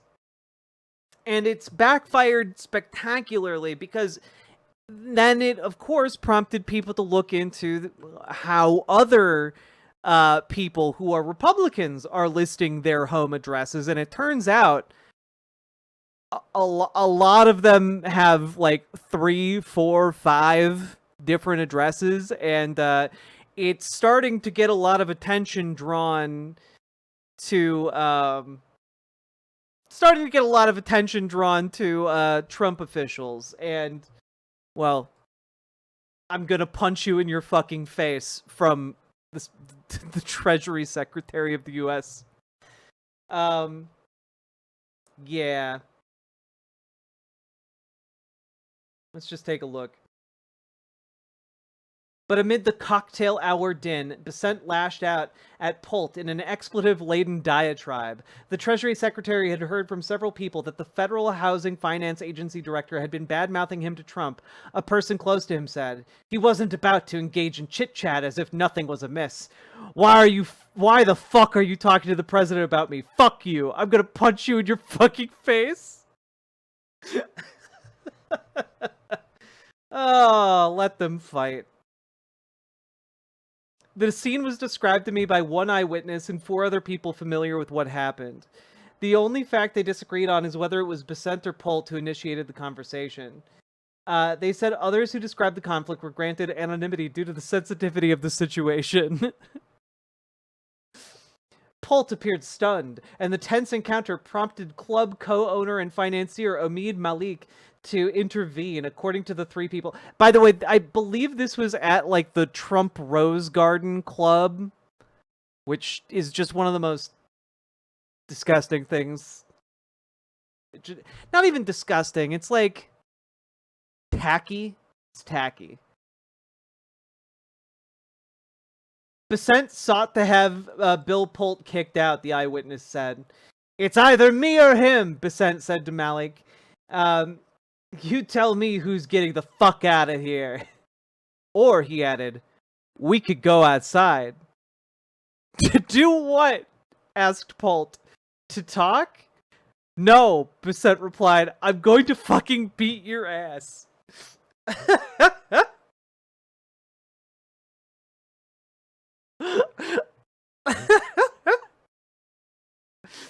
Oh, please. Please let this just devolve. Like, we're like 6 months in, 7 months in at this point. Like, please let this devolve in like the next 3 months. We're like 3 months away from at like the White House Christmas dinner or something. Like, they like all of the cabinet leaders just devolve into like a scuffle that rolls down a hill. Like we're tipsying on that point, right?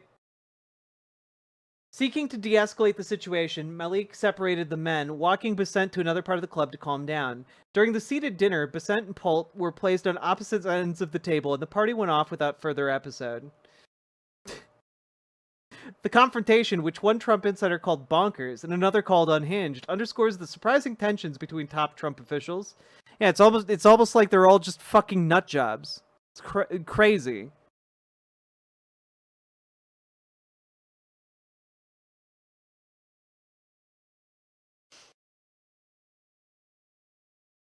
Yeah. By the way, they're both working on privatizing Fannie Mae and Freddie Mac.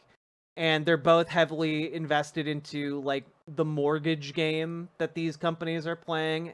And Bill Polt is constantly pulling mortgage data to, like, use against Trump's enemies. It's stupid as hell. Besant believes some of the people familiar with their conflict say that Polt has inserted himself into matters the secretary views as his jurisdiction. Polt, they add, has bristled at the threat of being bigfooted. Complicating the entire dynamic, according to the Trump administration allies closely following the drama, is Polt's close ties to Lutnick. The Commerce Secretary and Besant have a rocky relationship since the transition, when the two men competed for the Treasury position. So, basically, my opinion here is that the more chaos between these people, the better it is for all of us. I want them beating each other's asses instead of, like, destroying American democracy. I would prefer that. And,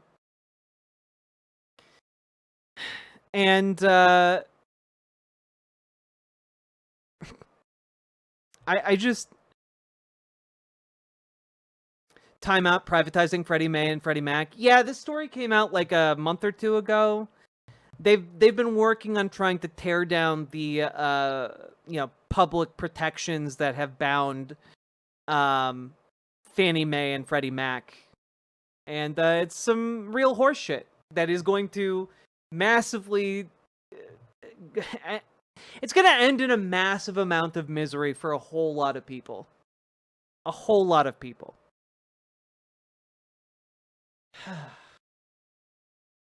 But hey.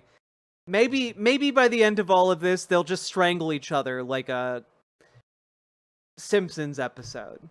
You know? Maybe that'll happen. Maybe the funniest possible thing could happen, and they will all just kind of Ouroboros strangle each other. You know? One can hope.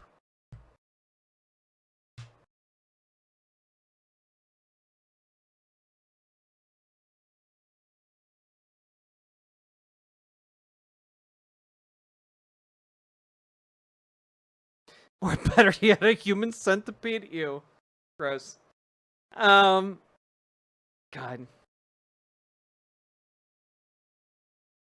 I only recognize that name from the 2008 housing crash thing. Yeah, that whole thing. Crossing these Crossing those fingers for the big strangle. That's what they're gonna call it. Anyway, we live in a comically terrible time. But at least sometimes we get to enjoy the comic part of the times we live in. And that will distract us slightly from the terribleness of it.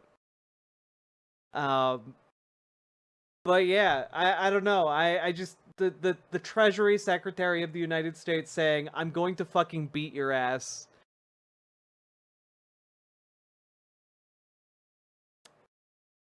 We're in clown world. These are just clowns.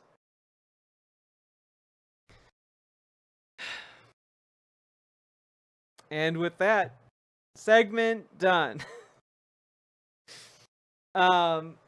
Also, Real Radham, thank you so much for raiding. Welcome, raiders.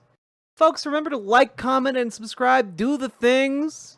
And please drop those subs, donos, memberships, super chats, etc. because you guys make this stream possible. Couldn't do it without you folks.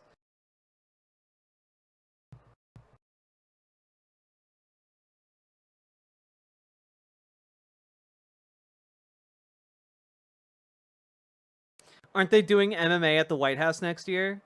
Yeah, let's just get Scott Passant and Will Polt in there.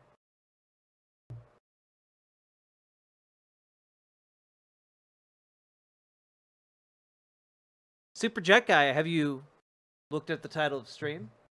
Who told you? Who revealed my plans? My beautiful, beautiful plans. You're not allowed to look at the title of stream. Gives you too many spoilers.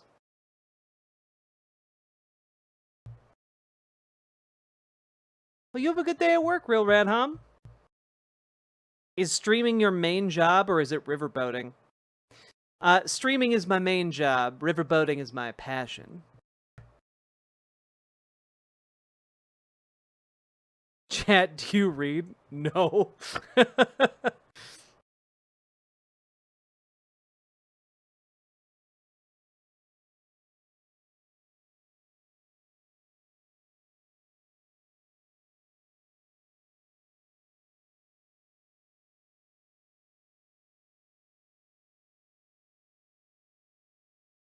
Jack, Lego has a gorgeous riverboat set out right now. Well, don't. No, okay. Is it $1 billion?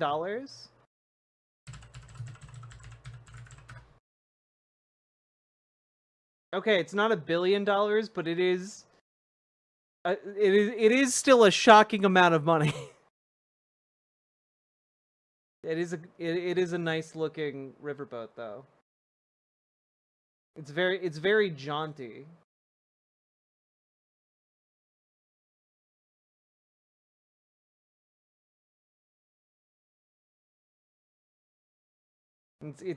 It's a jaunty vessel to say the least. Looks like a lot of gambling in there. $350? Close. $330.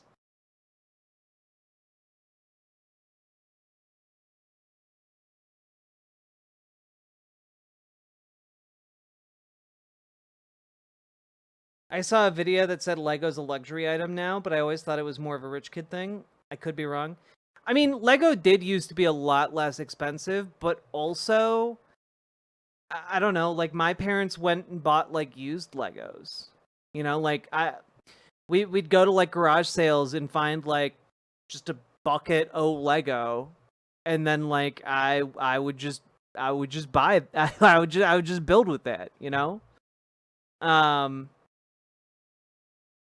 And like I would get like actual Lego sets from time to time, but mostly I just had like a box of like miscellaneous Lego pieces.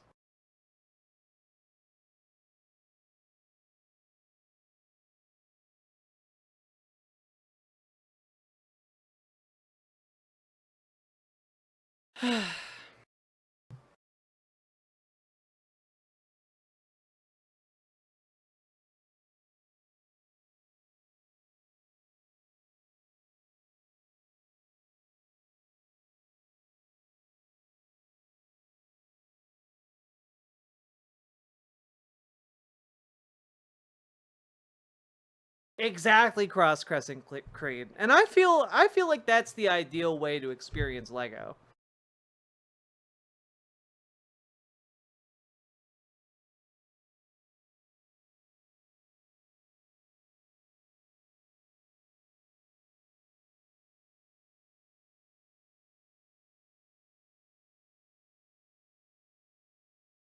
Random Bionicle pieces in there. Hell yeah. Anyone old enough for Lincoln Logs and Erector sets? I definitely had Lincoln Logs growing up.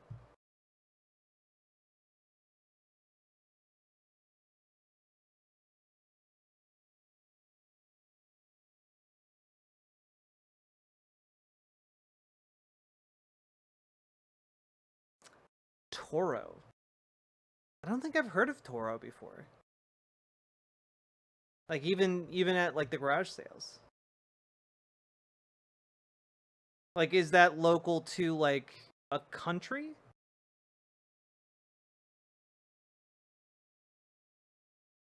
What about Connects? Oh, New Zealand. That makes sense. I was like, I've never seen that. Do I remember Mega Blocks? Kind of. They were never really my thing.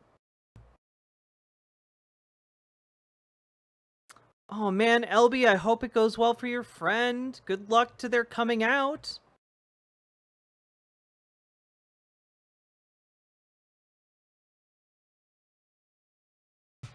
All right.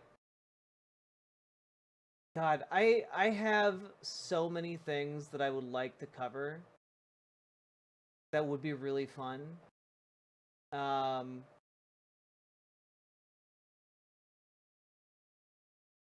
see.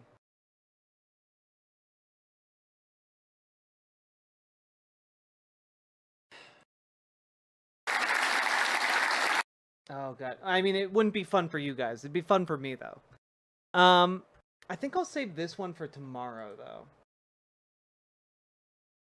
In the meantime, we can talk about a few other things. Now, before we get too deep in here, folks, like the stream, hit the follow button, hit the subscribe button, and consider dropping those subs and donos and memberships and super chats, etc. Do the things that help the show. You know the ones, because you guys make the show possible. You silly billies.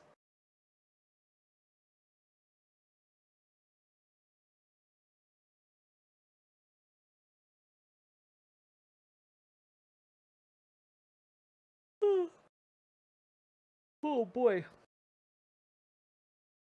Okay.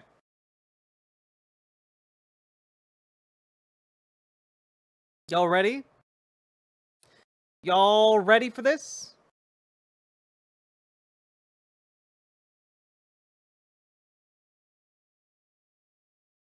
You ready for possibly the last segment of the night? No? Okay. I'll give you guys some more time.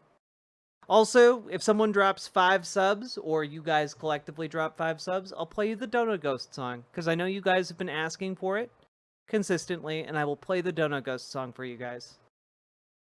Pump up the jam. Pump up the jam. Oh, but it's so early. Yeah, but I've also been going for 4 hours. This next segment's probably going to be like another hour. Pump it up.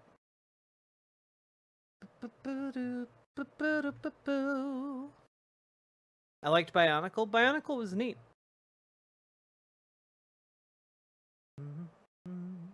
Monday's been a fucking day. Today, Monday has been a fucking week, Nelson JD.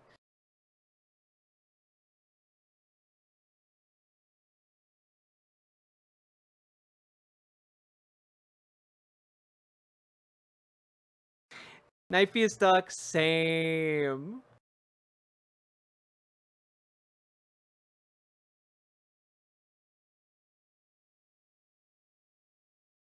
I have to go back and watch the live so I can get your amazing analysis. I mean, look, sometimes it's amazing analysis. Look, Irascended Kittens got you the 1! You guys need 4 more for a Dono Ghost song. How are you doing tonight? I'm extremely exhausted. Like, I haven't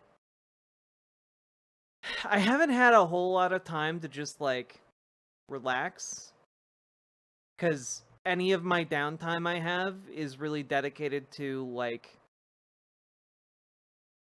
unpacking and, like, trying to figure out, like, the contractors, what they need for their project, and, like, I'm really hoping that this week it can be done.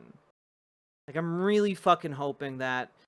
And then, like, even when they finish that project, I'm still not going to be able to rest, because then my partner and I need to, like, move furniture again and, like, get stuff into that room. Then I need to get, like, the computer set up, and it's going to be like a multi-day process. And it's difficult to both prep this show and do life things, you know? It will be worth it, so Ren. It will be worth it. But I'm feeling ragged, you know? I'm feeling ragged.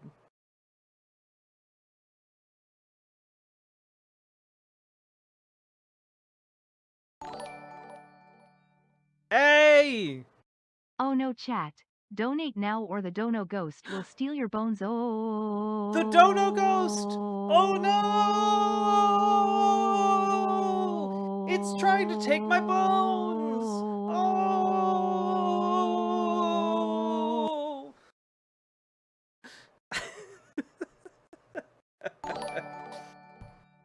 Spitfire! Thank you for the membership! That's only 2 left! Let's go! Jack's still going? Still going, Luckwification. Want to know the best way to move furniture? You forget about it and you just accept that your life is just boxes and furniture? My partner would like to have no bones, so can I request that? No!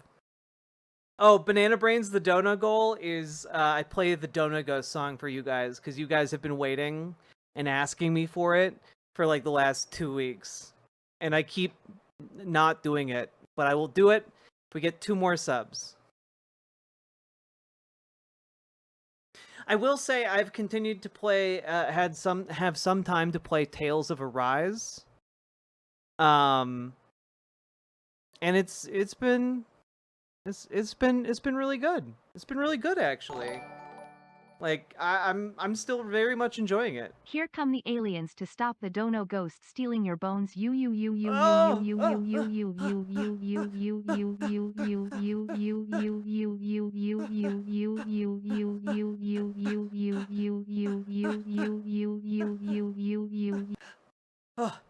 Whoa, those aliens almost shot me with their laser guns that make you sounds. Archangel, we just need the 1 more. Let's go. I've just been hanging for Drifter content so I can hear you mock my accent. Oi! Oi, mate! Crikey! I'm Australian, I am. Ghost. Cross Crescent Creed, thank you for subscribing and for being subscribed for 40 months. Let's fucking go. It's time to don't know, go no ghost. Let's go.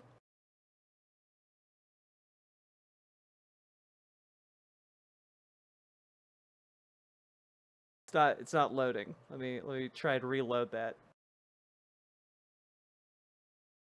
Pump up the jam. Okay. There we go.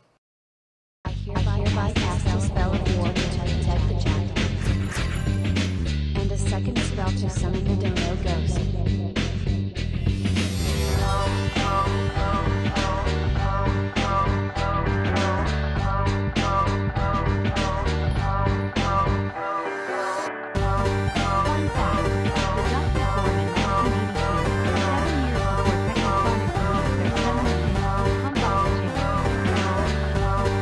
Knife is Doc, thank you for being born 7 years prior to pump up the jam.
Hell yeah.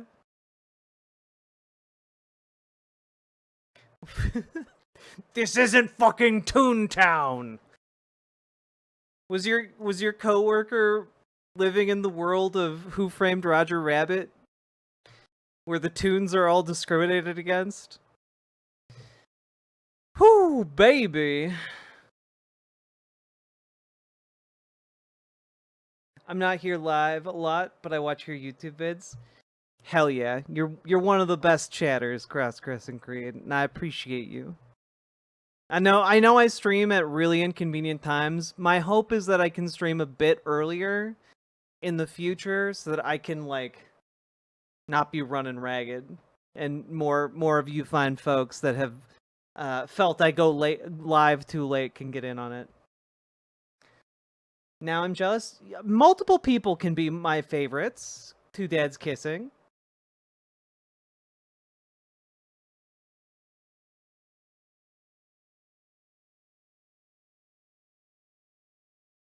If this is Who Framed Roger Rabbit, Jack is Jessica Rabbit turned human. That is a huge compliment, Pirate Amir. Thank you.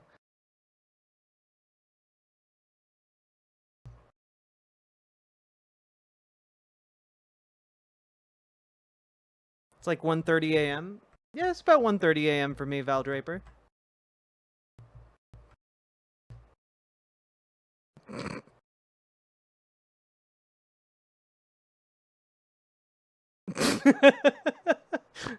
You little shit. Two dads kissing.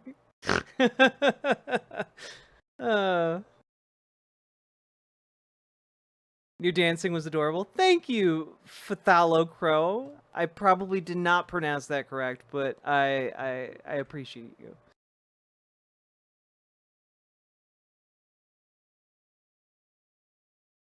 Okay. Let's talk about everyone's favorite man. It's time.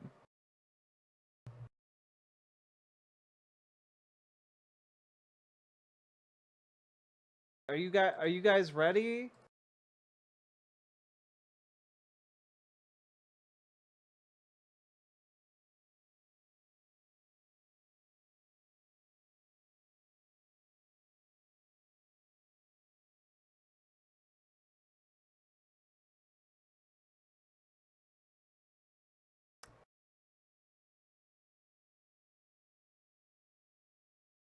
So, folks, your, I don't know, lifelong ambition has been finally fulfilled. You are now one of the most powerful men in the entire world. You are, in fact, President of the United States of America. You have tons of money. You have a dedicated, almost cult-like fan base.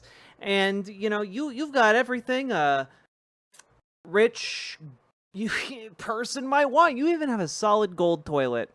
And yet, one thing constantly plagues you, and it is the allegation that perhaps you might be a pedophile, or, you know, pretty okay with pedophilia. Now, of course, this troubles you constantly, all day, every day, because everyone's finally talking about the fact that, one, they hate you, and two, that your best friend is one of the most infamous pedophile sex traffickers of modern times. Anyway, you decide to relax a little bit, unwind, and you go look at one of your favorite games in the whole world, tennis. And lucky you get front row seats. You get to go see the US Open.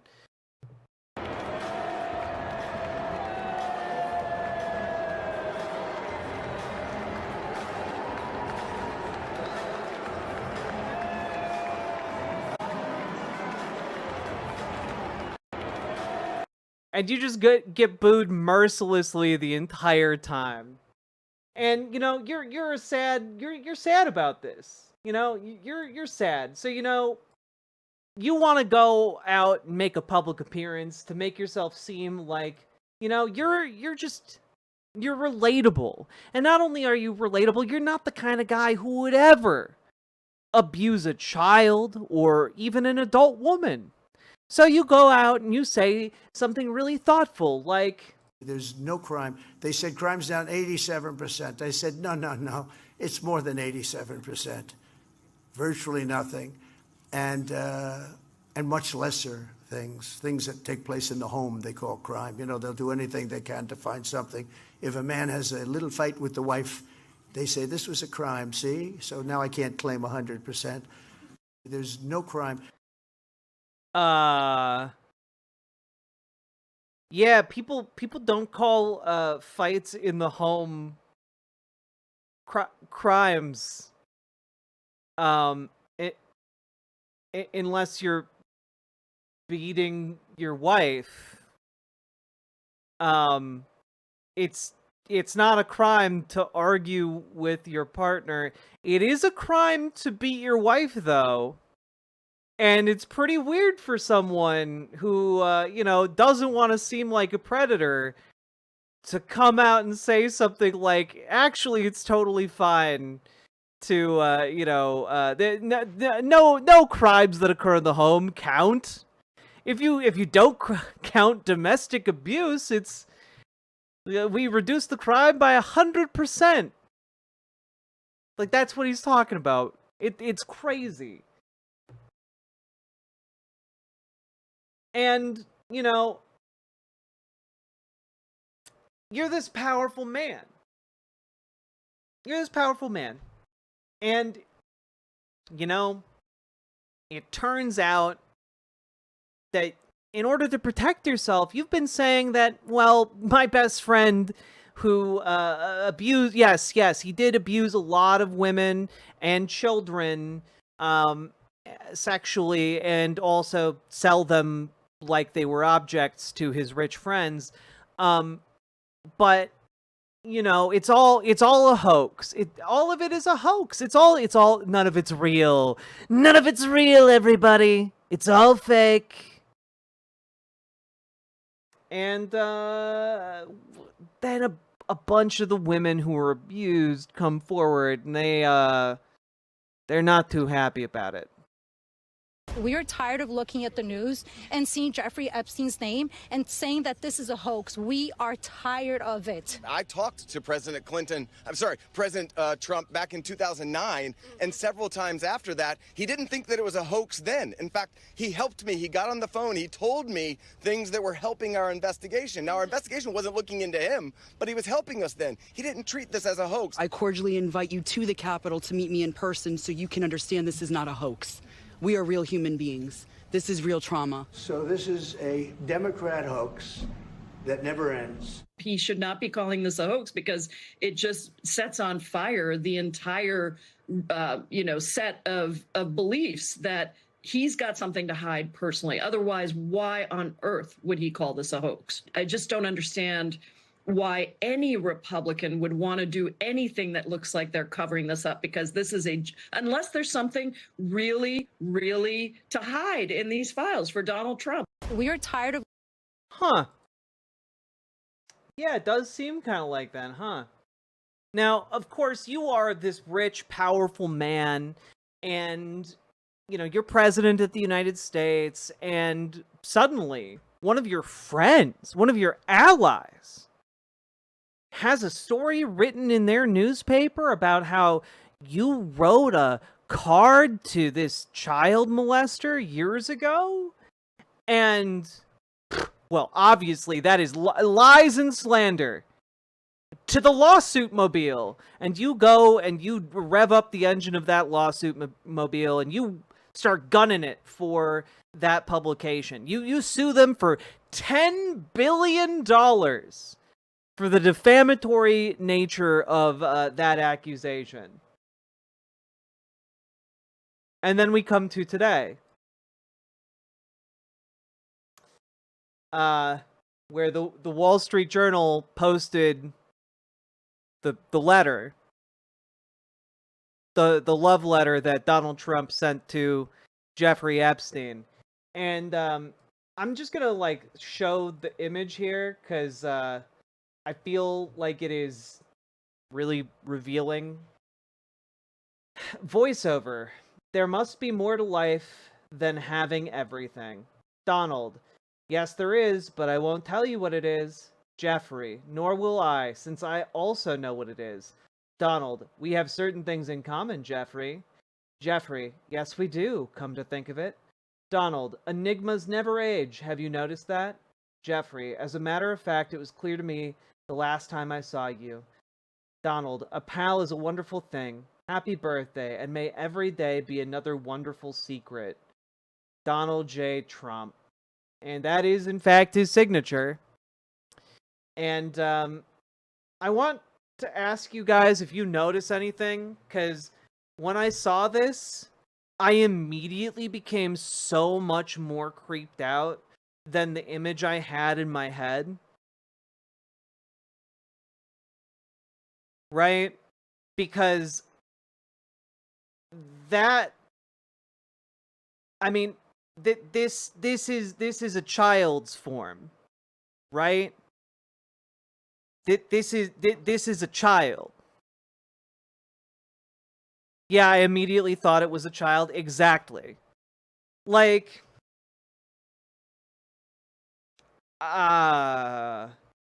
It's really gross.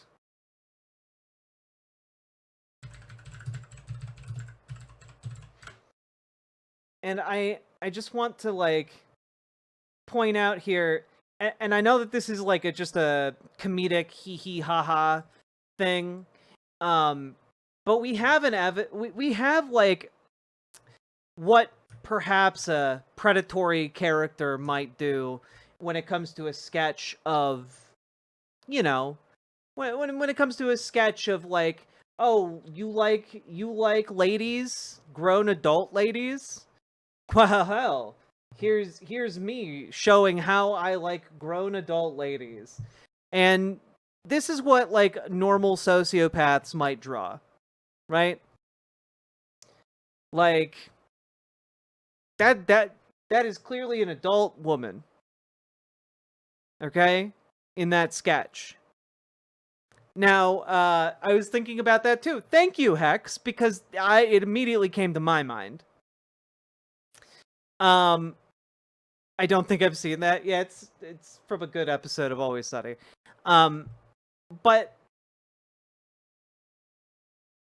that's like how someone would do like a cartoonishly exaggerated card form, or draw cartoon sketch boobs, you know?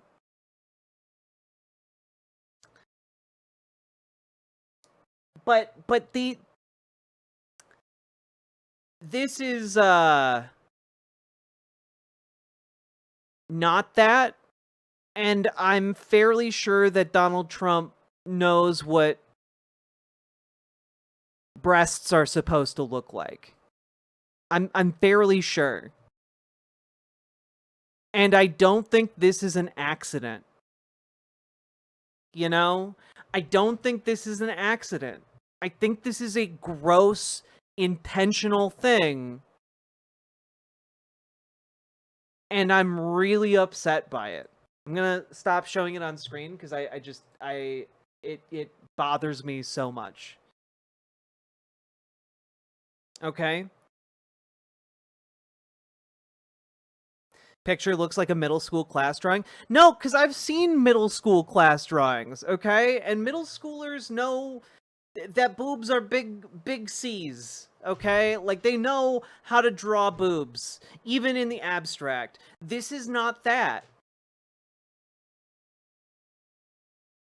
And that's kind of the point I'm trying to get at, right? Like, he drew a child on purpose as part of his secret.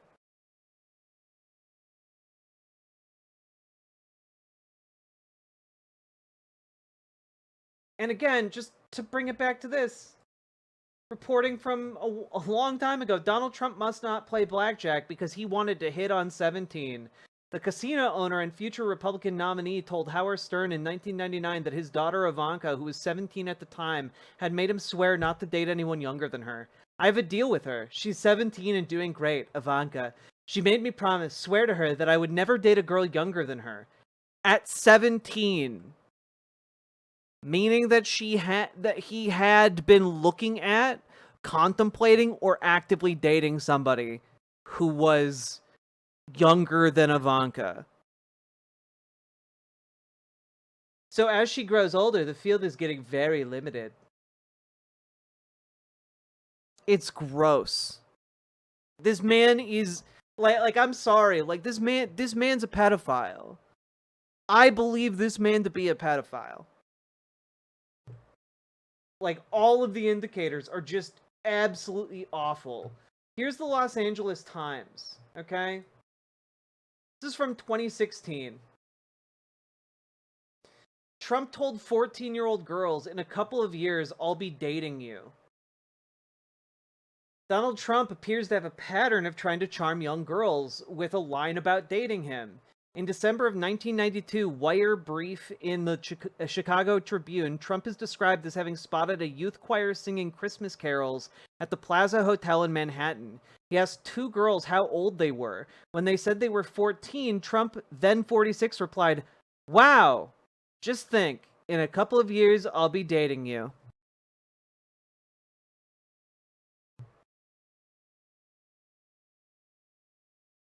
And of course, folks, the defense squad, the conservative defenders have rolled out. Here's Charlie Kirk. Does the below from the Wall Street Journal look like this actual signature from the president? I don't think so at all. Fake. And like, yeah, it looks exactly the fucking same. I'm sorry, it looks exactly the same.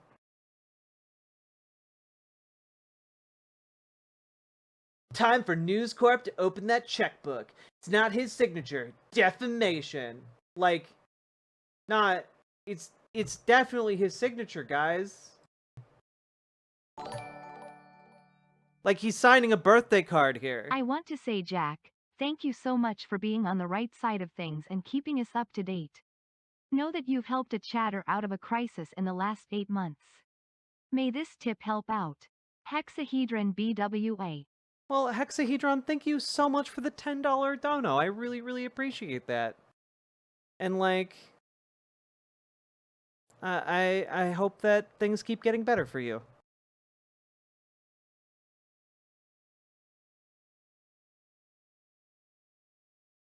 God.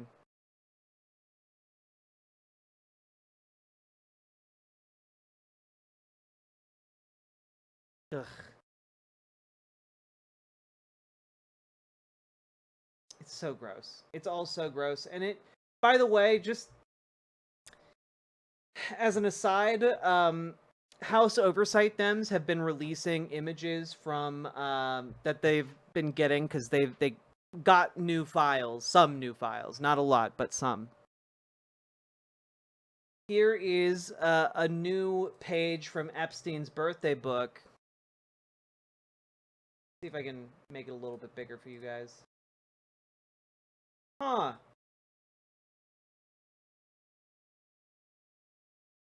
Pay to the order of Jeffrey Epstein. $22,500 from Donald J. Trump. Huh. So, Jeffrey showing early talents with money and women. Sells fully depreciated blank to Donald Trump for $22,500. Showed early people skills too. Even though I handled the deal, I didn't get any of the money on or the girl. So they're talking about a fully depreciated woman whose name has been redacted.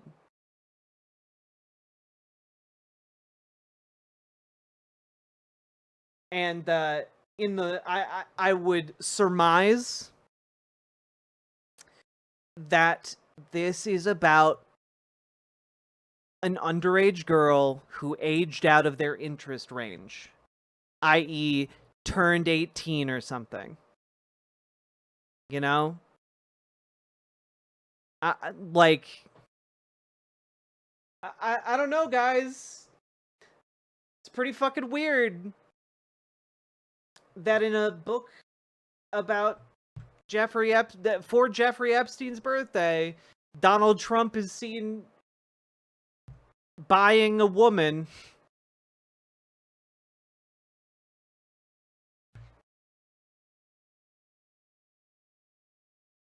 It gets so much worse. It really does, you know? Also, and I'm not gonna like go over this in detail here, but I would encourage you all to read this. This is a new piece of reporting from the New York Times magazine about J.P. Morgan and their complicity with Jeffrey Epstein. Like, and it is a fascinating and a long read here, but some of this is like unspeakable. I know Senator Chris Van Hollen has been fighting for the full release of Jeffrey Epstein's financial records, and it's an under-talked about aspect of all of this, but we still don't know where Jeffrey Epstein's money came from. And we still also, for some weird reason, Scott Bessant has Jeffrey Epstein's financial data in, under his lock and key as Secretary of the Treasury, and oddly enough isn't releasing that information, and it kind of leads you to wonder why. Why keep that a secret? But I wanted to take a look at this because a couple of things stood out, right? Basically, J.P. Morgan got put into a position with Jeffrey Epstein because knowledge about his, crimes got out, and J.P. Morgan was like, "Oh no, what if this affects the reputation of the bank?" I mean, what will we tell our female employees? Well, let's take a look here.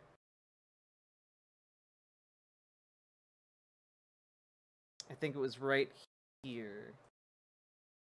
No, a little bit further down. Up here. Sorry, I lost my place when I made it full screen. My bad. Ah, here we go. But in 2011, this edifice of power and influence was at risk and crumbling. Epstein's conviction and incarceration led some of his powerful friends to back away and threaten to leave him an outcast from the financial world. His relationship with J.P. Morgan was therefore more important than ever. The fact that he remained a client in good standing conferred on him respectability and helped him foster new ties to corporate elites. He was determined not to blow it. Sitting in Cutler's office that autumn afternoon, Epstein assured the general counsel that he had, quote, turned over a new leaf. And he rattled off names of prominent figures who he told Cutler could vouch for his character. Go talk to Bill Gates about me, Epstein said at one point. Afterward, Cutler sat alone, trying to figure out what to do. He kept brooding for weeks. Epstein struck him as a smooth operator. It wasn't hard to imagine him charming powerful people. Yet Cutler didn't see how he would be able to explain to his female colleagues that J.P. Morgan was keeping Epstein as a client, he would later say. After a second conversation with Epstein, he informed Staley that he still thought the bank should cut ties. But the recommendation came with crucial caveats. Cutler considered his primary job to be protecting J.P. Morgan from legal risks, and from his perspective, the Epstein relationship was a threat to the bank's reputation. He did not see evidence that Epstein was using his accounts for criminal purposes, and as a result, he would not insist that the bank expel him as a client, nor would he escalate the matter to Diamond, the chief executive, and so Epstein was allowed to stay. So basically, at this point, they knew that he was a pedophile. They knew that he had been paying women. You know, he'd been paying women off. One of the points earlier in this, or maybe it was after, it's a very long article, is that people at J.P. Morgan had noticed that Epstein had taken out like $175,000 all at once, which is, you know, there are safeguards in our financial system where if you take out that much money from a bank, all of a sudden it needs to be reported in case you are embezzling money or doing a fraud or something like that, right? And it wasn't reported. It wasn't reported, and they knew he was doing some shady shit. The idea that they didn't know is just ridiculous. Okay? Let's take a look here. Yeah, here we go. Epstein was on his way to becoming one of J.P. Morgan's most important clients. A 2003 internal report pegged his net worth at around $300 million. The report, which hasn't previously been disclosed, noted that Epstein's occupation was advising wealthy individuals like Leslie H. Wexner, the billionaire operator of brands like Victoria's Secret and The Limited, though bank documents at the time did not list any other clients. That year, J.P. Morgan attributed more than $8 million in fees to Epstein, making him the biggest revenue generator among investor clients in the private banking division. But the report overlooked something that, had it been taken seriously, might have dimmed the bank's enthusiasm. In 2003, Epstein withdrew more than $175,000 in cash from his J.P. Morgan accounts, a huge haul, even for someone with millions at the bank. Outside investigators later found that Epstein paid almost the exact amount to women that year. J.P. Morgan recognized that those withdrawals needed to be reported to federal regulators that monitor large cash transactions, but the bank failed to treat those withdrawals as an early warning system for itself. Indeed, J.P. Morgan's anti-money laundering specialist subsequently acknowledged that such withdrawals should have alerted the bank to the possibility that Epstein was committing crimes, because obviously he was committing crimes. And they had a huge financial incentive to ignore said crimes, right? Like, this was basically being done in the open. And because there was so much money involved, people just pretended not to see it. You know?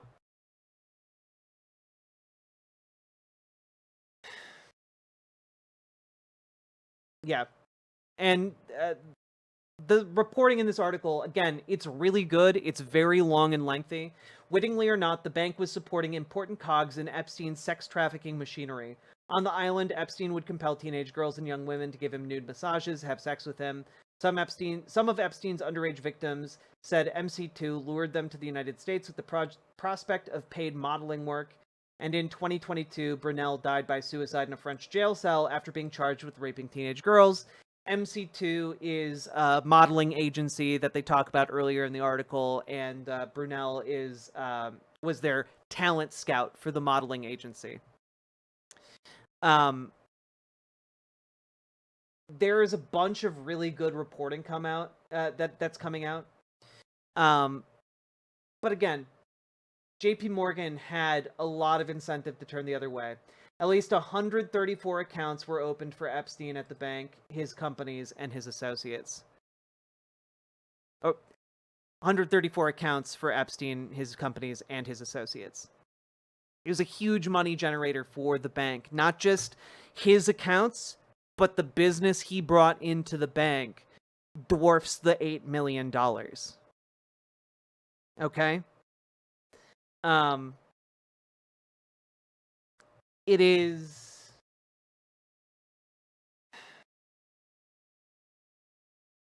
I mean, it's all awful. It makes your stomach turn.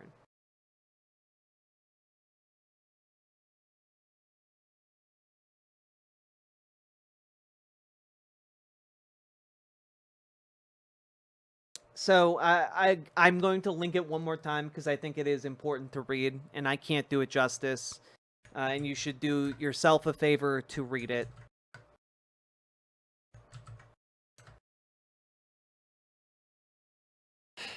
But it is harrowing stuff, and I gotta say, this note to Epstein, it's damning. Do you think more info will come out? Absolutely. Absolutely. My understanding is that a lot of these victims haven't come forward before, but I also understand that many of these victims are coming together in order to compile lists of people who abused them, in order to compile accounts, in order to get and... in order to try and make it seem safer for other victims to come out. Because the victims we know about are only the tip of the iceberg. Because many of them have children. Many of them have lives. Many of them don't want to invite, like, national scrutiny into their households. Many of them don't want to, like, be a martyr for the cause. They just want to live their life and, like, not be harassed by, you know, strangers who might want to kill them or their families for testifying against their god emperor Trump. You know? The rest of the birthday book makes it obvious all those people knew what Epstein was. Exactly, Minty Treasure. It's not a secret. Much like how, you know, much like how JP Morgan knew exactly what Epstein was up to. It was an open secret. Similarly, it's an open secret who at the party was there and okay with what he did. At the very least, they were okay with what he did, if not active participants. And our president falls into one of those two categories, and I'm gonna say I'm leaning more towards the former, right? Because I'm sorry, you don't draw a prepubescent girl form for your card for your pedophile friend by accident. You don't do this by accident, chat. He bragged about... Yeah, exactly, Ranvel. He bragged about walking into teenagers' dressing rooms so he could see them naked. He bragged about sexually assaulting women on a microphone.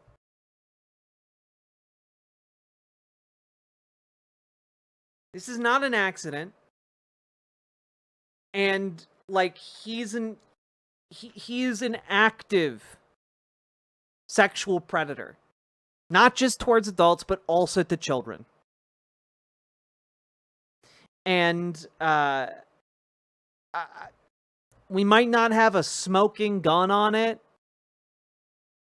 but I think we got some fucking bullet holes. I think we got some like shrapnel from the bullet. You know, like I think we can piece together what happened here. Actually, it's not something an FBI informant would do. Yeah, I don't think so. Actually, yeah. Look, guys. He was deep undercover. He was deep undercover. He had to molest those children. He had to do it. Look, it was like a 20-year-long operation where they were like BFFs, all right? You know, he had to compile all the evidence that wasn't used for 20 years. Deep undercover. He had to do it. Like, it's fucking nuts. And just unspeakably evil. And I think that's all I have to say about that. The sooner this man is gone and like spends the rest of his existence in prison, the better for all mankind. And with that, like, comment, and subscribe, everybody. Are we having fun yet? That was a Party Down reference.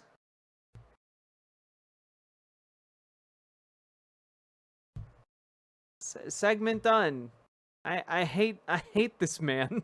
I hate him so much. Ugh.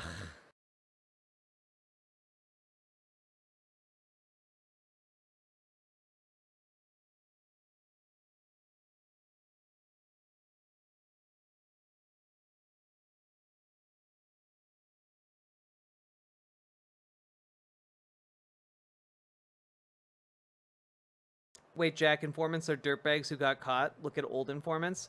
Yeah, I don't think that. I just think it's a lie. I don't think he was actually an informant at all.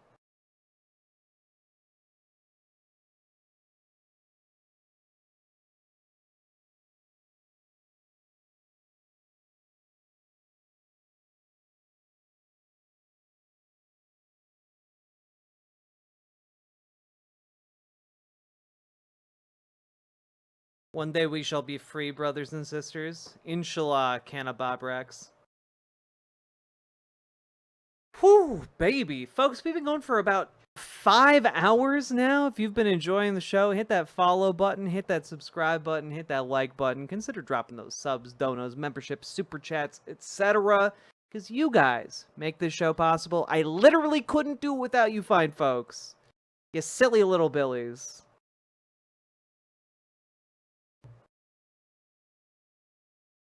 Boo.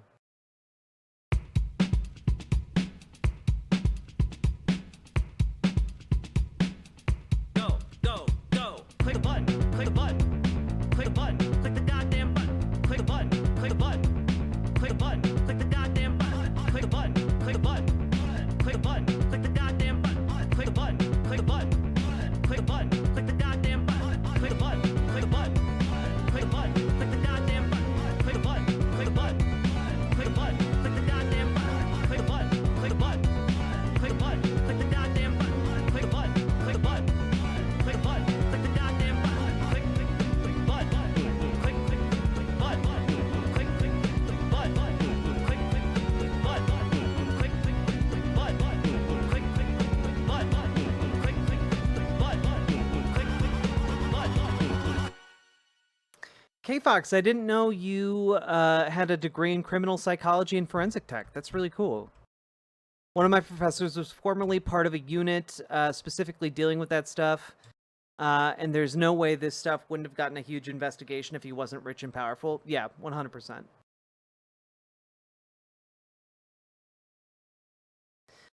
Second Mikola's question above. Oh, hey Jack, would you send some shimps to an Italian streamer that's doing a 24-hour stream?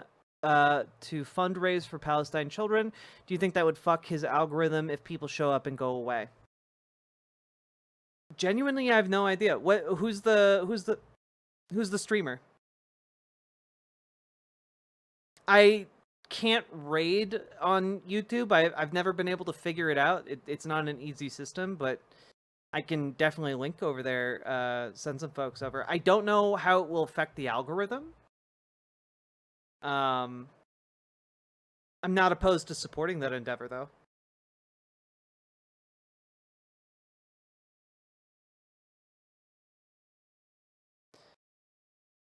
Jonathan Aiello, you can say that you love me. It is okay. It's fine. Anyone here follow Whitney Webb's reporting? Unsure who that is. Link for Universe? All right.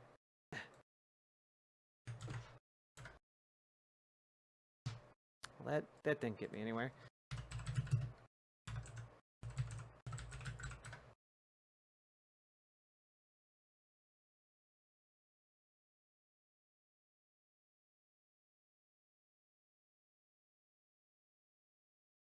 Ossigeno da respirare. Un altro. Is he playing Moonbase right now? Is this the correct streamer? Just so I've gotten the right one.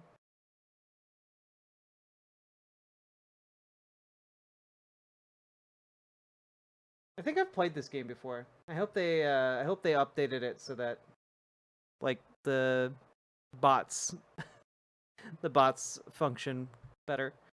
The little constructor bots.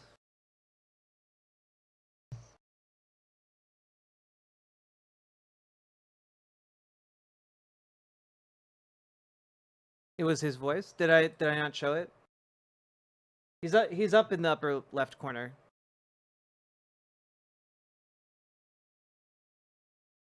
I paused it just because I don't want to like show him being weird.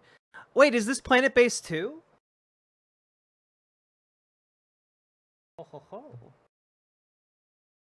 Planet Base was a great game. Like it was a bit rough, but I liked a lot of the concepts. No, not out yet. Boo. Hey, Betty Davis Eyes. Just saying I was looking forward to it. Ah, you got me excited. Is him? Cool.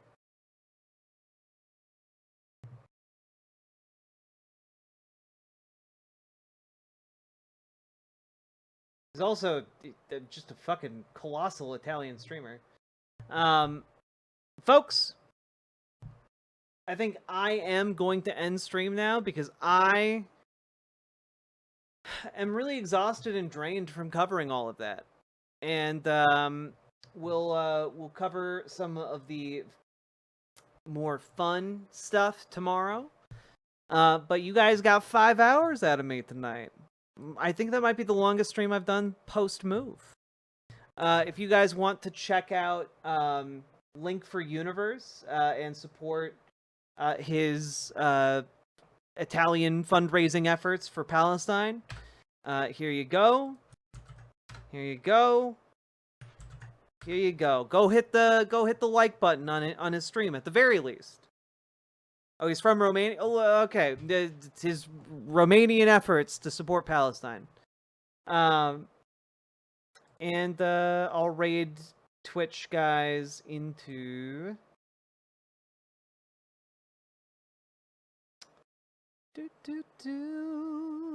ba-da-ba-da-ba-da-ba-do. Ba-da-ba-dee-ba-da-ba-doo-da-ba. Let's see. You know what? Let's raid into Dow Roomba. Dow Roomba raids into me all the time. It's about time I raided into Dow Roomba. You know, I think it's only fair. Also, he's been going for like they've been going for like 7 hours. Jesus, go show some love. And with that, folks, I will see you all tomorrow. Good night.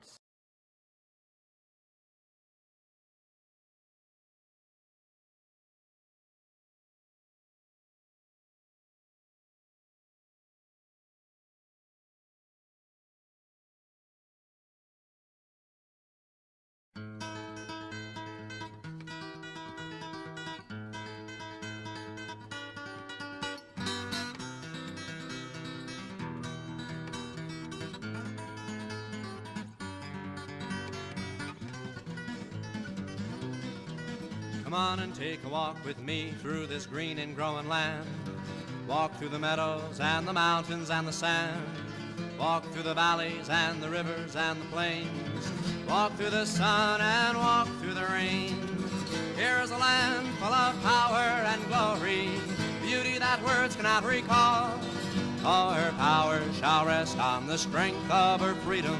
Glory shall rest on us all. From Colorado, Kansas, and the Carolinas too, Virginia and Alaska, from the old to the new, Texas and Ohio and the California shore. Tell me who could ask for more? Here is a land full of power and glory, beauty that words cannot recall.